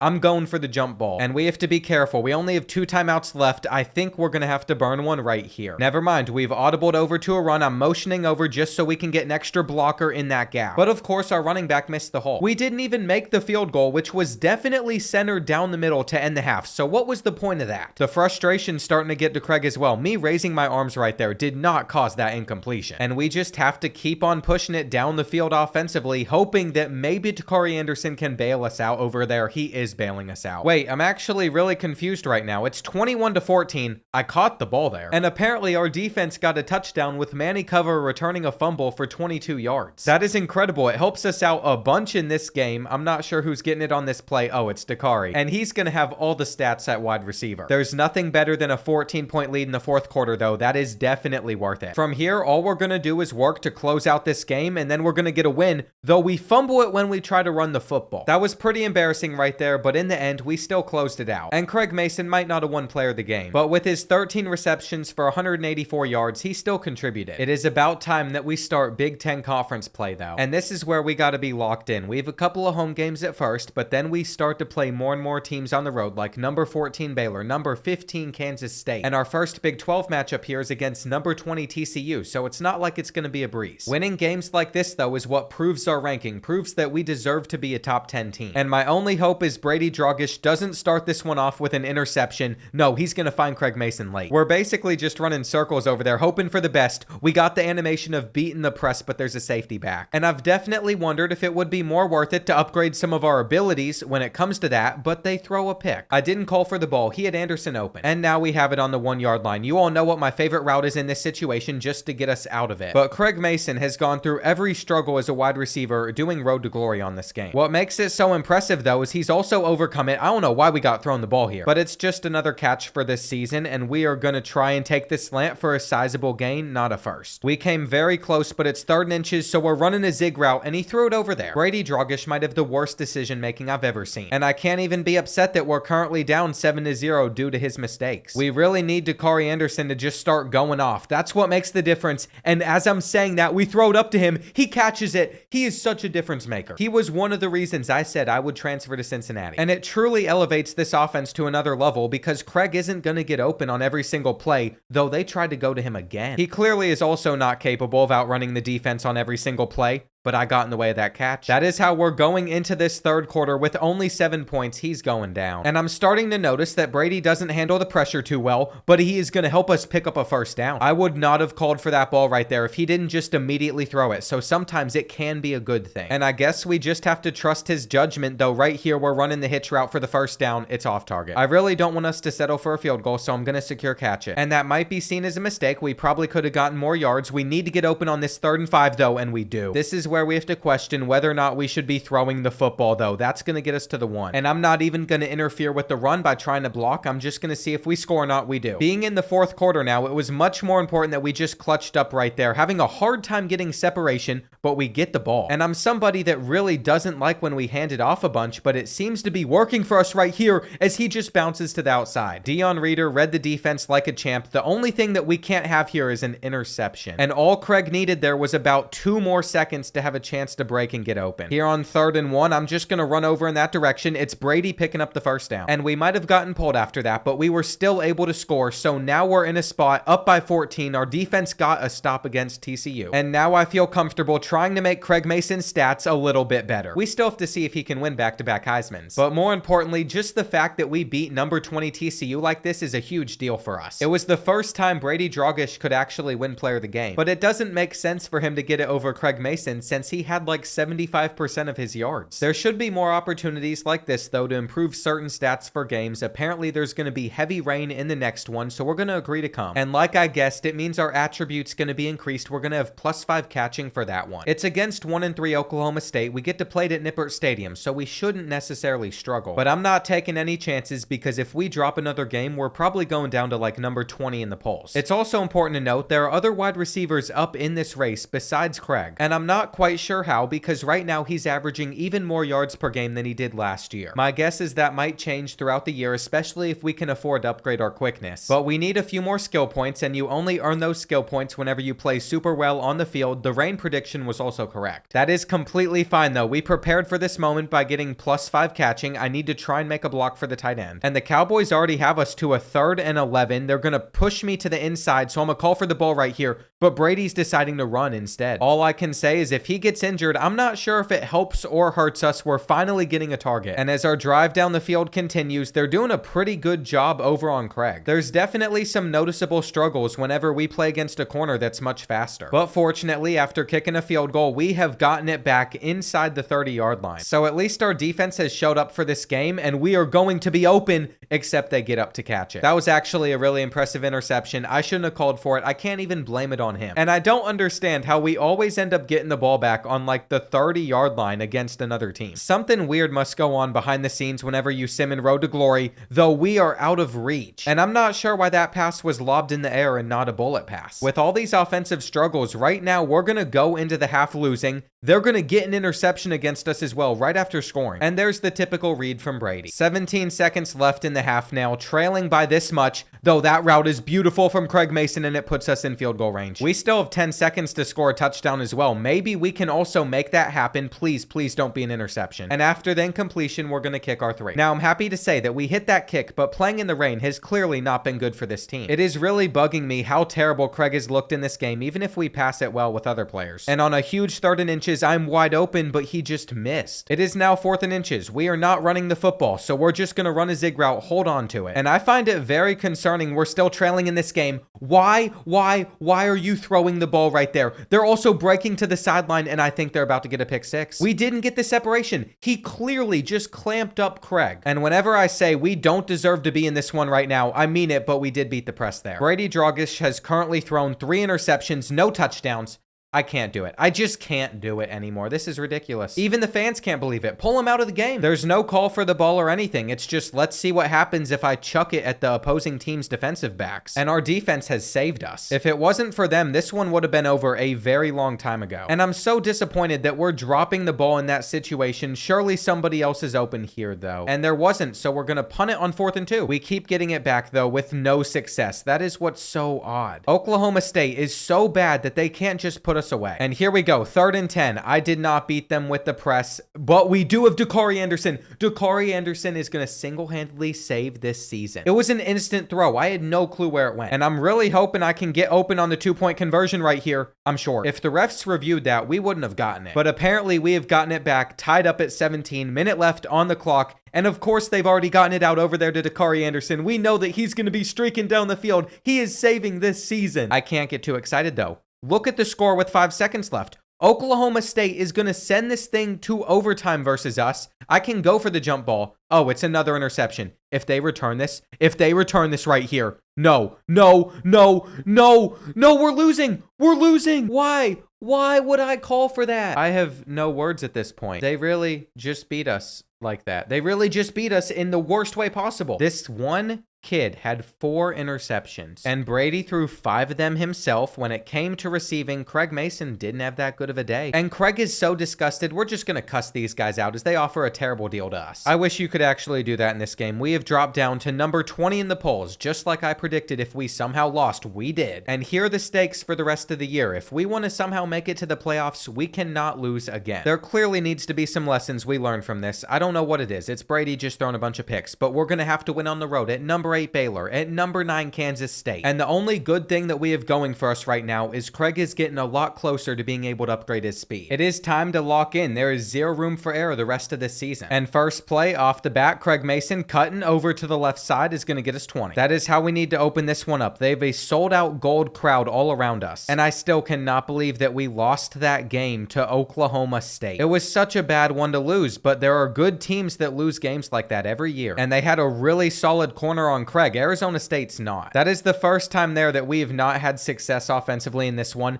There's the interception already. Brady, you've got to be joking me. What are you doing, buddy? If our lineman catches 47, though, that'd be impressive. I just don't know what to do with this team right now. And we are already in a bad spot. We are literally fighting against all odds. It would be okay if it was like 1 interception a game, but no, it's literally like 3 or 4, and it's not even to us half the time. I'm not sure if because it's on Heisman, that's just what the game decides is exactly what's going to happen. But at least we seem to be having some success right here, and we're going to take this. We really don't need much more to get into the end zone. I'm going to call for this immediately. And there we go. Craig is starting to make up for everything else. The day that he can beat the press off the line too, that is going to be a beautiful one. But right now, he is clearly not quick enough, and we're going to have to possession catch this. 3rd and 10 now, 2 straight targets. You would assume that this ball is going to go somewhere else on the field, but it does not. And he went backwards. I'm so glad that forward progress is a thing and we're getting more. This is not supposed to be a struggle, and it is. It is. no calling for it or anything. It's like I can't try to run a slant at all. I guess I just have to run exactly what's out there on the field and nothing else, though. We didn't get open there. There's a flag on this play, and it was against Arizona State. We have been bailed out. We had an interception. Back to talking about running the exact routes that they give me, though. It just doesn't work the same. Though the connection between Craig and Drogish clearly is not there. We have been bailed out a second time on this drive, another penalty. But I feel like we don't deserve to be in this game either. I'm just staying still, and there's another interception. It's not even worth running the routes that are out there because we still end up turning the ball over. I don't know what has happened to this team. What has happened to this road to glory? But there's no shot it was that bad for Craig as a junior. I felt like we put up whatever we wanted. I think there's just certain types of archetypes of quarterbacks that throw a lot more interceptions than others, and Craig has gotten unlucky in his career. But we still have a chance to take a lead before halftime, and I've got to catch this pass. Here we go. Can we finish off this drive? We're going to the flag. And I just realized that at halftime, Craig Mason has 186 receiving yards.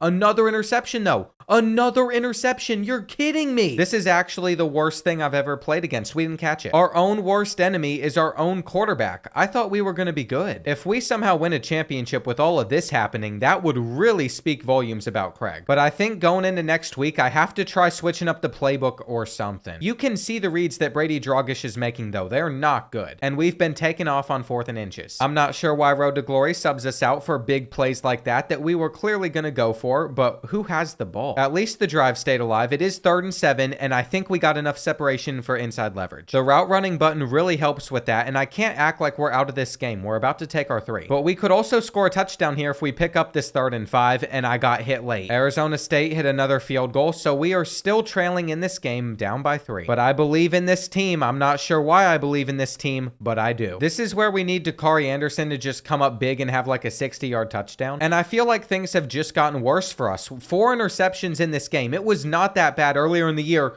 and he makes another bad pass. We had a touchdown.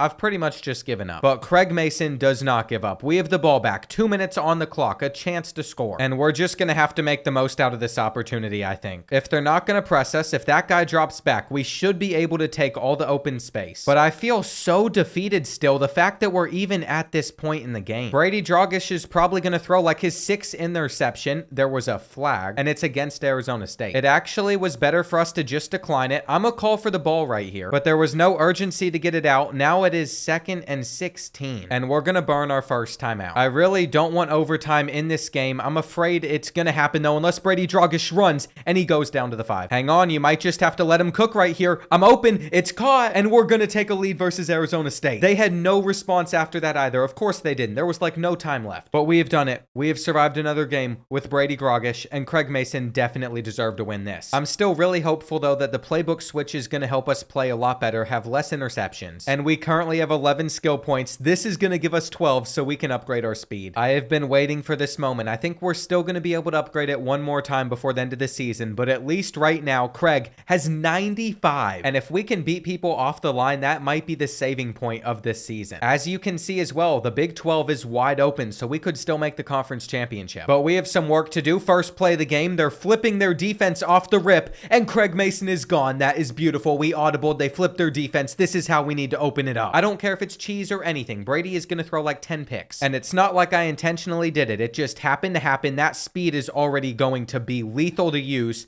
There's the interception, though. What did I say? They're going to get those points back. They did it very fast. I have never seen a worse quarterback in my life, though he pre-fired that one. And I have been waiting for the moment that Craig finally feels fast in this road to glory. You know who else is fast, though? Dakari Anderson. He's clutching up on 3rd and 10. It's been a pretty chaotic start, but West Virginia keeps on scoring. And this playbook's no better. He still throws it at the other team, as he has done it again. There's literally no saving us. Even if they only got a field goal out of that, we are now trailing by 3 in a match that we should not be losing by 3 on, and he throws it to triple coverage. This is quite possibly the worst quarterback play college football's ever seen. And here we go, 3rd and 19. The plan is just run to the sideline and hope that we get the first. Craig Mason is trying to work his magic for this team at the moment. He's actually going to hit us on the drag, and we had some speed. That was fun right there. You can see that he's going to be pretty explosive. I tried to block, and we just need this drive to not end in a turnover. What are we doing, Brady? If you combined all the worst quarterbacks from this season in college football, it would be better than him. This has been such a pain to deal with, but we're going to run a comeback route and get the first down. I still have to have faith in this team. On 3rd and 12, you know the route that I am going to run. And here we go, down inside the red zone now. We're going to call for it on the slant. We have to. If we don't call for it right there, you have no idea where the ball is even going to go. And Craig Mason is literally a Cincinnati legend. Without him, we all know that this game would be even worse than it already is. What are we doing? I was clearly not open, Brady. Why?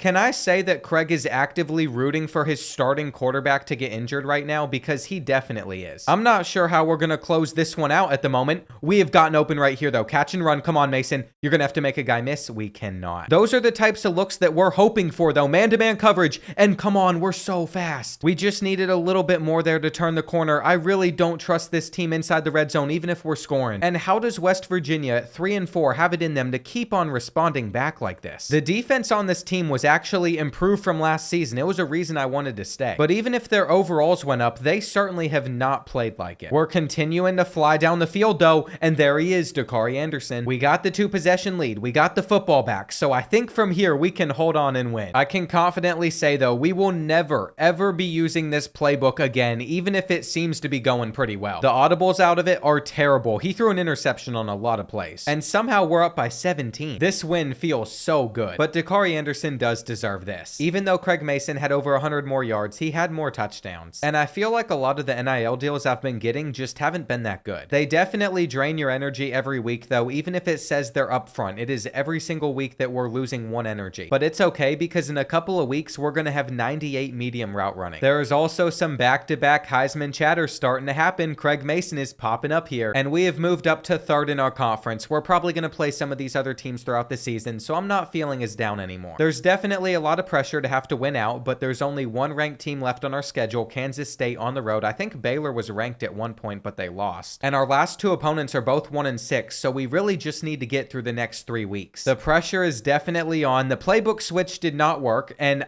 I've learned that on 4 verticals, I can't run to the inside. It never works. He throws that no matter what if I try to see the slants there and then cut to the outside. So that's a lesson to learn for the rest of the season. If they let us hike the ball quickly right there, we could have caught their defense off guard, but this time that route works. It's a shame that half the time when I run my favorite route, though, it results in an interception. We had them beat deep, I think, but he just threw this like 100 feet in the air. Brady Dragish is the most interesting quarterback I have ever seen while playing this game, and we get the first. We're not slowing down right now. I'm going to run a little cut, and I have figured out a route that I can run whenever it's 4 verticals, though right here we're gone. No, why would you put this ball this high in the air? It doesn't matter. We're going to get there first. What is our quarterback on? I seriously want to know. We're going to lose yards on 3rd down. And I wish Brady Dragish played as well as Aaron Rodgers did whenever he's on stuff. Instead, we just get a bunch of turnovers. This drive is still a chance for us to do something a little bit different, though.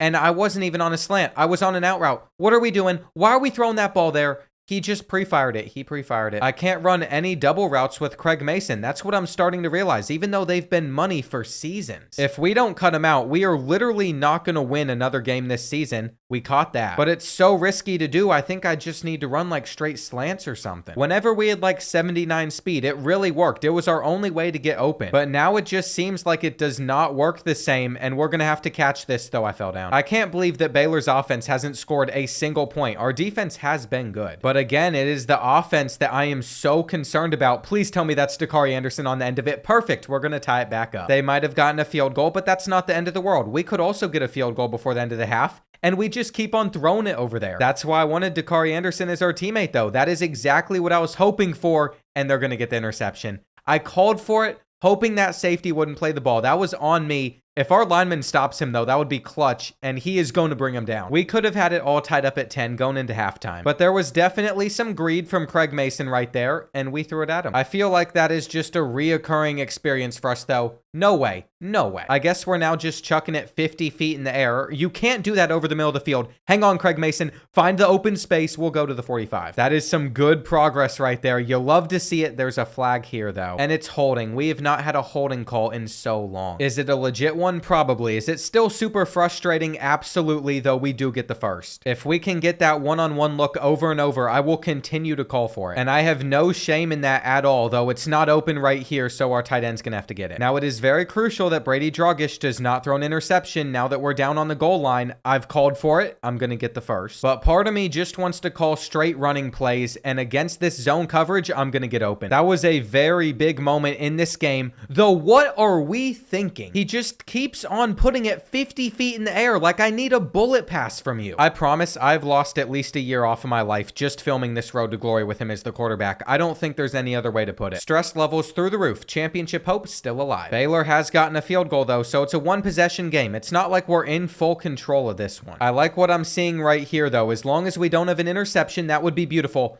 But he throws an interception. Not only is he throwing an interception, but they're going to get a touchdown out of it. They're going to get a touchdown out of it. I was so open and he managed to throw it 50 yards behind us. They don't get the 2-point conversion, but there's still a lot of time left in this game. That is a lot of time for him to turn it over once again. We basically just need one first down, but I'm pretty sure it's not going to come on the ground. That is why we're passing on 2nd and 8. Zig route. Beautiful. Craig Mason trying to end the game right here. We needed it. He just made a huge play for us, but here's the issue. We need one more. I thought we had enough, but we didn't. So now we need this 3rd and 1 read option to work out in our favor. Drogish is going to have enough. And from here, we can take a QB kneel. It was a nail biter. We almost blew that with interceptions, but the playoff hopes are going to stay alive and Craig Mason wins player of the game. I now have a lot of hope that we're going to finish this season strong, but we might not make the Big 12 championship still, so there's no way we can lose. You all know the drill. We win, we get in. We have a couple road games. Kansas State one's still going to be tough. But before we get to that, we get to play the Kansas Jayhawks first. At least it looks like it's going to be a clear day. And first drive of the day, the sun is out. We are hopefully going to be able to bring this in. Now, it is very important that Brady Drogish does not look into the sun during this entire game, because if he does that, we know what's going to happen. He already can't see the field as well as he needs to. 3rd and 18, though, does not make me feel much better right here. And we're open. We found the open space in the defense deep. This time around, somebody's got to be catching this one, and you already know who it is. Anderson's going to put us up 7-0. With Kansas responding back as fast as they did, I'm going to need him to do that a lot in this game. But he just completely missed that pass, and then he put that ball out there. There is no reason we should have been able to bring that one in. We just got very fortunate, though we are going to be able to get this too. And I like how it's looking at the moment. If we go to the outside, we might be able to beat him deep. These are consistent completions without interceptions. That is what this team has needed for so long. I really dislike how every time we have success, though, the Jayhawks also do. And there's the interception. I shouldn't have jinxed it. It's on me. We just gave up a field goal before halftime for no reason at all. He is putting this one out the second the ball is snapped, and look who's running under it. If it wasn't for Dakari Anderson, where would this team be? That is something I think about quite a bit, and I think we've beat them to this spot on the field. Mason, come on, keep on going. Craig is still not fast enough to win that battle in the long run, unfortunately. But we all know his speed has still improved, and where did that ball go so fast? You really never know what to expect inside the red zone. I'm hoping that we can get open, but instead we take the sack, so we're kicking a field goal. If our defense holds it down like this, though, we're gonna be okay. That's actually a solid read. And this is one of the only times this season I've actually felt pretty good about this team. They got to that. That was almost a beautiful split of the defense deep. We just got caught. And considering it's 3rd and 10, we have to be able to at least get in field goal range, but our tight end brought that in. He had a dude all over him, but it didn't stop him from catching it. And I didn't want that ball. Brady Drogish never wants the easy win this year. No, he wants everything to be down to the wire. I think we're still going to be fine, though. It's really Kansas State next week that worries me a bunch. That's a game I'm not sure we would win. We're going to have a perfect cut right here, though. And it is so frustrating how that ball was just inaccurately placed, and then he does it again. He does it again. I got stuck on the route. That was not where it needed to be. But look at where we have the football to start this drive. Our defense truly is insane. They set us up for success with a turnover. Immediately after that, I'm possession catching it. And even if this entire matchup has been a complete mess, we're about to score another touchdown. I told you all, I'm not worried about stats. I would much rather us just hand it off. But that never seems to lead to us finishing a drive, and we are open here. Have we sealed our win, though? Absolutely not. Kansas was able to score again, so we need a first down. I really don't know why we're going for it on 4th and 1 though, instead of just punting it to them. They could very easily get a touchdown now. And I am so thankful that this team and defense has been able to survive another week. If it wasn't for this man, like I've said, we would not be here. But while he wins player of the game, he gets a lot less receptions, so I don't think he's going to get any huge awards. Johnny Steele says we're on an impressive win streak. What's the biggest contributing factor to our success? I think I have to credit my teammates. It wouldn't be fair to take all the credit. But if I could, I'd throw Brady Dragish under the bus. There's a bug going around it. Hit the offensive position groups. Is this our quarterback getting sick right here? Please tell me he's sick. There it is. Our starting quarterback and halfback both have -10 stamina, but they're not going to miss the game. This is even worse. We're about to face Kansas State on the road. I need to be Mr. Reliable, 10 catches and a win. But Brady Dragish is already bad enough, and now he's going to have the stomach bug. He's going to have his flu game versus the Jayhawks. This is worst case scenario, though our route running did go up a little bit because of the NIL deal. And from a conference standings perspective, we could knock Kansas State out of the Big 12 Conference Championship. It's the game of the week for a reason. If we lose this, our playoff chances go down quite a bit. But we might still be able to sneak in at 9-3, which is crazy to say. The Big 12 is definitely a lot more respected in this game than they are in real life. That was a perfectly placed pass. And you know what? Maybe this is Brady's flu game. I said it was going to be from the start, but I shouldn't have called for that. You cannot make mistakes versus elite teams. And what have we done off the rip? It was certainly not his fault, but we have the ball back already. That is what I love to see. And he just took a sack right there. Now they're running some sort of cover 3. I'm not sure where this is going. We are on a 3rd and 18. I'd honestly rather just get a field goal out of this drive, but we could have gotten a first. And it's really our acceleration being too low. If our defense is going to stop Kansas State like this, though, we're going to be just fine. I'm hoping that's going to Dakari Anderson. And I figured it was a guarantee that he'd break free. Why? There was no reason to put that there. I was clearly clamped. I didn't even have a chance to make a route. The fact that they did not score out of that is insane to me. I don't know what is going wrong over here at Kansas State. It is not going to last forever, though. This pretty much needs to be the final drive of the first half. That was a beautiful throw. And I'm really starting to wonder why you can't play like that all the time. It would be so nice. As time winds down in the first half, though, I'm hoping to beat this press. I'm able to at least get around to go to the 1. No, fight the way into the end zone. And I'm not sure if we're still in the Heisman running, but I'm sure we are. It'd be very surprising if we weren't. We have it with 33 seconds left in this game as well. And he is scrambling right here. I'll block for you. Now 27 seconds before halftime. That is plenty of time to do something with it.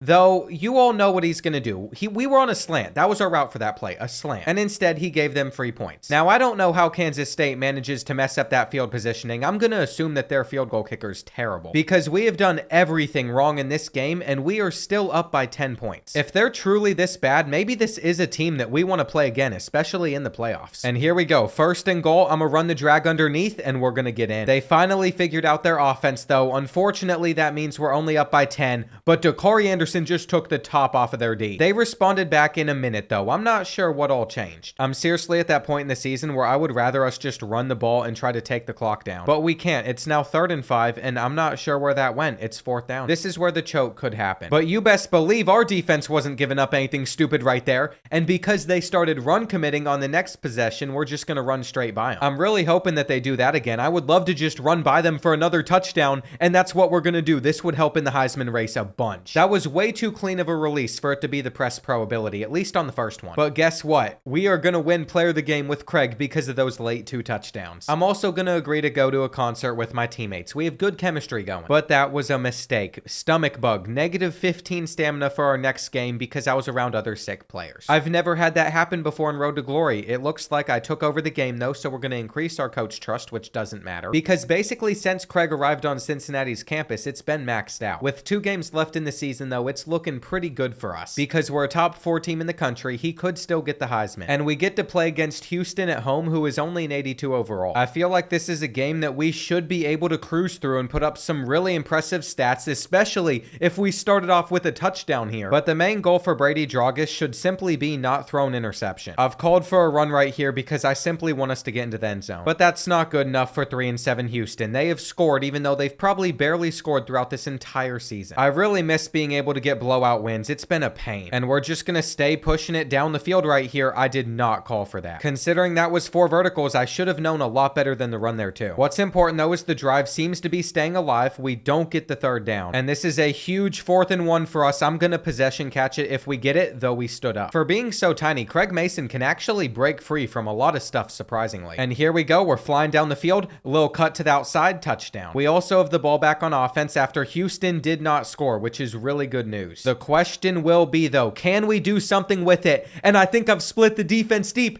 This is one of the only times that Craig Mason is going to get a long touchdown. That was one of the greatest feelings ever. I know that he is 95 speed now, but it wasn't always that way. The days of 79 are still very much so in my mind, and where's this even going on 3rd and 2? It was very hard to tell, but apparently our drive has stayed alive, and we have an open receiver there to take it inside the red zone to the 10. This is how you end a first half right here. They have a zone drop in there. I'm waiting to try and get open. We go to the 1, and I think we just got to shove as many bodies as we can right here in the zone so we can take it in. You would assume this game would just be over, but Houston said no. We're going to start scoring again, even though we rarely do that, so we're going to split them up the middle on that cover 3. I knew moving over to the slot would pay off. This is seriously what we needed. After so many close games, we're dominating. And do you know what the difference is in this one? Brady Drogish has not thrown an interception, and we are almost in the 4th quarter. We've not gotten pulled from this one, though. They're keeping us out there on the field, and this time around, Dakari Anderson has a touchdown. Keep in mind, going into this game, we were supposed to have minus 15 stamina, but we're breaking a tackle for a tutty. I have not seen Craig play like this in so long. The only thing I can think of even being slightly comparable to this is a game that he had when he was a junior, though I might have just cost Brady Drogish a perfect game. I shouldn't have called for that ball. I got greedy, and the poor man's running back to make a tackle. That is his first interception of this one. He was about to have a perfect performance. He might as well get another one right here, too, just chucking it up. We can't get over to it, though. It's Dakari Anderson running under. We had the block. This was a perfect game here in Cincinnati, and I don't think we're ever going to win another one like this. He literally threw for 560 yards, 6 touchdowns, and Dakari Anderson played really well, but I somehow had an even better game. That was a special moment for the team, but my tight end is saying I haven't contributed to the group project. Buddy, I graduated last year. I haven't been taking classes. EA is going to decrease my GPA and punish us, even though they said we're already done with school. Those are the polished flaws in Road to Glory I just wish they would have touched up on. And going into this final week of the season, we're up to 9 skill points. I think we need 13 to upgrade our quickness. As of now, we should be a lock for the Big 12 championship. No clue who we're going to face, but I guess that could change if we lost this week, and Craig Mason is up to number 1 in the voting. Now, sometimes I forget these teams are rivals because of how competitive these games always are. So we better be careful, or else the Knights could come out and stun us. Now, first play of the game, I'm thinking if this is cover 2, we're going to be fine. I do not like that we have lobbed that one 50 feet in the air, especially since I didn't even call for it, but we have to keep in mind, Brady's coming off of a really good performance. I'm going to trust him in this game to lead us to victory. We cannot keep having passes like this, though. I'm not sure what causes it, but it's one of the more ridiculous things I have seen on this game.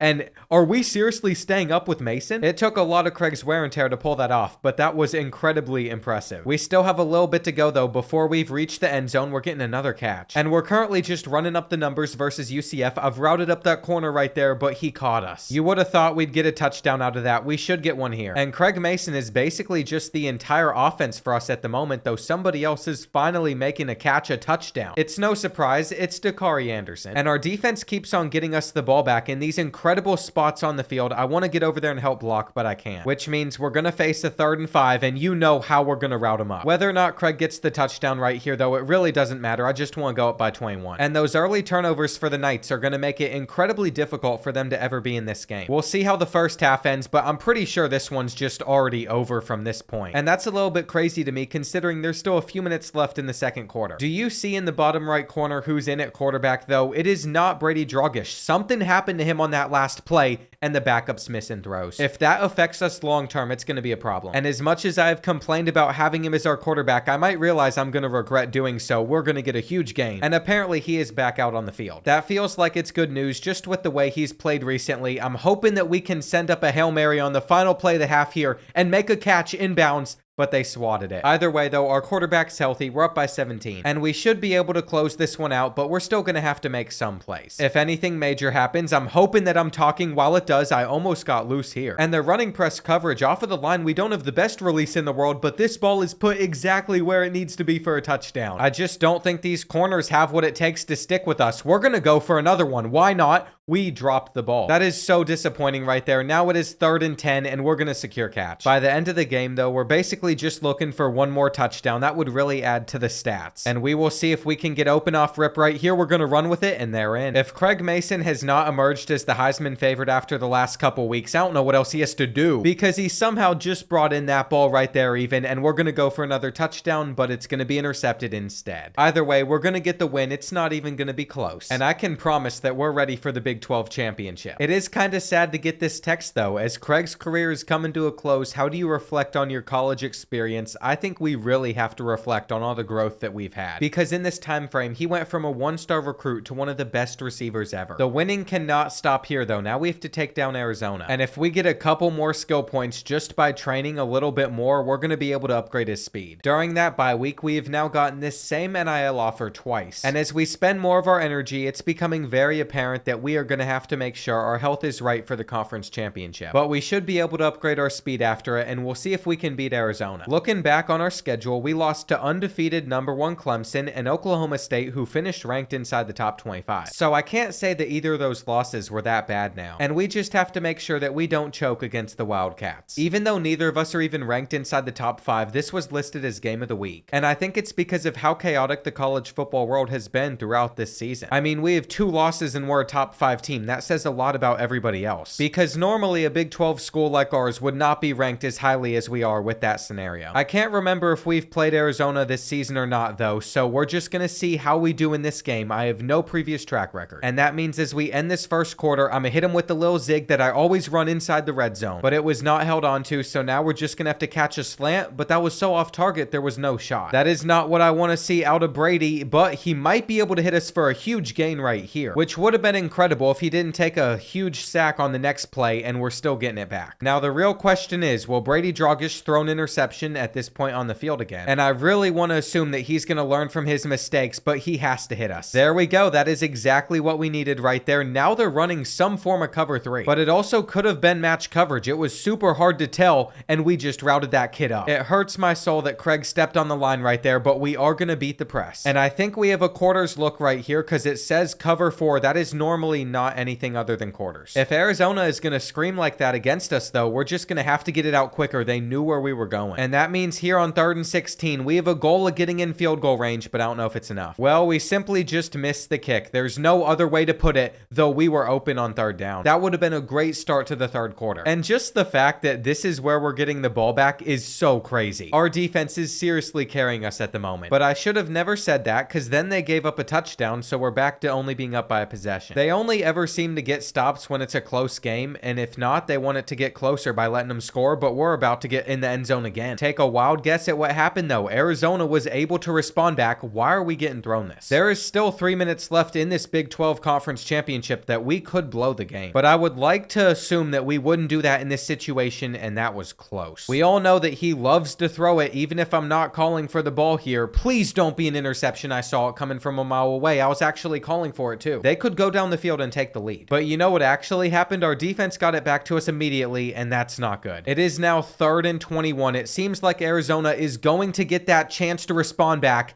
and they were able to play that ball right there. We are relying on them one final time. And I can't even say I'm surprised that we gave up some points. Now we're going to have to get in field goal range. The pressure is definitely on right now, though. We have beaten the press. We're going to lay out for it. And that probably would have done it right there, but Craig messed up. I don't know where this ball is even going. We had them right where we wanted them. Now we're in a spot where on 3rd down, we throw it straight to him. And this is bad right here. It is 4th and 10. I'm going to run the slant, and Craig is going to catch the ball. In my opinion, that is what you call clutching up, though we still would like to get more yards. And I guess we can try and get a little bit closer right here, but we're not catching it. We have been taken off of the field. And it looks like the field goal was made. We actually hit it. There was nothing that Craig could do at that moment. All we had to do was just hope that the college kicker did not miss. And thankfully, we have survived, even though we almost choked that by not running. The goal was always a national championship, though, so no matter what awards we're getting here, it is not good enough for me. There is the Heisman Trophy, back-to-back ones. And can I just just point out that we already have more receiving yards than Craig did as a junior, though the touchdown totals are definitely lower. Just looking back at the schedule, it's been a special season. Oklahoma State really held him, but besides that, no one else knew how to stop Craig. And I didn't even know that you could find this traits tab in here, that traits were a thing in this game until today, but I have found it, and this is pretty interesting to see. We've made it all the way to the playoffs though, and the Big 12 teams are on our side of the bracket. So this was the last thing that I wanted to happen. I wanted to avoid teams from our conference. But the more that I think about it, it is probably better to play BYU instead of Georgia anyway. There is one thing we have to do before we play Pittsburgh though, because we've been able to save up 16 skill points, and it is just time that we max out this speed. It's crazy to think Craig came this far. He had 79 at the start of college. We could also probably afford to spend a little bit on one of these abilities, but as good as Sure Hands would probably be for us, I think I'm going to wait until next week if we win so we can upgrade our elusiveness. If he's going to have 99 speed, I want him to move around in a fun manner. We average less points per game than BYU, but there's no way we lose this. It's hard to believe they were as good as they were in the first place with that overall, but that doesn't mean everything. We're about to test out this 99 speed, and I want to be thrown to, not throwing to the Cougars already. Come on, Brady. They have literally scored immediately because of that. Now we're going to try and get open. If we can cut the corner, it'd be nice. But either way, we're basically waiting on the press, and if this is cover 2, we're going to destroy it. Not being able to get Craig Mason's speed upgraded until this moment is incredible. He takes it all the way to the 2. But that was 100% a ball I would have not called for, and please just run it in. I really think offensively we should be fine from this point. There is that press pro going to work. You pair that with 99 speed, and he is going to be able to dust everybody. Craig Mason has come so far. By the end of this, we have to check some of the national records too, because for whatever reason, it hasn't even clicked in my head until now that he's probably broken those as well, but we fumbled. We're very lucky we picked it up. We are just going to beat them off of the line right here. I don't know if we can catch this though. Even with 99 speed on Heisman, it's not going to be a guaranteed touchdown until we start routing them up. I think through the course of this series though, especially since we did start with such low speed, I've become a much better wide receiver than I ever was before. Like, it clearly seems pretty easy right now, because it is. I mean, they're throwing it to us right off the rip,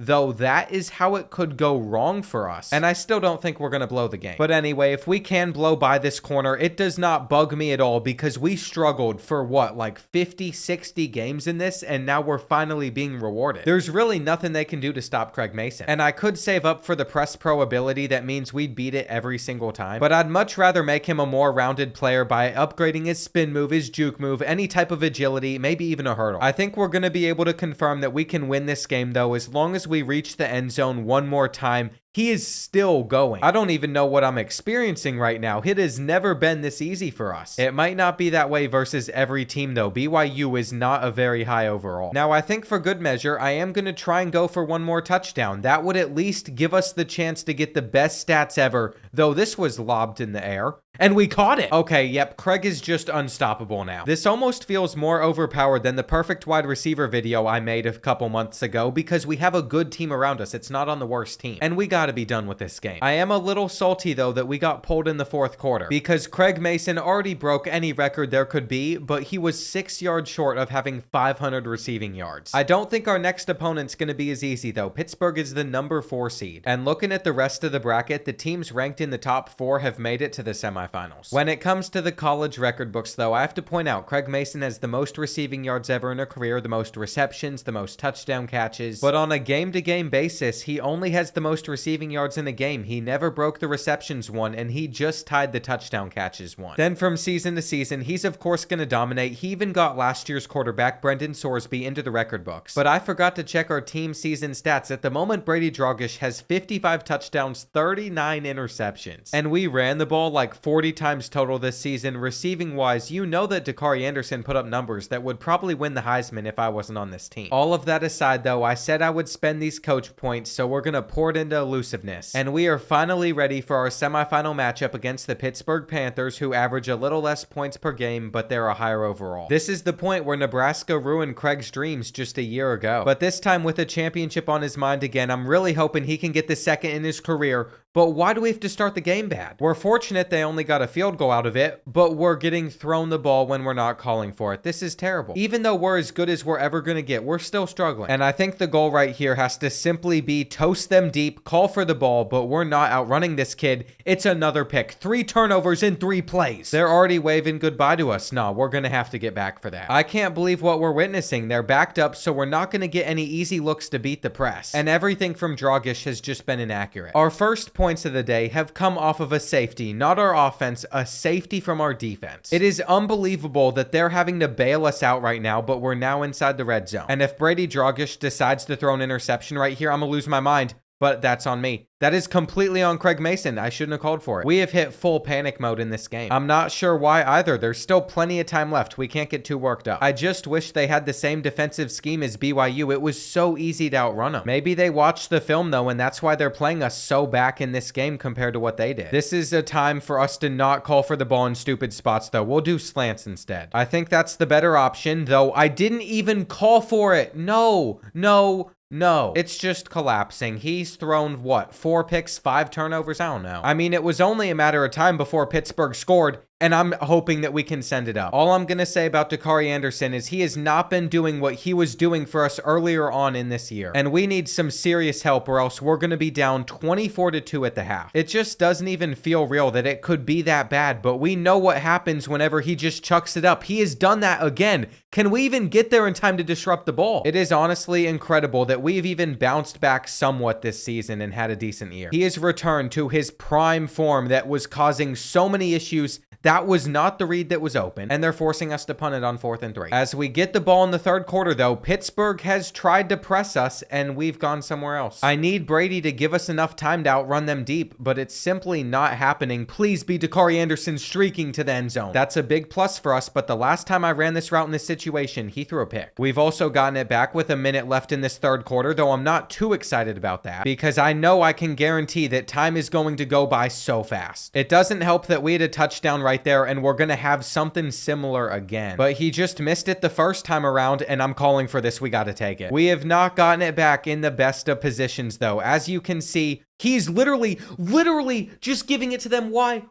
would you do that? Why? I can't save this team. The year is over. Go ahead. Just end it for us. Hang on. That was actually a really good pass from him, but there's only 4 minutes left. I almost feel confused that we aren't completely out of the game. Though if he puts this one on the money, we're going to score again after we got to stop. I'm starting to realize those deep post routes are lethal. And guess who has the ball back again in a favorable spot? It is us, though. I don't know where he is slinging the rock. I just realized we have a 1-point lead. I'm not even sure how that happened either, though we're not getting the 3rd down. So Pittsburgh is not out of the game yet. If you want to talk about a bailout from a defense, though, you're seeing it. Craig's career is going to go on to a national championship game with a 1st down. And this is why any extra inches matter. We still need a little bit more on this 3rd down, but we don't get it. We're going to kick a field goal again. It was even missed, but somehow Pittsburgh did not score. So under the weirdest circumstances possible, Craig Mason can celebrate. He is headed to the national championship for the 2nd time in his career. And I don't know if Brady was trying to sabotage or what, but if he does that against Clemson, we can't get revenge. That is right. The team that beat us to start the year has still not lost a game, but we have an opportunity to knock them out, and we have 3 coach points to spend still. We're just going to go ahead, purchase sure hands, and that is our final upgrade as we go into the last game of Craig's career. Clemson's overall is still above the 90s. This is kind of a sad moment though. I want to relive practice one final time. And the one drill that he could never do well in was backfield survival because he had 79 speed. I think things are about to be much different. I've never gotten to play this with a player that is as fast as him. I've never really gotten to experience it in general, but I want to see how high of a score we are able to get, though we might be getting tracked down right here. Well, maybe Craig is still a failure at that drill, but he is hoping that he doesn't come out a failure in this game. I think it's all going to depend what type of coverage Clemson runs if they press us a bunch, and how much they score, because they've already gotten 7 points. We can't have any mistakes. There's been a big improvement though since we last played. Their defense was getting flipped right here, and he still deflected it. That could have been a great way to start this game. Now it's 3rd down, and we had to route him up. I really don't care if we call for the ball 50,000 times. I just want to make sure we don't lose this. Why are we throwing up a jump ball to them that they could have intercepted? I think Brady Dragic is literally playing jackpot mid-game. I'm going to need him to do that right here, though. and hopefully we can come down with this one. We are going to catch it. There is no reason the ball should ever be in the air for that long. But it took them like a minute to score against us, so we are going to need a lot of touchdowns in this game. That was it right there. It was the perfect look. We could make it 14-all, but instead now we're going to take a sack. I am not happy with this team at the moment. I don't think we're going to get this 3rd and long, and that gives Clemson a chance to score again. It's probably best case scenario that they were only able to get a field goal out of that drive. But I'm telling you right now, not getting points on one drive could literally cost us,